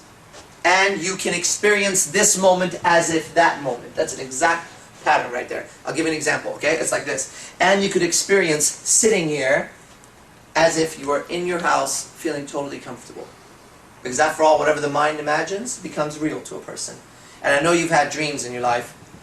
I had a dream last night. You have a dream and your body goes through all the sensations even though it's only in your mind. After all, my teacher always said, it's all in a state of mind. And it is, and you know it is. So you can experience this moment as if this is one of the most important moments of your life, and you can feel it. You have that one slight tingling feeling like something very important is about to be told to you right now that could completely change your life. Now imagine if it was really true. And suppose in the next 5 or 6 minutes I say something that completely changes your life. And pretend for a moment that it was actually possible that that could happen. Okay, I'm running it with you now. And even though you know I'm fucking with you, it's still gonna have an effect. And that's how powerful it is. I could literally stop and say, listen guys, I'm about to run a fucking pattern. So brace yourself, don't fall for this shit. And I'll start talking. And suddenly you'll be like, oh shit, why am I imagining that? Okay, stop. Okay, good. No, he's doing that to me, so I should stop. Motherfucker's controlling my imagination. Jesus Christ. That's me warning you, walking up. Well, this is when you get good, right? Me walking up to the guards and going, I'm going to get in there right now and you motherfuckers are going to fall asleep. And the more I talk, the more you're going to feel sleepy. And isn't it weird? As your swords get heavier and heavier, and they're like, I know he's doing it, but what do we do? What do we do? Oh shit, oh shit, oh shit. And then I just go sleep, and then we go. Okay? That's some powerful shit. And I'm running it like that, so you get the effect of knowing shit. Because all it is, and this is Ross Jeffries talks about this. I point because I have one of the CDs up there. He talks about it. You have to capture and lead their imagination. Okay, now if you know my friend Vince Lynch, who's one of the top hypnotists in the world, look at Head Hackers, headhackingcrew.com. Okay, these guys are the best in the world, the motherfucking best. Okay, and I'm bona fide. I can do this shit. Here's the point. One of their newest models is called an imagination model. They have the idea that if you can imagine something, it's like being hypnotized. That's great, because I knew that shit when I was 2, for some fucking reason. Of course. When I got my tattoo that says create, that was the idea. That was the idea. I came up with this whole fucking religion. Creationism, I called it. Which I think is a thing now, but it's not what I was thinking when I said it. That whatever you imagine, your body experiences, so how can you tell the difference between reality and imagination? Can't be different. That's hypnosis at a higher level right now, okay? They're like the newest model is that. So that's what I'm saying. If we're talking here, and I'm leading your imagination, and you're just like God, I can't stop fucking thinking about the shit that he's saying. Well, who's in control then? If someone says to you, whatever you do, whatever you do, whatever you do, do not imagine a pink elephant at all. Do not imagine a pink elephant with yellow toenails, no matter what. And if you keep imagining a pink elephant with yellow toenails, that's fucked up, dude. Because you should be able to go, I'm not going to imagine a pink elephant with yellow toenails. And that's a command I just gave again. So it keeps, and that's how easy it is when you understand it. And that's why I can walk up to one of my good friends or one of my students and say, listen, just met this person here, boom. And watch, I guarantee, in time, that person is going to be in my life. And I've done that, and I'm doing it again. And that's when he made a comment, Lucky up here. He said, sometimes I say, I'm going to game this person perfect. That's what I do. I go through the mystery method, I don't skip. And then when I'm in comfort, I just hit him with Inception. Wham! And I just go, okay, there is no way you could resist. No, it's impossible to resist it. Because the more they try to resist, they can't. It just can't. It's like, I can tell them I'm doing it and they'll still do it. The only way is to not communicate with me. Done. That's the only way you could stop it. It's like an enchanter. You know what I mean?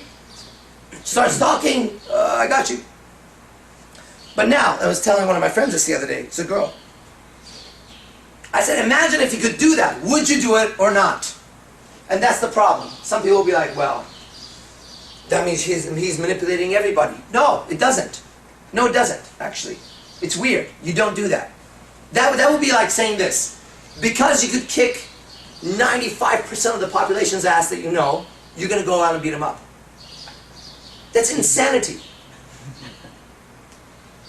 Excluding my students and my teammates, I could probably beat up 95 to 99% of the people that I walk across in my daily affairs.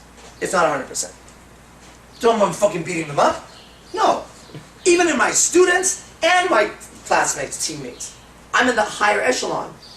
Very few people can actually fight me and beat me up, and I know that. I mean, not invincible, I can be so that doesn't mean I beat them. So okay. Now let's say you have the ability to get into people's minds. Does that mean you're doing that shit all the time? No, it doesn't. It doesn't. It just doesn't. But you have to experience it to know it. Because let's say a little guy who's had no fighting skills, always picked on. It's like, dude, if I could just do it, I would fucking walk around and just be like, fuck you, don't talk to me like that. You know? No, you wouldn't. Because the stronger you get, no one fucks with you. And the more you can do shit like this, the less you need to do it. I catch myself and I cut my communication when I'm doing a staff meeting. Because I'm just giving you one little piece of major science. I swear to you, if you understood what I'm telling you, you could hypnotize people at a very high level, which I've done. Very high level, you could do it. But it's a science. So this is a piece of it. Here's what I'm showing you right now. You want someone to feel something, you tell them to feel it. And if you want them to go around their conscious mind or their guards or whatever the fuck it is, then there's certain words you can use. To use the imagination model, you can go, imagine, suppose, just pretend, what's it like when, and you can experience this moment as if blah, blah, blah. And you could cycle these things like that. You could cycle over and over. Imagine being totally comfortable. Okay, here's a good one. Imagine totally understanding what I just said. Just pretend for a moment you got it. What's it like when you have total confidence on a subject and it just makes sense? Imagine not having any effort and just being able to apply it. And you could experience these words as if they're your own words. Like you're saying it. Like it's familiar. You could experience me talking as if it's just a part of you talking now. So there's no effort.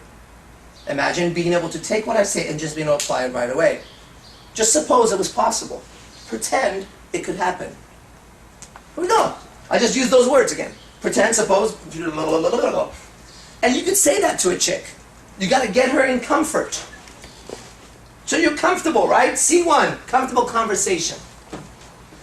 We're chatting it up. Man. Anything can trigger it. Like, there's a bird. There it is. There I go. You hear that bird? Isn't it amazing that animals can feel so comfortable? I mean, just pretend for a moment, right?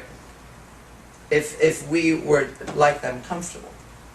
suppose people could be totally comfortable with each other. Like you could experience this moment as if a bird was just sitting in its nest totally comfortable. Isn't that nice thinking about comfort? Because a lot of times I think people are outside or uncomfortable, walking around doing stupid shit. But it's possible. It's possible for people to come. Imagine it. Just imagine being totally... What makes you feel totally comfortable? Jacuzzi, bed, you have a big pillow. Yeah, imagine what it's like to lay on that and just be so comfortable right now. Boom. It's like, you know. And I can just cycle the words. Imagine, pretend. Now that's imagination. What if you go into awareness? Notice. And I used it earlier. She told me to notice. She says the first thing to do is she begins to notice her heartbeat. That's a different... Imagination, awareness, two separate things in hypnosis. Or at this level of hypnosis. It's different. You're not going to find this shit anywhere. This is fucking years of putting all this shit together for me. Notice. Realize. She begins to notice her heartbeat. And then she begins to realize she's feeling better.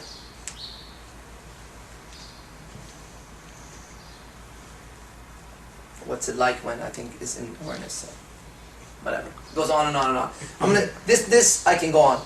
And this is a week probably fucking lecture every day. But what comes up as I'm doing this for you guys? Is there any questions or anything like, you know, of course it's advanced, some of you have already dealt with stuff like this. Have you tried running it? When do you run patterns? Just like pickup, it's not a, I'm about to do a pattern, okay? For me, it's, I'm about to shut the fuck up because I'm about to do a pattern on accident. I'm talking to my staff, I'm talking to my friends, I'm talking to my girlfriend, and shit's coming out, I'm going, whoa. Don't want to do that. But it's natural at some point. Yes? At what point in time, I mean, if, like, say you've already slept with a girl, can you just let her basically know that you're running a pattern? Because there's one time where it was like the second time I slept with a girl, and I took her through a pattern that basically made her come on command, almost without me touching her at all, which was really cool. But I mean, I suspect I didn't really I didn't try to really cover it up at all. I just walked her through like processing her feelings. So what's the and question? Identifying them. I mean, at what point in time should you let them know that it's like that you're doing that consciously? It's up to you if you want to let them know or not. That's where your ethics comes in. You can. I have a friend of mine. She said to me the other day, "Can you hypnotize me?" I said, "Of course I can." "What do you want to do?" She goes, "I don't know. Let's do something." I said, "What do you want to do?" She goes, "Can you do it?" I said, "I can do anything." So I literally can do anything with your mind. What do you want to do? And then I didn't really feel like it. So I feel like it was just like some jokey thing, right? So later on when I was dropping her at home, I asked her if she had done, what's the most intense drug she's ever done. She's talking about this drug called Molly. It's like ecstasy, but more pure. Okay? The way his feet just moved, he knows about Molly. Okay? Instant reaction to what I said. Doesn't mean he's done it or not, but it triggered in him. I said Molly, he went brrrr. Right? It's correct, right? You know what Molly is. Okay, so she told me about Molly. And I was like, tell me about it. She starts going. I said, perfect. Next time we hang out, I'm going to put you on a Molly trip. I said, you're going to experience that drug without the drug next time. So that's exciting. So in that case, it's very conscious effort. I'm going to do that. And her telling me, will you hypnotize me to do something? Sure, possibly. I didn't want to, but what I don't want to do is this. I don't like resistance. Like I'm cutting resistance out of my life. So I didn't want to be like, no, I don't want to hypnotize you. It's not good for you. Blah blah. Sure. But I can always say no later. Most of the time, they're just talking shit like she was in the first place. You decide when you want to tell them, when you don't want to tell them. I have taken someone, one of my friends. She was really fucked up one time. I said, listen, I'm going to talk to you. I go, you see this tattoo on my head? I said, yeah. So a lot of people ask me what it's about. I said, this is because I can whisper in your brain. I can talk to you in a way that'll make you change your mood and change your thoughts. I said, if you give me permission to do that, I'll do it right now. She goes, what do you mean? I said, I'm just going to talk to you. I just want you to see the difference. It's going to be like 3-4 minutes. Okay? I said, all right, sit back comfortable. Let's talk. I just want to talk to you. How do you feel now? Well, so much better. How'd you do that? Just talking. It's communication. That's all it is. Okay? So that's consciously doing it. Now, where do we go unconscious? Last night, fucking waitress comes up. She says, she sits down. I don't remember what I said. I do remember when I look back, I said, hey, that was, did you catch that moment? About the wine, What did I say about it? you were singing that song, Red Red Wine, Yes. and You feel were good. like, yeah, how does that make you feel? Feel good. Yeah. You have wine. What color? Red. You know that song, Red Red Wine? You ever heard? Do you know what year it was? It was. No, you don't know. What year was it? I don't know. So you know that's the greatest song because that's the kind of song that when it comes on, you just start to feel good, right? You just start to feel good. It says one of those things you could be doing whatever, and then it's like red, red wine, and you just start to feel really good. I'm not gonna tell her that. You see what I just did? I just made you feel better. But she started to smile. She calmed down, and there was a definite, slight change, and that's all I need. Okay? If you guys understand the long view of pickup, when I can take someone and say, okay, you know this chick? As long as she talks to me, she'll be in my life. How? She just needs to talk to me. You just come around. I'm either dead or she's going to be in my life. I just need her to communicate. But I'm going to take her little bit by little bit like this. That's enough. She move forward or not? Good. Good. Sometimes she's ready to go like this. And when she is, I'll push her that direction. But most of the time she's not. All I need her to go is like this. And I gotta be aware that that happened. And everybody would be like, how can you even guess that she likes you? Trust me. She's doing what I ask. Very, very slightly. Okay? Very slightly. Okay, good. Kevin, did you have a question on this? It looked like you had. I had a realization. You had a realization. Let's go over it. Yeah, like you know, when you get comfort, right? Yeah. You start sharing stories, and then most of the time it's like I felt like this. I felt, and this is not just like basic stuff. This is like way more advanced, because you're actually using her emotions so she could feel whatever you want her to feel. Whereas in comfort, you're like, sometimes I use this to like for comfort, emotional connection. I'm like, have you ever felt lost or something, or felt lonely? Then you go through like a story, but it was about me. But this is like higher level comfort, I guess. So I have a suggestion for you to Yeah. use it. You're gonna be a real. I mean, you probably are a very good pickup artist right now. I want to make you a master pickup artist. I told Lucky that. So these are kind of the words you can use. You Okay. say, I'm talking about my own story, right? And I say, and that's when I started. That's when I realized that I began to feel. So now I began to feel, and when I turn feel, I can talk to her.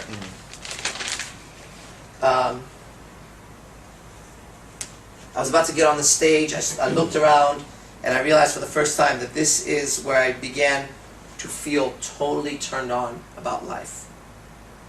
You know what I mean? You know that feeling when you're so turned on now about life, right? Where like every cell in your body begins to get more sensitive gradually, right? And it's almost like sounds. As you hear sounds, everything else fades and the voice takes on a certain quality. That's what was happening with me. The sounds in the environment all faded, and all I could hear was my own voice in my mind. It was almost like my voice was just in the head. You know what I mean? Like the sound of this voice is just in your head. You know what that's like? As opposed to like it's outside. It's just in your head now, right? And I started to realize how powerful it is. The emotions that a person can feel of the things they start to imagine. Boom. But you see, what's happening is, and this is more, but the rhythm is changing. Can you guys tell? It becomes a hypnotic rhythm. It goes da da da da, boom, boom, boom, boom, boom. But I'm calibrating. And then I go boom, boom. That's called fractionation. Fractionation is when you take someone out of something and you put them back in. And then when you put them back in, it's faster and easier to go and deeper. The same thing happens in pickup. Yeah, hold on, I gotta pick something up at the office. Boom. Oh, this is nice. Yeah, I just gotta pick something up. Good. Okay. Let's go. Second time. Same night. I'm gonna end up at the office. It's easier. I pushed her in the office, I pulled her out of the office. Fractioning. You see that? So is this compliance as well? Like Absolutely. subconscious level? Absolutely. Hypnosis is compliance. Okay. That's all it is. Like in pickup, it's all compliance as well, right? Yeah, I'll pick up is all The- compliance. it's all- compliance. Yeah, it's all compliance. It's all compliance. It's how you go about getting it. Okay? So one of the things that Vince and I talked about was he was really surprised at the level of pickup that I had. And I said to him, listen, and I applied it to hypnosis, I said, there is no failure. Again, as long as we are in communication, we're still playing the game. In another model, as long as I can still punch or kick, as long as I can still move, we're going. It's the moment that I'm either knocked out or can't move, submitted, it's over. But if I can move, I can communicate, we're still fighting. Even though you may have the upper hand, let's keep going. I'm gonna get you. I'm gonna go until I do. You're gonna make a fucking mistake. I'm playing this game here. It's my jiu-jitsu is like that. You decide where we're gonna go. Fine. In the process of that, I'm gonna get it. Okay? So, good. Oh. Okay, what else? Anything else on this? There's a lot to go. Yes? How do you know when you're at the point of comfort where you can actually start that? I mean, obviously, it has to be in C1 or after, but first of all, is this a C1 thing or a C2 thing? It can be even an attraction like I did last night. It becomes eventually part of your speech pattern. Okay? I was completely 100% against hypnosis for a certain portion of my life because I know it fucks with people's minds. Okay? I'll tell you that straight. And there is a reason for that. Because what you're doing is you're putting into their part of their mind that they're not aware of some commands that they're going to work off of. Understood? Okay? So I stayed the fuck away from it. Until I studied more and more and more, and I realized that communication is hypnotic. When you're driving, you're fucking zoned out. When you go to the goddamn theater, you hallucinate everybody gone, and you believe that the same actor you just saw in that movie is now this guy. And he lets you feel reactions for, the fuck? Right? And I realized constantly people are hypnotized. Day and night. So I was like, okay, now there's a difference.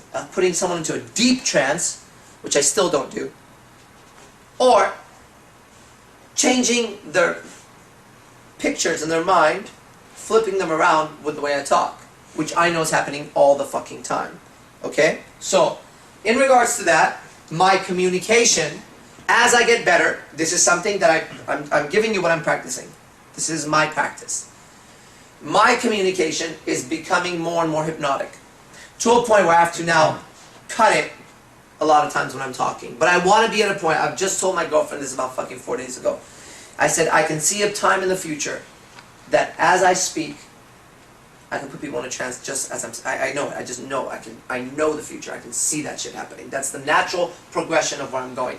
I'll talk and I'll be able to get people to do whatever the fuck I want. And then when I get to that point, I hopefully will get to a point where I will talk less. Seriously. Because should I start talking, I'll start creating an effect. So I want to be the guy who's like, boom, everybody's like, oof. A fucking wave. Hits them, okay? It starts right away. It starts right away. But it gets deeper as you're in comfort, because it's quiet, you're sitting down, you're in a comfortable position. Right? If you look at my room over there, it's designed for people to go into an altered state of mind. In fact, it has alcohol and shit that helps you go into... Everything about it is about an altered state of mind. Because day or night, that's the coloring in that room. It looks like that no matter what the fuck. The shades are always closed, and that's what it looks like. Because it's got to be outside of this time zone. Sometimes I come out of there, if I've been in there for a couple of hours, and I'm like, whoa. Incense, music, alcohol, hot chick, talking for an hour, deep shit, tone of voice. You fucking get lost, dude. You fucking walk out, whoa, fucking Monday, Tuesday, what is this shit? The sun's out? Where are we? Who are we? Where are we? But that's part of That's part of the environment is helping me. Like, okay, I'll give you an example. It's like, let's say seduction location. When I asked you what really gets you, excited about life and shit like that, obviously as I'm talking right now, you can tell this is the shit that gets me really fucking excited. I love this shit. I'll talk about it all day long. I love taking the mind and spinning it and making it do shit. I love taking a person and having them break their taboos. I love making them do forbidden shit according to them, not to me. I love a person saying to me, I would never do that, and I did. I could never think that, and I did. Fuck! It's just like, that's what I live for, man. If I can do that all day, I'll do that shit all day. That's what we have to do for you to become an incredible pickup artist. You have to be like, I would never, but I do now. That's it. That's the internal game. I normally would never, but now I do. Okay, good for you. Because you have to break out of it. I was just talking to one of my friends yesterday, and I said to her, listen, here's the problem. You're trying to go here, but you're unwilling to get out of the fucking box. I said, this person that you want to be does not have those boundaries. Right? So you're telling me you want to be this, but this person that you're imagining does not live with those rules. So you have two choices. Keep playing with the rules you play with and imagining being somebody else, and forever you'll try to be there, or as quickly as you can, cut those rules out of your life and watch how quickly you can transform. Because the only reason why you're fucking holding on is because you're unwilling to change yourself. You want to, but not really. You want to, but not really. Okay? Okay, good. Anything else on this?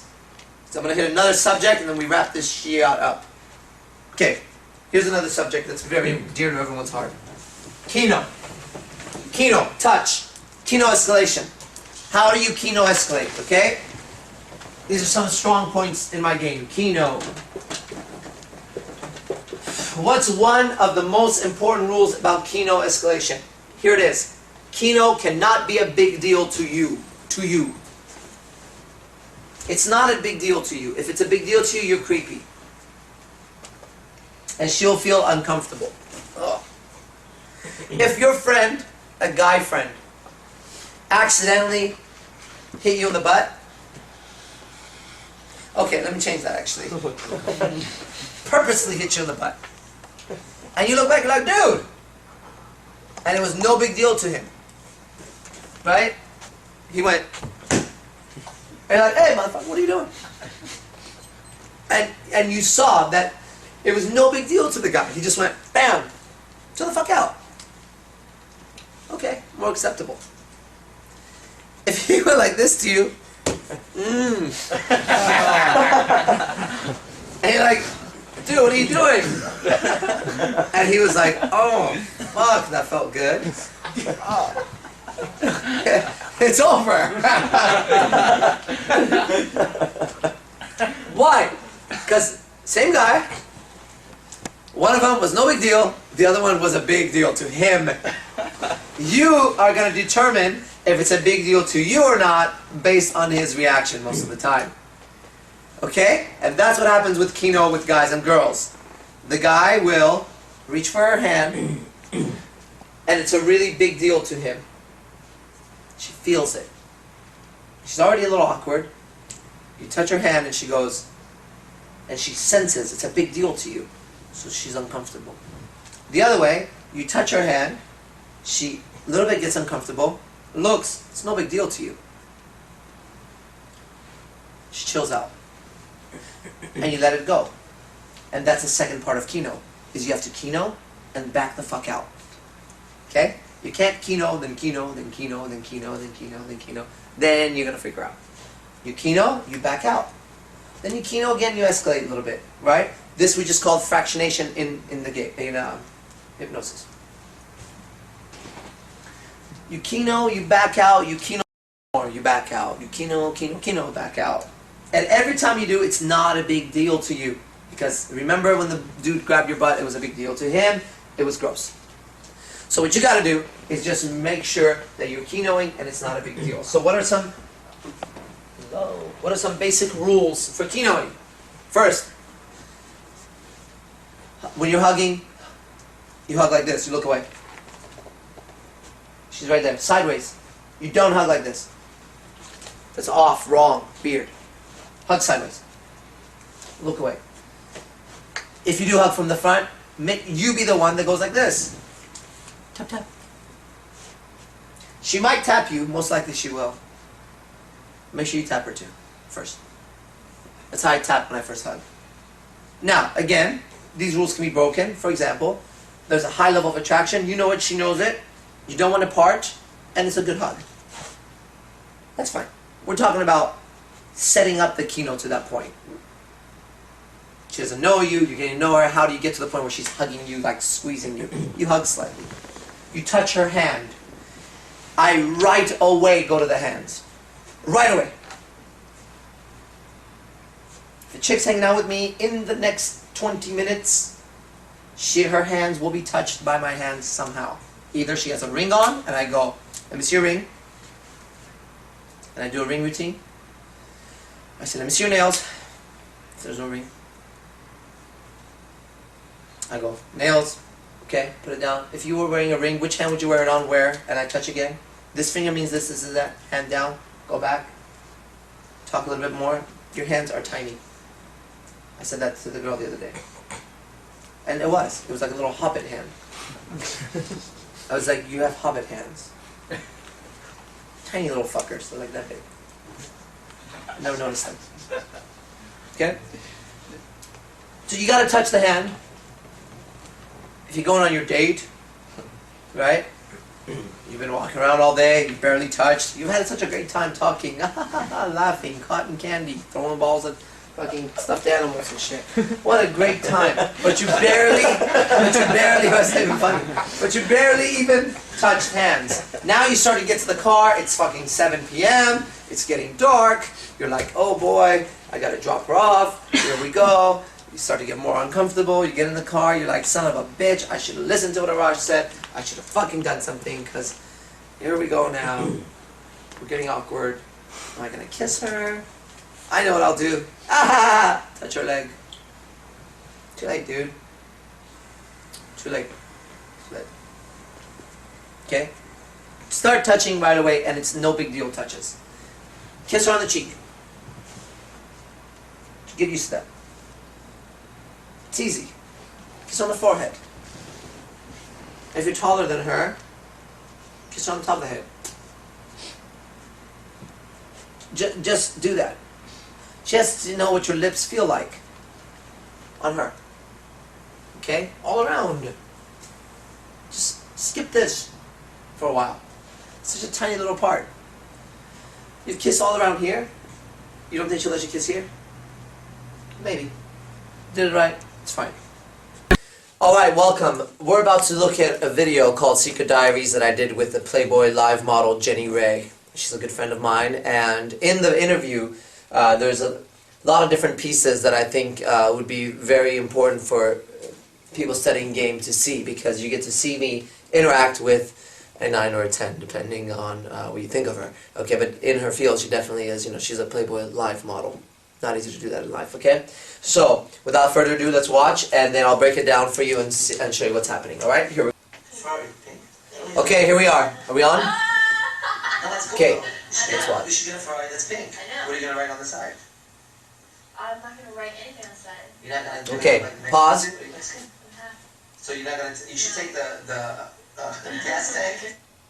So if you, right away, as it starts, this is before the interview starts, you see her, keynote me, right, on the shoulder. Now I didn't say hands off the merchandise, I've done that with her a few times already. So, but I do want you to notice that it does, in my mind right away, that's a keynote. There's no need for her to fucking push me like that, right? That's what it is. Next thing is, if you look at my body, I'm not leaning in as I'm talking to her. I'm kind of leaning slightly with my head back as I'm talking. If you watch her body as it's pointed towards me, and look carefully at the big smile on her face, look at the big smile on my face. When you're in set, you want the girl laughing. Now I'm going to start busting her balls, okay? I'm going to start giving her a hard time, and pay attention to this interaction, okay? A very friendly interaction, just having a good time, laughing, I'm joking with her, and then I'll probably comment as it's going on. Okay? Here we go. And Chrome it. Seriously, chrome it and put 2 chrome things on the wheels. Pink Ferrari with chrome. Do I look that Mexican to you? No, not even. I thought you were white when I first met I you. am white. And a little Persian. I actually thought you had Persian. Really? Everyone thinks I'm Italian. I could see that. Really? Yeah, what did you think I was? Persian? Dragon, A magician? A Kino. Okay. Here's my issue. I think you're a little too far away from me, honestly. I think you're farthest away from me. Well, should we go this way or should we go this way? If anything, you should go in the middle. I'll be the better Oh, person. yeah, yeah. It looks better that way. If you go in the middle. That's it. Okay. Okay, I'm ready. Okay. You should go a little more in the middle. I feel weird. I feel like I don't have like armrests or like And I you need a can't. security blanket. Yeah, like I can't like hold my tits up, you know, like it's. You need to hold your tits up. Here, put this book under your tits. Okay, pause. I feel like I can't hold my tits up. I'll be the bigger person. Move closer to you. She's not getting any reaction from me. You understand? Oh, you said tits. Oh, you're gonna move closer. There's no reaction. If you watch me, I'm just kind of like, okay, yeah, here. And now I'm about to bust her balls again. I look really serious. Yeah, you need a security blanket. Here you go.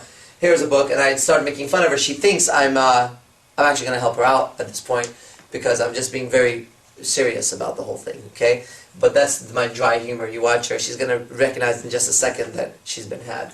And again, it's just a fun interaction. Okay, play. There it is. Okay. Okay, we're good. All right. And action.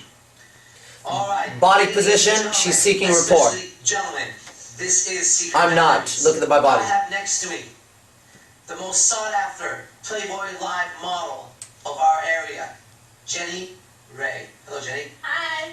You might have seen her on the Second Karma reality show that I do. I'm sure you've seen her on PlayboyLive.com. You've seen her. She has your reality shows coming up. You shot recently. Yes. Yes. You went to Cabo. We talked about that. Anyways, but this is Secret Diaries.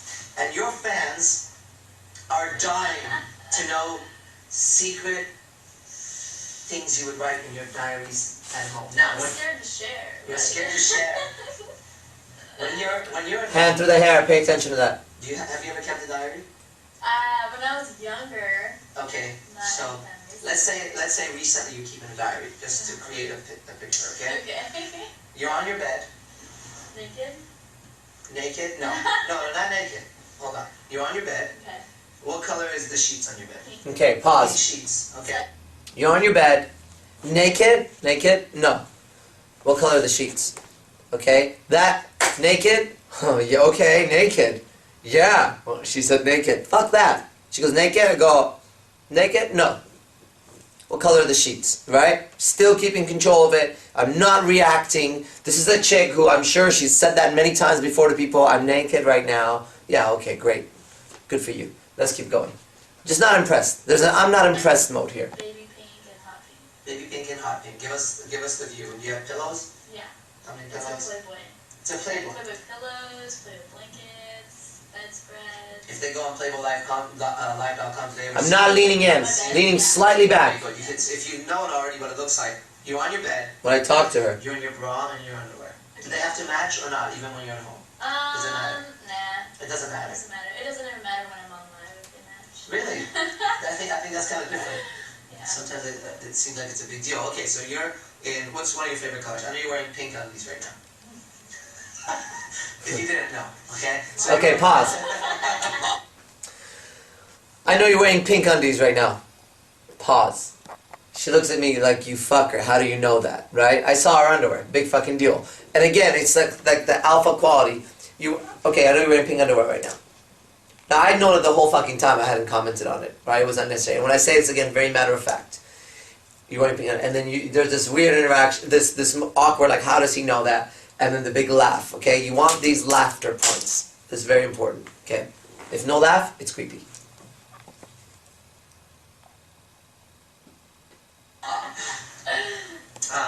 Pink underwear, pink bra, you're laying down, you take out your notebook, you're going to do your Secret Diaries entry. And this is what I want to know. Dear Diary, No shit. I just met the man of my dreams. Yeah, right. This man made me feel so good. Pause. inside. Literally. We're about to get into a pattern.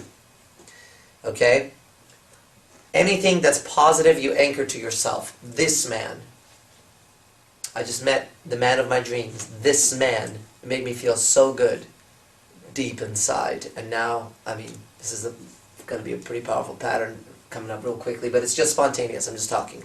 Okay? But what you need to recognize is anything positive is anchored with the word this and point here, subtly. And anything negative is anchored with that and those. This and these here, that and those over there. Okay? So here we go, deep inside. I mean, I'm going to probably just talk on it as it's coming because I know I'm going to just freestyle here. Okay, here we go. Kino. This man made me feel so good inside. And even when I sat next to him and played with my hair, I'm pacing a reality right I now. started to get this feeling. Don't look at me. My voice tone changes, my eye changes, she feels it. Okay, go ahead. Alright, so I back off. tell us about some of the things you would love to do to this man. I mean, whatever you can. This is Back off. This is going to be volumes. We don't It's want called fractionating. You go in, come back off, go back in. What is your fantasy to do to this man? What's your fancy to My this man? fantasy? I don't know. I think my biggest fantasy is to just take care of a guy. Whoa. Whoa. Like, you know, like Tell me about that. financially and physically. And So you offered to buy me a Ferrari earlier. So you basically, you did. So you basically I've gonna bring offered it. many guys. No, I'm just Oh, kidding. okay, that's fine. I'm just As long as I get my Ferrari, I'm gonna fuck up. Pay attention to the Kino. Okay, Yeah. so She's no, doing. no, this is cool. So you want to take care of a guy financially. What else? Like, just Cook for him or I no? want to cook for him. Cook for him. He Clean. comes home from what? What would his ideal job be? Or give us a few. his Your man is ideal coming job. home. This man is coming home right now. What do you want to do to him? What I want to do to Oh, him? no, let's back up. He comes home. Wait, yeah. He comes home. Where should he be coming home from? There you go. Okay. I don't know. I don't know what kind of job. Doesn't matter. Yeah. What's he wearing when he walks in the room? A nice. Okay, pause. I'm not sure. Sometimes guys try to push a point home. I say, he comes home, where's he coming from, I forgot what I said, and she's like, I don't know, and I go, it doesn't matter. She goes, no, and then we move on to the next piece, okay? So you have to be aware enough and set. Sometimes you're saying something, it's important to you, it's not important to her, right? And you're going to try to push the point, and she's like, what the fuck are you talking about, right? So I'm talking as I'm calibrating with her to find out what's important to her. It's not important to her what the guy comes from or what the fuck he's wearing or whatever the fuck I said, I don't remember, okay?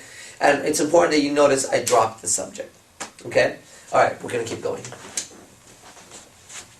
I like my guys dressed laid back. Laid back. Like sweatshirt, black hat, some jeans, and some black Nikes. Like. That's good to know. He comes home, now you want to take care of this man, because this is your man. Okay, now we're into a pattern again. My voice changes. Big kiss.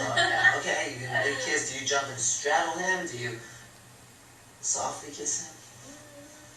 Look at her changing. Okay, then you go, alright, so that's one of your fantasies, just to take care of a man. That I lean back. You feel fulfilled? I don't know. I don't know. I just feel like. I don't know. I just don't like it when a man takes care of me.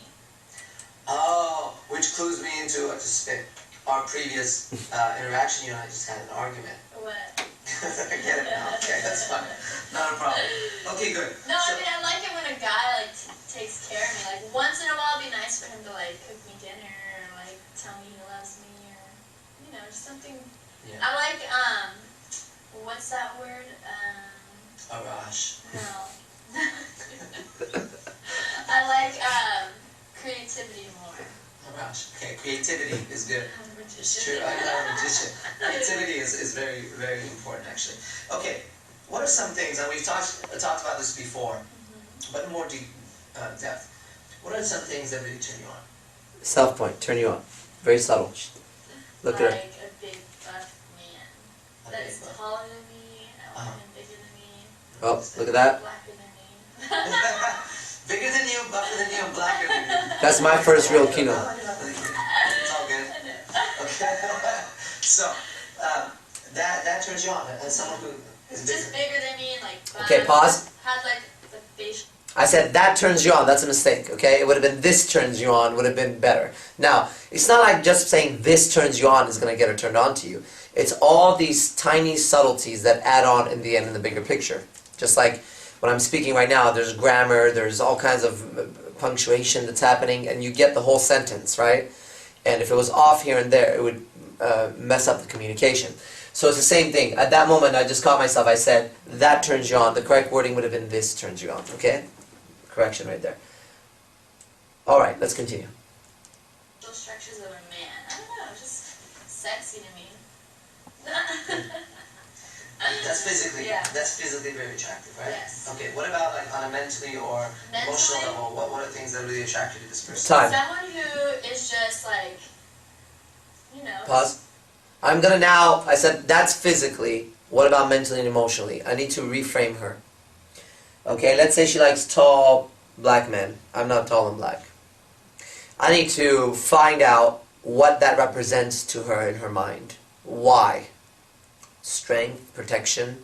It's going to be one of the DHVs that we know. You know what I mean? Or 2 or 3. And I'm going to find out what that is. Then it's easy to demonstrate those, and step by step, I don't know if I do it in this, I think it would take too long actually to do it in this, so I don't think I did.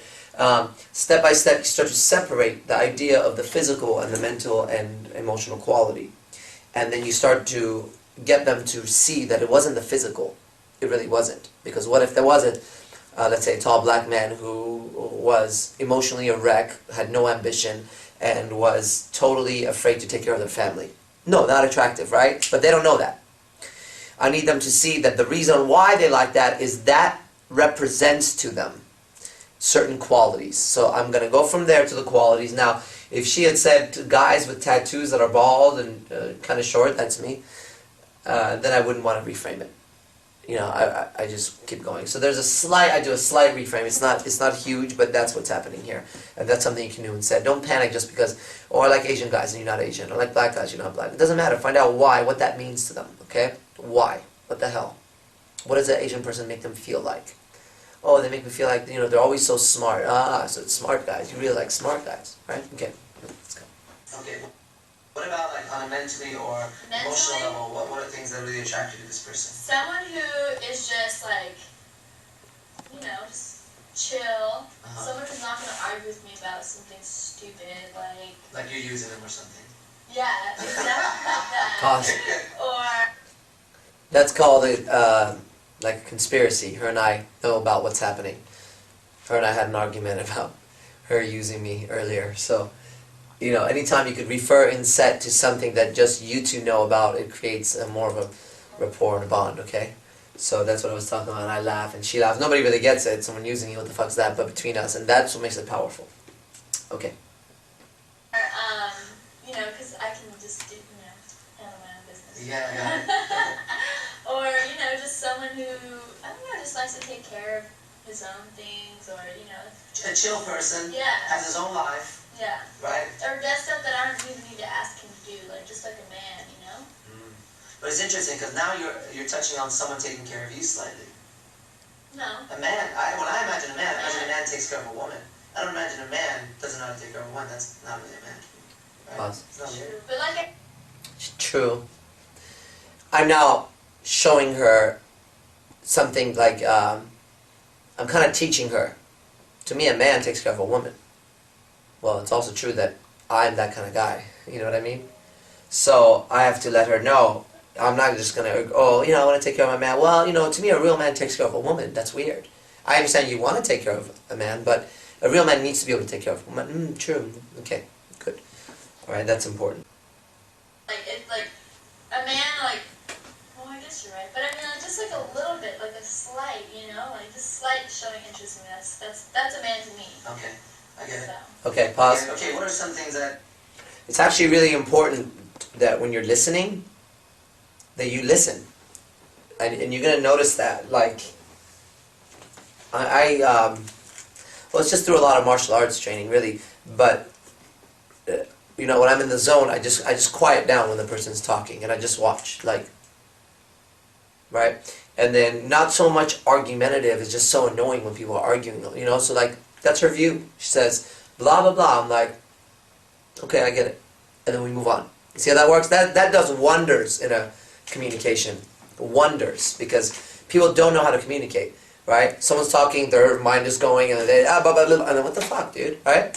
So if you watch that, you'll see that throughout, as when the person is talking, I'm really fucking listening. Why? Because I'm actually interested. I want to know. I'm not asking just to fucking ask. I want to know. The more I know about the person, the more I have a doorway into their mind, you could say, and into their reality, which is what I want. Okay. All right. Really sexy though. You're Oh my god, he was the sexiest guy I've ever seen in my life. second to me. And he, like, oh man. But, no, we clicked, like, right off the bat. And then, we went to, where did we go? We went to Great America or something like that for Yeah. Halloween or whatever. See, I'm that listening. Haunt thing. Just And then we listening, went to and, the The haunt eat. thing. Halloween, that haunt thing. Oh, I get it. Add Great America. Yeah. So we were just chilling, like, just eating dinner or whatever, and all of a sudden he just says, you know, like, I'm not really looking for a girlfriend, and I was just like, The music just stopped, it just changed. went off, like, and I straight up told him, like, well, what made you think I was looking for a man? What did he know? say? Like, he was just like, oh shit, I shouldn't have said that, and I was like, no. He's like, well, I didn't mean it like that, and I'm like, yeah, right, okay. So now what happens? This is like that's just a turn off? It's just the biggest turn off ever. I don't like it. I don't know why. It was just the biggest turn off ever. Yeah. So. Well, we know that pretty girls have issues, so now we just got one of your issues. It just doesn't make any sense, but it's fine. Now we know it. Well, we know that pretty girls have issues, so now we know one of your issues. Try that shit. It's fucking gorgeous. Say that to a pretty girl. No, I mean, you have to be in comfort. But it's funny, you understand? And a big part of humor is you're not, damn, my tattoo is pretty bright. You're not doing it to get a reaction. You're doing it because you think it's funny. Right? So when I'm saying, well, we know pretty girls have issues, I actually think that's fucking funny to me, you know what I mean? So whether I get a laugh from her or not, I'm still going to laugh at what I said. Okay? That's the difference between being a clown and trying to impress everybody and trying to be funny, or doing shit because you find value in it yourself. You know, I think that's the best comedians. They love their own stories and shit. Okay. Go. Dudes out in the open. If you're ever gonna date her, you know, don't say that bullshit. And if you don't want to hang out with her that day, that's what you say. Let's say you want to go to Vegas or party with one of your guy friends, and you guys have a date at night, and you just go, you know, maybe I just don't really want to be together like, you know, boyfriend girl. You're like, well, excuse me, you go do your own thing. You go, I'm sorry. Boom. Call up your homies. We're hanging out tonight. I've designed fake fights like that before in my previous relationships. I know one of them is watching. Hey, we're not even together anymore, so go fuck yourself. It doesn't matter. Okay? Someone's better. Not that my current one's way better than all of them. Okay, anyways, back Okay, to pause. you. That's not my secret. That's all pre-selection. Okay? If you rewind that for yourself, you can see what pre-selection sounds like. Right? And it's also the fact that I'm not reacting to her beauty at all, or that she's a Playboy model. I could give a fuck. Right? I know what I have. And that's really an egg. You know what I mean? If you look at it, pre-selection and egg are right there. Okay.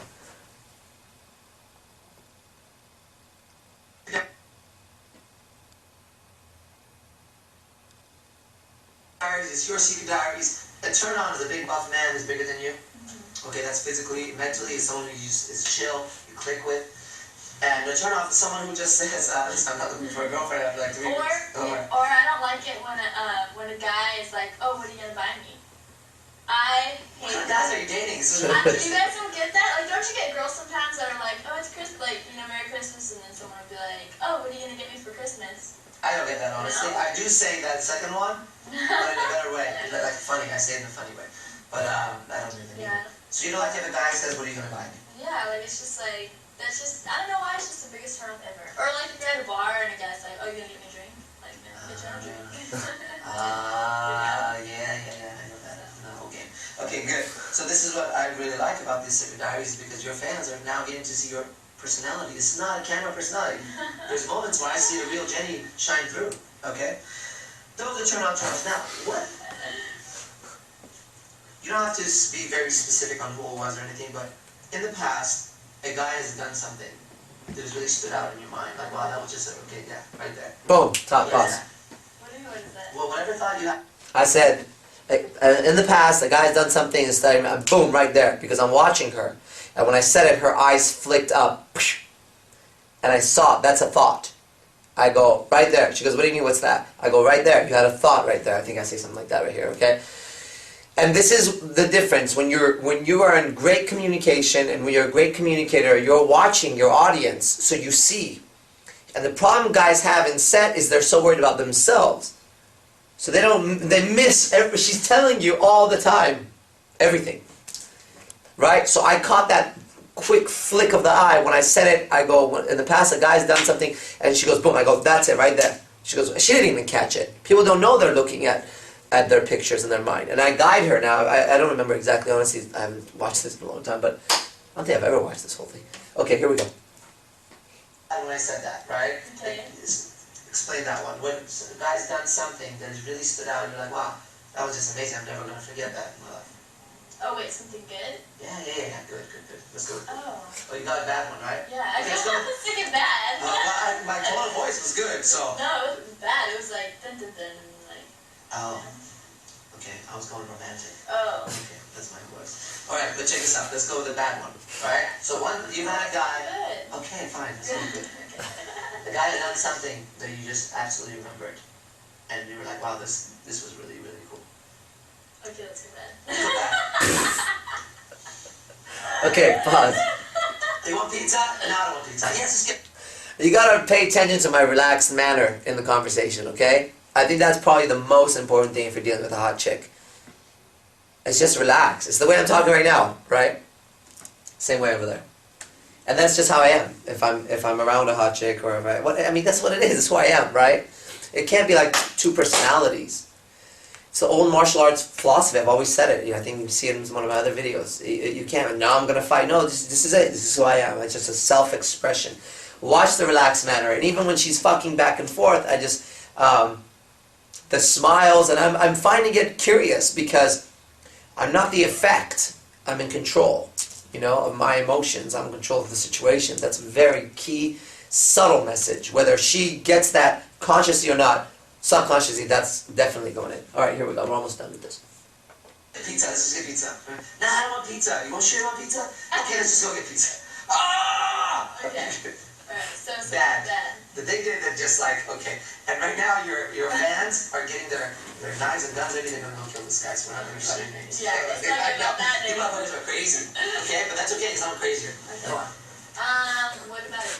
What do you want to talk about? Is there something just happened? You're just like, fuck this, dude. I've never Fuck forget that people. should be the If word. I had a chance Fuck that. And I could beat him with my shoe and pee on him, I would. Oh yeah. So what happened? I'm not telling. Good, then I don't want to know that. I was trying to go with that good one. I was trying to go with the good one.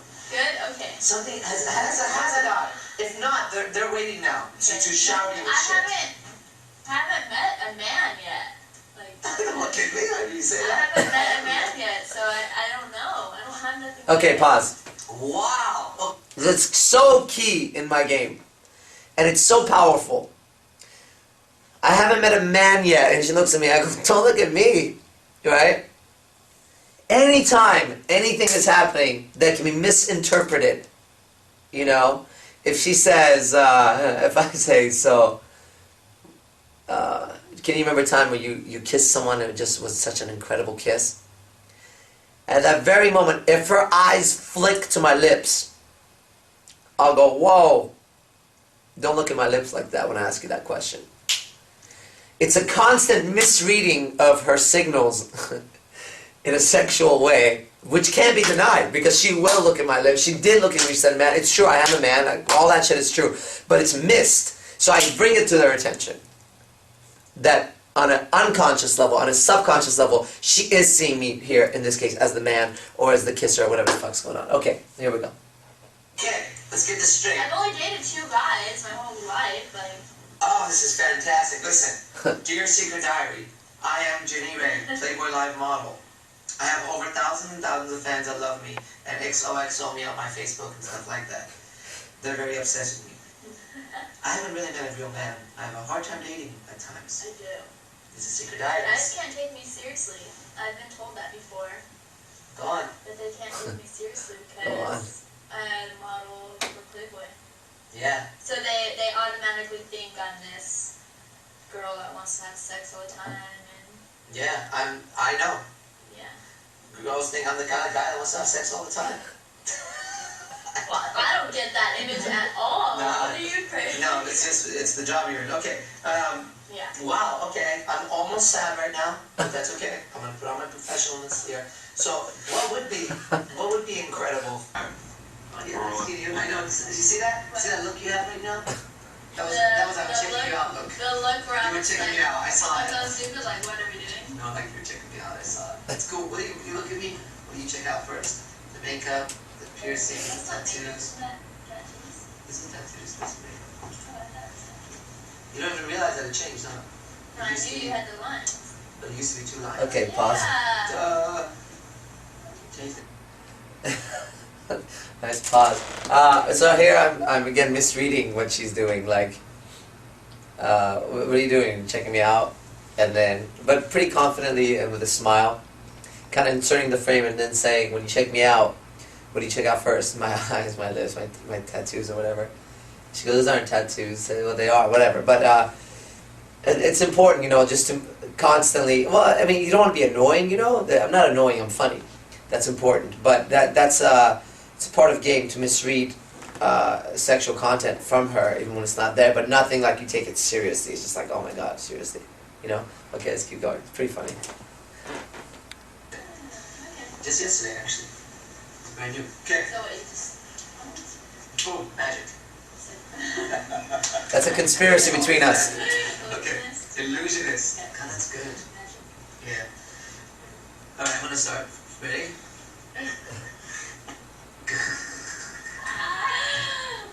Marilyn Monroe said if you can make a girl laugh, she'll sleep with you. What if I'm laughing at you and not with you? She didn't say that. Oh, She didn't say that. that's a good one. No. What do you want to high five? Why do you keep touching me? It's weird. What do you want to high five? You keep touching me. It's weird. What to do? Like...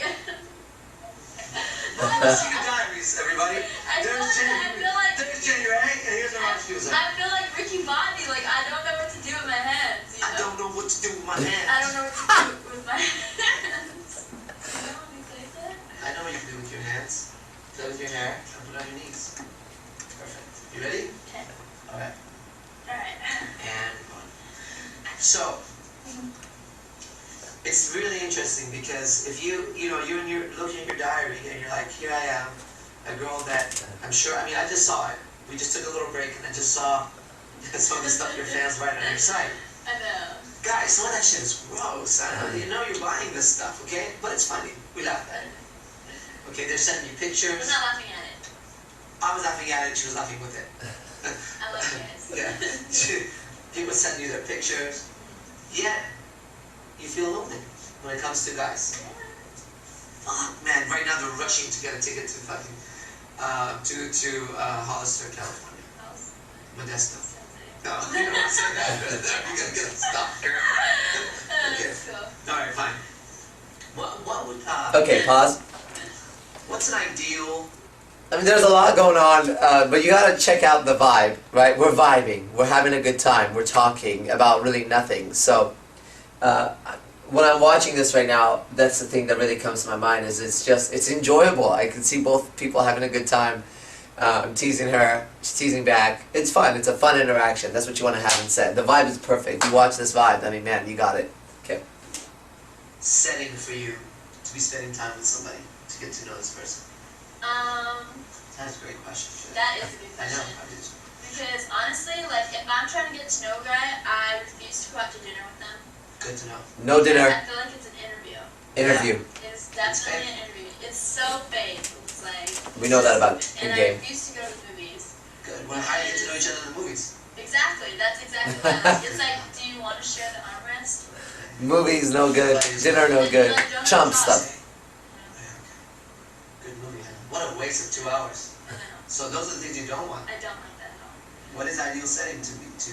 I don't know. I want to have fun. Like, let's go to the beach, or let's go to like an amusement park, or like something fun.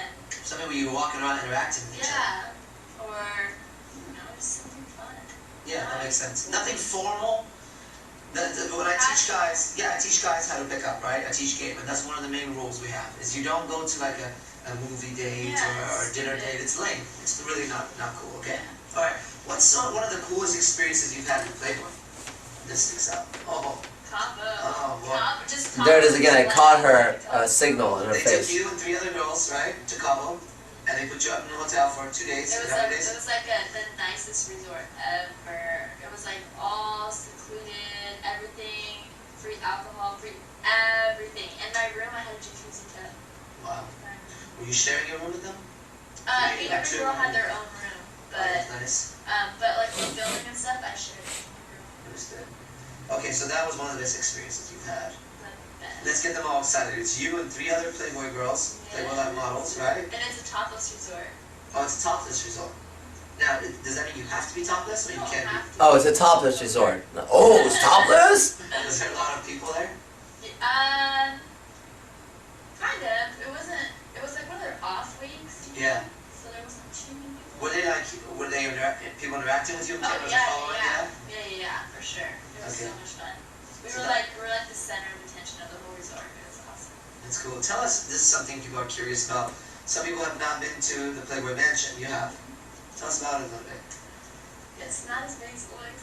It's not as big as it looks. Go on.